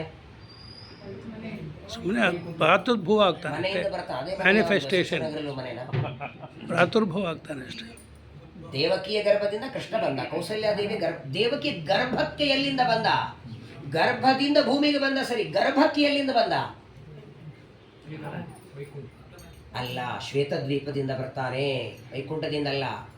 ಶ್ವೇತದ್ವೀಪ, ಅನಂತಾಸನ, ವೈಕುಂಠ 3 ಮನೆಗಳು. ಶ್ವೇತದ್ವೀಪದಲ್ಲಿ ನಾರಾಯಣ ಇದ್ದಾನೆ, ಅನಂತಾಸನದಲ್ಲಿ ವಾಸುದೇವ ಇದ್ದಾನೆ, ವೈಕುಂಠದಲ್ಲಿ ಅವನ ಹೆಸರೇ ವೈಕುಂಠ. ವೈಕುಂಠ ಪುರುಷ ಪ್ರಾಣ, ಪ್ರಾಣದ ಪ್ರಣವ ಪ್ರತು. ಕುಂಠ ಅಂದ್ರೆ ನಾಶ, ವೈಕುಂಠ ಅಂದ್ರೆ ನಾಶರಹಿತ. ಹಾಗಾದ್ರೆ ಶ್ವೇತದ್ವೀಪದಲ್ಲಿರು ನಾರಾಯಣ, ಅವನಿಂದ ಇವೆಲ್ಲ ಭೂಮಿಗೆ ಬರ್ತವೆ. ಹೆಂಗೆ? ಒಂದು ದೀಪದಿಂದ 1000 ದೀಪ ಹಚ್ಚುವಂತೆ. ಮೊದಲನೇ ದೀಪಕ್ಕೂ 1000 ಕೊನೆ ದೀಪಕ್ಕೆ ಏನು ವ್ಯತ್ಯಾಸ ಇದೆ? ಹಾಗೆ ಪರಮಾತ್ಮನ ಮೂಲ ರೂಪಕ್ಕೂ ಅವತಾರ ರೂಪಗಳಿಗೂ ಭೇದವಿಲ್ಲ. ಅದನ್ನೇ ತೇಜೋ ಸೃಷ್ಟಿ. ವಾರಿ ಸೃಷ್ಟಿ ಅಂದ್ರೇನು? ನೀರಿನ ವಾರಿ ಸೃಷ್ಟಿ ಅಂದ್ರೆ ಜೀವ ಸೃಷ್ಟಿ. ಜೀವ ಸೃಷ್ಟಿ ಅಂದ್ರೆ ಜೀವರನ್ನ ಸೃಷ್ಟಿ ಮಾಡ್ತಾನೆ. ಜೀವರು ಅನಾದಿ ನಿತ್ಯರಾದ, ಮತ್ತೆ ಅನಾದಿ ನಿತ್ಯರಾದ ಜೀವರಿಗೆ ಸೃಷ್ಟಿ ಅಂದ್ರೇನು? ಶರೀರ ಕೊಡೋದು ಮಾತ್ರವಲ್ಲ, ಶರೀರದ ಮೇಲೆ ನಂದು ಅನ್ನುವ ಅಭಿಮಾನ ಕೊಡೋದು. ಈಗ ಅಲ್ಲೆಲ್ಲೋ ನೀರು ಬಿದ್ದಿದೆ, ಓಡಿ ಬರ್ತಿದ್ರಿ, ಜಾರಿ ಕೆಳಗೆ ಬಿದ್ರಿ, ಬಿದ್ದಾಕ್ಷಣ ಅಯ್ಯೋ ಬಡೀತು ಅಂತೀರಿ. ಬಡ್ದದ್ ಯಾವುದಕ್ಕೆ? ದೇಹಕ್ಕೆ. ಬಡೀತು ಅಂತ ಹೇಳೋನು ಯಾರು? ಜೀವ. ಜೀವ ಶರೀರ 2 ಬೇರೆ ತಾನೆ? ಹೌದು. ಜೀವ ಶರೀರ ಬೇರೆ ಅಂದಮೇಲೆ ಯಾರಿಗೆ ಬಡ್ದಿದೆ ಅವನು ಮಾತಾಡ್ತಿಲ್ಲ, ಯಾರಿಗೆ ಬಡ್ದಿಲ್ಲ ಅವನು ನನಗೆ ಅಂತಿದ್ದಾನೆ. ಜೀವನಿಗೆ ಬಡದೇ ಇಲ್ಲ, ಶರೀರಕ್ಕೆ ಬಡ್ದಿದೆ, ಶರೀರ ನನಗೆ ಅಲ್ಲಿ ಜಡ. ಅದು ಮೆಣಸಿನಕಾಯಿ ತಿಂದಾಗ ಅಯ್ಯೋ ನನಗೆ ತ್ರಾಸಾಯಿತು ಅಂತಾನೆ, ಆಗಿದ್ದು ನಾಲ್ಗೆಗೆ, ಅಂದದ್ದು ಜೀವ. ಹಾಗಾದ್ರೆ ತನಗೇನೂ ಅಲ್ಲದೆ ಇದ್ರು ತನಗೆ ಅಂತ ಯಾಕೆ ಜೀವ ಅಂತಾನಂದ್ರೆ ಇದು ಶರೀರ ನಂದು ಅಂತ ಅಭಿಮಾನ ಮಾಡ್ತಾನೆ. ಇದನ್ನೇ ವಾರಿ ಸೃಷ್ಟಿ. ಪಾತ್ರೆಯಲ್ಲಿ ನೀರಿದೆ. ಈಗ ಕನ್ನಡಿಯ ಮುಂದೆ ನಾವು ನಿಂತೀವಿ, ಕನ್ನಡಿಯ ಒಳಗೆ ಕಾಣೋದೇನು? ಹೊರಗಿರೋದು ಪ್ರತಿಬಿಂಬದಲ್ಲಿ. ಏನೇ ಬರಬೇಕಾದ್ರೂ ಬಿಂಬದಲ್ಲಿ ಇರ್ಬೇಕು ತಾನೆ. ಈಗ ನಾನು ಹೀಗೆ ನಿಂತುಕೊಂಡ್ರೆ ಒಳಗಡೆ ಹೀಗೆ ನಿಂತ್ಕೊಂಡ್ರೆ ಹಾಗೇನೆ. ನಾನು ಹೀಗೆ ನಿಂತುಕೊಂಡಾಗ ಕನ್ನಡಿಯಲ್ಲಿ ಮಾತ್ರ ಹೀಗೆ ಕಾಣತ್ತಾ? ಹಾಗಾದ್ರೆ ಪ್ರತಿಬಿಂಬದಲ್ಲಿ ಏನೇ ಬರಬೇಕಾದರೂ ಬಿಂಬದ ಅಧೀನವಾಗಿ ಇರುತ್ತದೆ. ಒಂದು ಪಾತ್ರೆ ತುಂಬ ನೀರಿದೆ, ಆ ನೀರಿನಲ್ಲಿ ಸೂರ್ಯನ ಪ್ರತಿಬಿಂಬ ಬಿದ್ದಿದೆ. ಬಿಂಬ ಸೂರ್ಯ, ನೀರಿನಲ್ಲಿ ಬಿದ್ದದ್ದು ಪ್ರತಿಬಿಂಬ. ಪಾತ್ರೆ ಅಲ್ಲಾಡಿಸಿದೆ, ನೀರು ಅಲ್ಲಾಡಿತು, ಒಳಗೆ ಪ್ರತಿಬಿಂಬ ಅಲ್ಲಾಡಿತು. ಬಿಂಬ ಅಲ್ಲಾಡಿದ್ದಾನ? ಇಲ್ಲ. ಪ್ರತಿಬಿಂಬದಲ್ಲಿ ಚಲನ ಬಂತಲ್ಲ. ನೀವೇ ಹೇಳಿದ್ರಲ್ಲ, ಬಿಂಬದ ಅಧೀನ ಪ್ರತಿಬಿಂಬ ಅಂದ್ರೆ ಬಿಂಬದಲ್ಲಿ ಚಲನ ಇಲ್ವೇ ಇಲ್ಲ. ಇದೆಯಾ? ಮತ್ತಾಯ್ತಲ್ಲ, ಅದು ಗುಣ ಬೇರೆ. ಬಿಂಬದಲ್ಲಿ ಇರೋದೇ ಪ್ರತಿಬಿಂಬದಲ್ಲಿ ಬರೋ ಹಾಗಿದ್ರೆ ಬಿಂಬನಾದ ಸೂರ್ಯನಲ್ಲಿ ಚಲನ ಇಲ್ಲ, ಆದರೂ ಪ್ರತಿಬಿಂಬದಲ್ಲಿ ಬಂತು. ಅದಕ್ಕೆ ಕಾರಣ ಏನು? ನೀರು. ಅದನ್ನೇನಂತೀವಿ? ಉಪಾಧಿ. ಸೂರ್ಯ ಬಿಂಬ, ನೀರಿನಲ್ಲಿ ಬಿದ್ದದ್ದು ಪ್ರತಿಬಿಂಬ, ನೀರು ಇದು ಉಪಾಧಿ. ಹಾಗೆ ದೇವರು ಬಿಂಬ, ನಾವು ಪ್ರತಿಬಿಂಬರು. ದೇಹ ಇದು ಉಪಾಧಿ. ಅಲ್ಲಿ ನೀರಿದ್ದ ಹಾಗೆ ಇಲ್ಲಿ ದೇಹ. ಹಾಗಾಗಿ ಇಲ್ಲದೆ ಇದ್ದದ್ದೆಲ್ಲ ನನಗಿದೆ. ಇದು ವಾರಿ ಸೃಷ್ಟಿ. ಮೂರನೆಯದ್ದು ಜಡ ಪದಾರ್ಥಗಳ ಸೃಷ್ಟಿ. ತೇಜೋ ವಾರಿ ಮೃದಾಂ ಯಥಾ ವಿನಿಮಯ. ಈ ವಿನಿಮಯ ಅನ್ನೋ ಶಬ್ದ ತಲೆ ಕೆಡಿಸಿಬಿಡ್ತಾರೆ ನೋಡಿ. ಸೃಷ್ಟಿ ಮಾಡಬೇಕಾದರೆ ಎಲ್ಲ ಗುಣಗಳಲ್ಲಿ ವೈಷಮ್ಯ ಆಗಬೇಕು. ಸತ್ವಗುಣ 8, ರಜೋಗುಣ 6, ತಮೋಗುಣ 3, ಹೀಗೆ ಗುಣಗಳ ವೈಷಮ್ಯ ಆದರೆ ಸೃಷ್ಟಿ. ಗುಣಗಳು ಬಿಡಿ ಬಿಡಿಯಾಗಿದ್ದರೆ ಲಯ. ಆ 3 ಗುಣಗಳಲ್ಲಿ ವಿನಿಮಯ ಮಾಡಿಸಿ. ತೇಜೋವಾರಿ ಮೃದಾಂ ಯಥಾ ವಿನಿಮಯ ಯತ್ರ, ಯಾವ ಪ್ರಪಂಚದೊಳಗೆ ತ್ರಿಸರ್ಗ. ಸರ್ಗ ಅಂದ್ರೆ ಸೃಷ್ಟಿ, ತ್ರಿಸರ್ಗ. ತೇಜೋವಾರಿ ಮೃದಾಂ ಅನ್ನುವ 3 ತರಹದ ಸೃಷ್ಟಿ ಇದು. ಮೃಷ. ಮೃಷ ಅಂದ್ರೆ ಏನು? ಸುಳ್ಳು. ಸುಳ್ಳು ಸೃಷ್ಟಿ ಮಾಡ್ತಾನ ದೇವರು. ಭಾಗವತ ಶ್ಲೋಕ ಹೇಳ್ತಿದ್ಯಲ್ಲ, ಯಸ್ತ್ರತ್ತಿ ಸರ್ಗೋ ಮೃಷ ಅಂತ. ಮಧ್ವಾಚಾರ್ಯ ಬರೀತಾರೆ, ಮೃಷ ಶಬ್ದಕ್ಕೆ ಸುಳ್ಳು ಅಂತ ಅರ್ಥ ಅಲ್ಲ, ಪ್ರಯೋಜನದ ಅಪೇಕ್ಷೆ ಇಲ್ಲ ಅಂತ ಅರ್ಥ. ದೇವರಿಗೆ ಕುಂಬಾರ ಒಂದು ಮಡಿಕೆ ಮಾಡಬೇಕಾದ್ರೆ ಪ್ರಯೋಜನ ಬೇಕು ತಾನೆ. ದುಡ್ಡು ಬರ್ತದೆ ಅಂತ ಮಾಡ್ತಾನೆ, ಅಥವಾ ಎಲ್ಲಾರು ನೋಡ್ಲಿ ಅಂತ ಮಾಡ್ತಾನೆ. ಇಡೀ ಪ್ರಪಂಚದೊಳಗೆ ಪ್ರಯೋಜನ ಇಲ್ಲದೆ ಯಾರು ಮಾಡೋರು ಇದ್ದಾರೆ ಹೇಳಿ? ಚಪ್ಪಲಿ ಹೊಲಿಯೋನು ಪ್ರಯೋಜನ ಇಲ್ಲದೆ ಮಾಡಲ್ಲ. ಬೇಕಾದಷ್ಟು. ನಾಳೆ ಕಾರ್ಯಕ್ರಮ ಇದೆ, ಸೇವೆಗೆ ಬನ್ನಿ ಅಂದ್ರೆ ಆ ಸೇವೆ ಅಂದ್ರೂ ಸೇವೆ ಬಡಿಸೋದಕ್ಕೆ ಸೇವೆಗೆ ಬರ್ತಾರಲ್ಲ, ಆ ನಂತರ ಪ್ರಯೋಜನ ಊಟ ಮಾಡಿ ಹೋಗ್ತಾರೆ. ಬಡಿಸಿ ಊಟ ಮಾಡಿ ಡಬ್ಬಿ ತಗೊಂಡು ಹೋಗ್ತಾರೆ 3 ಮಂದಿಗೆ. ಪ್ರಾಯ ಜಗತ್ತೊಳಗೆ ಪ್ರಯೋಜನದ ಅಪೇಕ್ಷೆ ಇಲ್ಲದೆ ನಮಂದೋಪಿ ಪ್ರವರ್ತತೆ. ಒಬ್ಬ ದಡ್ಡನು ಕೆಲಸ ಮಾಡಲ್ಲ, ಪ್ರಯೋಜನ ಇಲ್ಲದೆ ಮಾಡೋನು ದೇವರು. ಅದಕ್ಕೆಂದ್ರು ಮೃಷ ಅಂದ್ರೆ ಸುಳ್ಳಲ್ಲ, ಪ್ರಯೋಜನ ಇಲ್ಲದೆ. ಏನು ಪ್ರಯೋಜನ ಇಟ್ಕೊಂಡು ಮಾಡ್ಬೇಕು ಹೇಳಿ? ನಮಗೆಲ್ಲ ಈ ಶರೀರವನ್ನ ದೇವರು ಕೊಡುವಾಗ ಏನು ಪ್ರಯೋಜನ ಇಟ್ಕೋಬೇಕು? ನಾವೆಲ್ಲ ಪೂಜೆ ಮಾಡ್ತೀವಿ, ಪ್ರವಚನಕ್ಕೆ ಹೋಗ್ತೀವಿ ಅಂತ. ಹಂಗೇನೋ ಪ್ರಯೋಜನ ಇಟ್ಕೊಂಡ್ರೆ ಏನೋ ಕೊಡೇಬಾರದ್ರಿ ನಮಗೆ, ಅಲ್ಲೇನು? ನಮ್ಮ ಮುಖ ನೋಡಿದ್ರೆ ಬಳಗದವ್ರಿಗೆ ಕೊಡ್ಬೇಕು ಅನ್ಸಲ್ಲ. ಹೌದಾ ಇಲ್ಲ? ನಮ್ಮ ಮುಖ ನೋಡಿದ್ರೆ ದೇವರಿಗೆ ಏನು ಕೊಡ್ಬೇಕು ಹೆಂಗ ಅನ್ಸ? ಆದರೂ ಕೊಡ್ತಾನಲ್ಲ. ಯತ್ರತ್ತಿ ಸರ್ಗೋಂ ವೃಷ, ಪ್ರಯೋಜನ ಇಲ್ಲದೆ ಮಾಡ್ತಾನೆ. ಅಲ್ಲ, ಇವಾಗ ಮಾತು ಸಂಘದಲ್ಲಿ 100 ಜನ ಊಟಕ್ಕಿದ್ದಾರೆ ಅಂದ್ರೆ 3 ಜನ ಅಡಿಗೆಯವ್ರು ಬೇಕು, 4 ಜನ ಬೇಕು. 200 ಜನ ಇದ್ರೆ 8 ಜನ ಬೇಕು. ಜನ ಹೆಚ್ಚಾದಂಗೆ ಬೇಕು. ವಿಚಾರ ಮಾಡಿ, 8-10 ಜನರಿಗೆ 100-200 ಜನರಿಗೆ ಅಡಿಗೆ ಮಾಡ್ಲಿಕ್ಕೆ 8 ಜನ ಬೇಕು. ಇಡೀ ಜಗತ್ತಿಗೆ ದೇವರು ಅನ್ನ ಕೊಡ್ತಾನೆ, ನೀರು ಕೊಡ್ತಾನೆ, ಅವನಿಗೆ ಸಹಾಯಕರು ಯಾರಾದ್ರೂ ಬೇಡವಾ? ಸ್ವೇನ ಧಾಮ್ನ. ಧಾಮ ಅಂದ್ರೆ ಸಾಮರ್ಥ್ಯ, ಧಾಮ್ನ ಸ್ವೇನ, ತನ್ನ ಸ್ವಂತ ಸಾಮರ್ಥ್ಯ, ಇನ್ನೊಬ್ಬರ ಸಹಾಯ ಅಪೇಕ್ಷೆ ಇಲ್ಲದೆ ಮಾಡ್ತಾನೆ. ಅಲ್ಲದೆ ಮೋಸ ಯಾಕೆ ಮಾಡಬಾರ್ದು ದೇವರು? ಕಪಟ ವಂಚನೆ ಮಾಡಬಹುದಲ್ಲ ಇನ್ನೊಬ್ಬರಿಗೆ ಮೋಸ ಮಾಡಲಿಕ್ಕೆ. ನಿರಸ್ತ ಕುಹಕಂ. ಕುಹಕ ಅಂದ್ರೆ ಮೋಸ ವಂಚನೆ ಇಲ್ಲ. ಅನಾದಿ ಕಾಲದಿಂದ ಇರುವ ಸತ್ಯಂ, ಜಗದೋದ್ಧಾರನಾದ ಅನಾದಿ ಕಾಲದಿಂದ ಸತ್ಯನಾದ ಪರಂ ಅನಂತ ಗುಣ ಪರಿಪೂರ್ಣನಾದ ಪರಮಾತ್ಮನನ್ನ ಧೀಮಹಿ ಧ್ಯಾನ ಮಾಡೋಣ. ಹೀಗೆ ಪ್ರಥಮ ಶ್ಲೋಕದ ಅರ್ಥವನ್ನು ಸಂಕ್ಷೇಪದಲ್ಲಿ ತಿಳಿದಿದ್ದೇವೆ. ಇದಾದ ಮೇಲೆ 2ನೇ ಶ್ಲೋಕದಲ್ಲಿ ಧರ್ಮ ಪ್ರೋಜ್ಜಿತ ಕೈತಗೋತ್ರ ಪರಮ. ಈ ಶ್ಲೋಕದಲ್ಲಿ ಯಾವುದೇ ಗ್ರಂಥ ಓದಬೇಕಾದ್ರೆ 4 ಬೇಕಂತೆ. ಗ್ರಂಥದಲ್ಲಿ ಒಂದು ವಿಷಯ ಬೇಕು, ಒಂದು ಪ್ರಯೋಜನ ಬೇಕು, ಒಬ್ಬ ಅಧಿಕಾರಿ ಬೇಕು, ಸಂಬಂಧ ಬೇಕು. ಭಾಗವತದಲ್ಲಿ ವಿಷಯ ಏನು? ಕೃಷ್ಣ ಪರಮಾತ್ಮ. ಪ್ರಯೋಜನ ಏನು? ಮೋಕ್ಷ. ಭಾಗವತ ಶ್ರವಣದಿಂದ ಸಂಸಾರದಿಂದ ಬಿಡುಗಡೆ, ಮೋಕ್ಷ. ಅಧಿಕಾರಿ ಯಾರು? ಯಾರು ಒಂದು ಹೇಳಬೇಕು? ಭಾಗವತ ಕೊನೆಗೆ ಹೇಳಿದ್ದದು ನಿರ್ಮತ್ಸರಾಣಾಂ ಸತಾ. ಮಾತ್ಸರ್ಯ ಇಲ್ಲದೆ ಇದ್ದವರು ಯಾರು? ಅವರು ಭಾಗವತಕ್ಕೆ ಅಧಿಕಾರಿಗಳು. ಇನ್ನು ಯಾರು ಬರಲೇಬಾರದು ಇವತ್ತು. ಗೋವಿಂದ ಹೇಳಿ, ಗೋವಿಂದ. ವೇದವ್ಯಾಸ ದೇವರ ಮಾತಿನಂತೆ ಭಾಗವತ ಮಾತ್ಸರ್ಯ ಇಲ್ಲದೆ ಇದ್ದವ್ರಿಗೆ ಹೇಳಿ ಅಂದ್ರೆ ನಾವು ಇಲ್ಲೇ ಇಲ್ಲ, ಯಾರು ಇಲ್ಲ. ಯಾಕಂದ್ರೆ ಒಂದಿಲ್ಲ ಒಂಥರ ಇದ್ದೇ ಇದ್ದೀವಿ. ಹಾಗಾದ್ರೆ ಭಾಗವತ್ ಕೇಳಿಕ್ಕೆ ಅಧಿಕಾರಿಗಳೇ ಇಲ್ಲ ಅಂತ ಆಗತ್ತಲ್ಲ. ಅದಕ್ಕೆ ನಿರ್ಮತ್ಸರಾಣಂ ಅನ್ನೋದಕ್ಕೆ ಮಧ್ವಾಚಾರ್ಯ ಏನಂತಾರೆ ಗೊತ್ತಾ? ಒಟ್ಟಾರೆ ಮಾತ್ಸರ್ಯ ಇಲ್ಲದೆ ಇರೋದು ಅಂತ ಅರ್ಥ ಮಾಡಿಬಿಟ್ರೆ ಯಾರು ಭಾಗವತ ಶ್ರವಣಕ್ಕೆ ಬರೋದೇ ಇಲ್ಲ. ಯಾಕಂದ್ರೆ ಒಟ್ಟಾರೆ ಮಾತ್ಸರ್ಯ ಇಲ್ಲದೆ ಇದ್ದವರು ಯಾರು ಇಲ್ಲ. ಕೊನೆ ಪಕ್ಷ ತಮಕ್ಕಿಂತ ಉತ್ತಮರಲ್ಲಿ ಮಾತ್ಸರ್ಯ ಮಾಡದೇ ಇದ್ದವರು ಯಾರು? ಅವರಾದ್ರೆ ಬರ್ರಿ. ಯಾಕೆ ದೊಡ್ಡವರಲ್ಲಿ ಮಾತ್ಸರ್ಯ ಮಾಡಿದ್ರೆ ಏನಾಗತ್ತೆ ಹೇಳಿ? ನಮಕ್ಕಿಂತ ಉತ್ತಮರಲ್ಲಿ ಮಾತ್ಸರ್ಯ ಮಾಡಿದರೆ ಯಾವ ಗುಣಕ್ಕೆ ಮಾತ್ಸರ್ಯ ಮಾಡ್ತೀವಿ ಆ ಗುಣ ನಮ್ಮಲ್ಲಿ ಮೈನಸ್ ಆಗತ್ತೆ. ಸೋತ್ತಮರಲ್ಲಿ ಅವರಲ್ಲಿ ಜ್ಞಾನ ಇದೆ ಅಂತ ಮಾತ್ಸರ್ಯ ಮಾಡಿ ಜ್ಞಾನ ಹೋಗುತ್ತೆ. ಅವರು ಸುಂದರ ಅಂತ ಮಾತ್ಸರ್ಯ ಮಾಡಿ ಸೌಂದರ್ಯ ಹೋಗುತ್ತೆ. ನಿರ್ಮತ್ಸರಾಣ, ಮಾತ್ಸರ್ಯ ಇಲ್ಲದಿರುವ ಕನಿಷ್ಠ ಪಕ್ಷ ಶೇಷವಾಗಿ ನಿರಂತರವಾಗಿ ಶ್ರವಣ ಮಾಡುವ ಅಪೇಕ್ಷೆ ಇದ್ದವರು ಭಾಗವತಕ್ಕೆ ಅಧಿಕಾರಿಗಳು. ನೋಡಿ, ಭಾಗವತ ಶ್ರವಣಕ್ಕೆ ನಿರ್ಮತ್ಸರರು ಬೇಕು ಅಂದ್ರು. ಈಗ ನಿಮ್ಮೆಲ್ಲರ ಮುಂದೆ ಭಾಗವತ ಹೇಳಬೇಕೋ ಹೇಳಬಾರ್ದು? ಅವಶ್ಯವಾಗಿ ಹೇಳು. ನಿರ್ಮತ್ಸರ ಬರಬೇಕು ಅಂದ್ರೆ ಅದು ಹೇಳಲೇಬೇಕು, ಕೇಳಿದ್ರೆ ಬರತ್ತೆ. ಈಗ ಹೆಂಗಿದೆ ಅಂದ್ರೆ, ನಾನು ಭಾಗವತ ಹೇಳಿದ ಮೇಲೆ ನೀವು ನಿರ್ಮತ್ಸರ ಆಗ್ತೀರಿ. ನೀವು ನಿರ್ಮತ್ಸರ ಆದ ಮೇಲೆ ಹೌದು, ಆಮೇಲೆ ನಾ ಬಂದು ಹೇಳ್ಬೇಕಲ್ಲ. ಮತ್ತೂ ಕೇಳಬೇಕು ಅವಾಗ. ವೇದವ್ಯಾಸದೇವರಂತಾರೆ, ನಿರ್ಮತ್ಸರರು ಭಾಗವತಕ್ಕೆ ಅಧಿಕಾರಿಗಳು ಸರಿ. ಕಲಿಯುಗದೊಳಗೆ ಭಾಗವತ ಶ್ರವಣಕ್ಕೆ ಅಧಿಕಾರಿಗಳು ಶುದ್ಧವಾದ ಮನಸ್ಸಿದ್ದವರು, ಅಪೇಕ್ಷೆ ಇದ್ದವರು, ಇಚ್ಛೆ ಇದ್ದವರು, ಭಾಗವತದ ಬಗ್ಗೆ ಆದರ ಗೌರವ ಇದ್ದವರು. ಅದನ್ನ ನಿಮ್ಮೆಲ್ಲರಲ್ಲಿ ಇದೆ.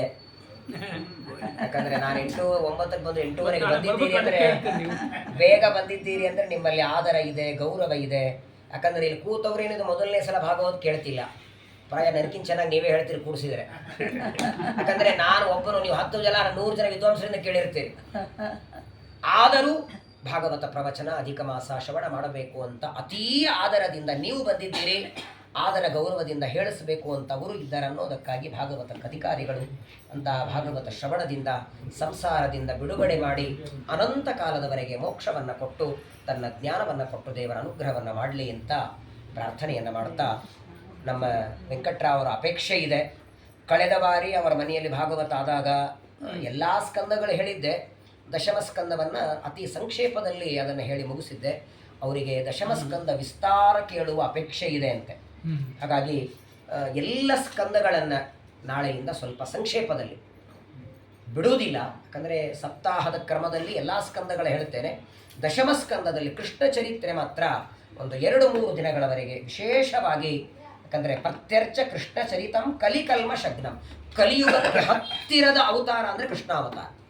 ಪರೀಕ್ಷಿತ ರಾಜನೇ ಅದನ್ನು ಕೇಳಿರ್ತಾನೆ. ಪರೀಕ್ಷಿತನ ಉದ್ಧಾರ ಮಾಡಿದ್ದು, ಪರೀಕ್ಷಿತ ಗರ್ಭದಲ್ಲಿದ್ದಾಗ ರಕ್ಷಣೆ ಮಾಡಿದ್ದು, ನಾಮಸ್ಮರಣೆ ಮಾಡಿದಾಗ ಉದ್ಧಾರ ಮಾಡುವ ಕೃಷ್ಣನ ಕಥೆಯನ್ನು ಒಂದು 2-3 ದಿನಗಳವರೆಗೆ ಕೃಷ್ಣ ಚರಿತ್ರೆ ವಿಶೇಷವಾಗಿ ಶ್ರವಣ ಮಾಡಿ, ಈ ಅಧಿಕ ಮಾಸದ ಭಾಗವತ ವಿಶೇಷವಾಗಿ ನಮ್ಮ ವೆಂಕಟ್ರಾವರಿಗೆ ಮುಂದಿನ ಅಧಿಕ ಬರುವವರೆಗೂ ದೇವರು ಹೀಗೆ ಆಯುಷ್ಯ ಆರೋಗ್ಯವನ್ನು ಕೊಡಲಿ, ಪ್ರವಚನ ಮಾಡಲಿಕ್ಕೆ ಮನಸ್ಸು ಕೊಡಲಿ, ಶಕ್ತಿ ಕೊಡಲಿ. 2 ದೈಹಿಕ ಶಕ್ತಿ, ಮಾನಸಿಕ ಶಕ್ತಿ, ಬುದ್ಧಿಶಕ್ತಿ 3 ಬೇಕಲ್ಲ. ದೈಹಿಕವಾಗಿ ಮಾನಸಿಕವಾಗಿ ಆರೋಗ್ಯ ಶಕ್ತಿಯನ್ನು ಕೊಟ್ಟು ನಿಮ್ಮೆಲ್ಲರಿಗೂ ಶ್ರವಣ ಮಾಡೋ ಭಾಗ್ಯವನ್ನು ಕೊಡಲಿ ಅಂತ ಹೇಳ್ತಾ, ನಾಳೆ ದಿನ ಸ್ವಲ್ಪ ವಿಸ್ತಾರವಾಗಿ ಎಲ್ಲ ಸ್ಕಂದಗಳ ವಿಶೇಷವಾದ ಭಾಗವನ್ನು ಶ್ರವಣ ಮಾಡಿ ಮಧ್ಯ ಮಧ್ಯದಲ್ಲಿ ಮಧ್ವಾಚಾರ್ಯರ ಸ್ಮರಣೆ ಮಾಡ್ತಾ, ಶ್ರೀಮದಾಚಾರ್ಯರ ಅನುಗ್ರಹ ಇಲ್ಲದೆ ಭಾಗವತ ಹೇಳುವ ಹಾಗೂ ಇಲ್ಲ, ಕೇಳುವ ಹಾಗೂ ಇಲ್ಲ. ಎಲ್ಲಿ ಗೊಂದಲ ಪ್ರಶ್ನೆ ಬರ್ತದೆ ಮಧ್ವಾಚಾರ್ಯರ ಸ್ಮರಣೆ ಮಾಡ್ತಾ ಭಾಗವತ ಶ್ರವಣ ಮಾಡಿ ಕೊನೆಗೆ ವಿಶೇಷವಾಗಿ ದಶಮಸ್ಕಂದದ ವಿಶೇಷವಾದ ಪ್ರವಚನವನ್ನು ಶ್ರವಣ ಮಾಡೋಣ. ನಾಳೆಗೆ ಸರಿಯಾಗಿ ಬೆಳಗ್ಗೆ 8:30 ಗಂಟೆಗೆ ಮತ್ತೆ ಭಾಗವತ ಪ್ರವಚನ ಮುಂದುವರಿಯುತ್ತದೆ. ಶ್ರೀ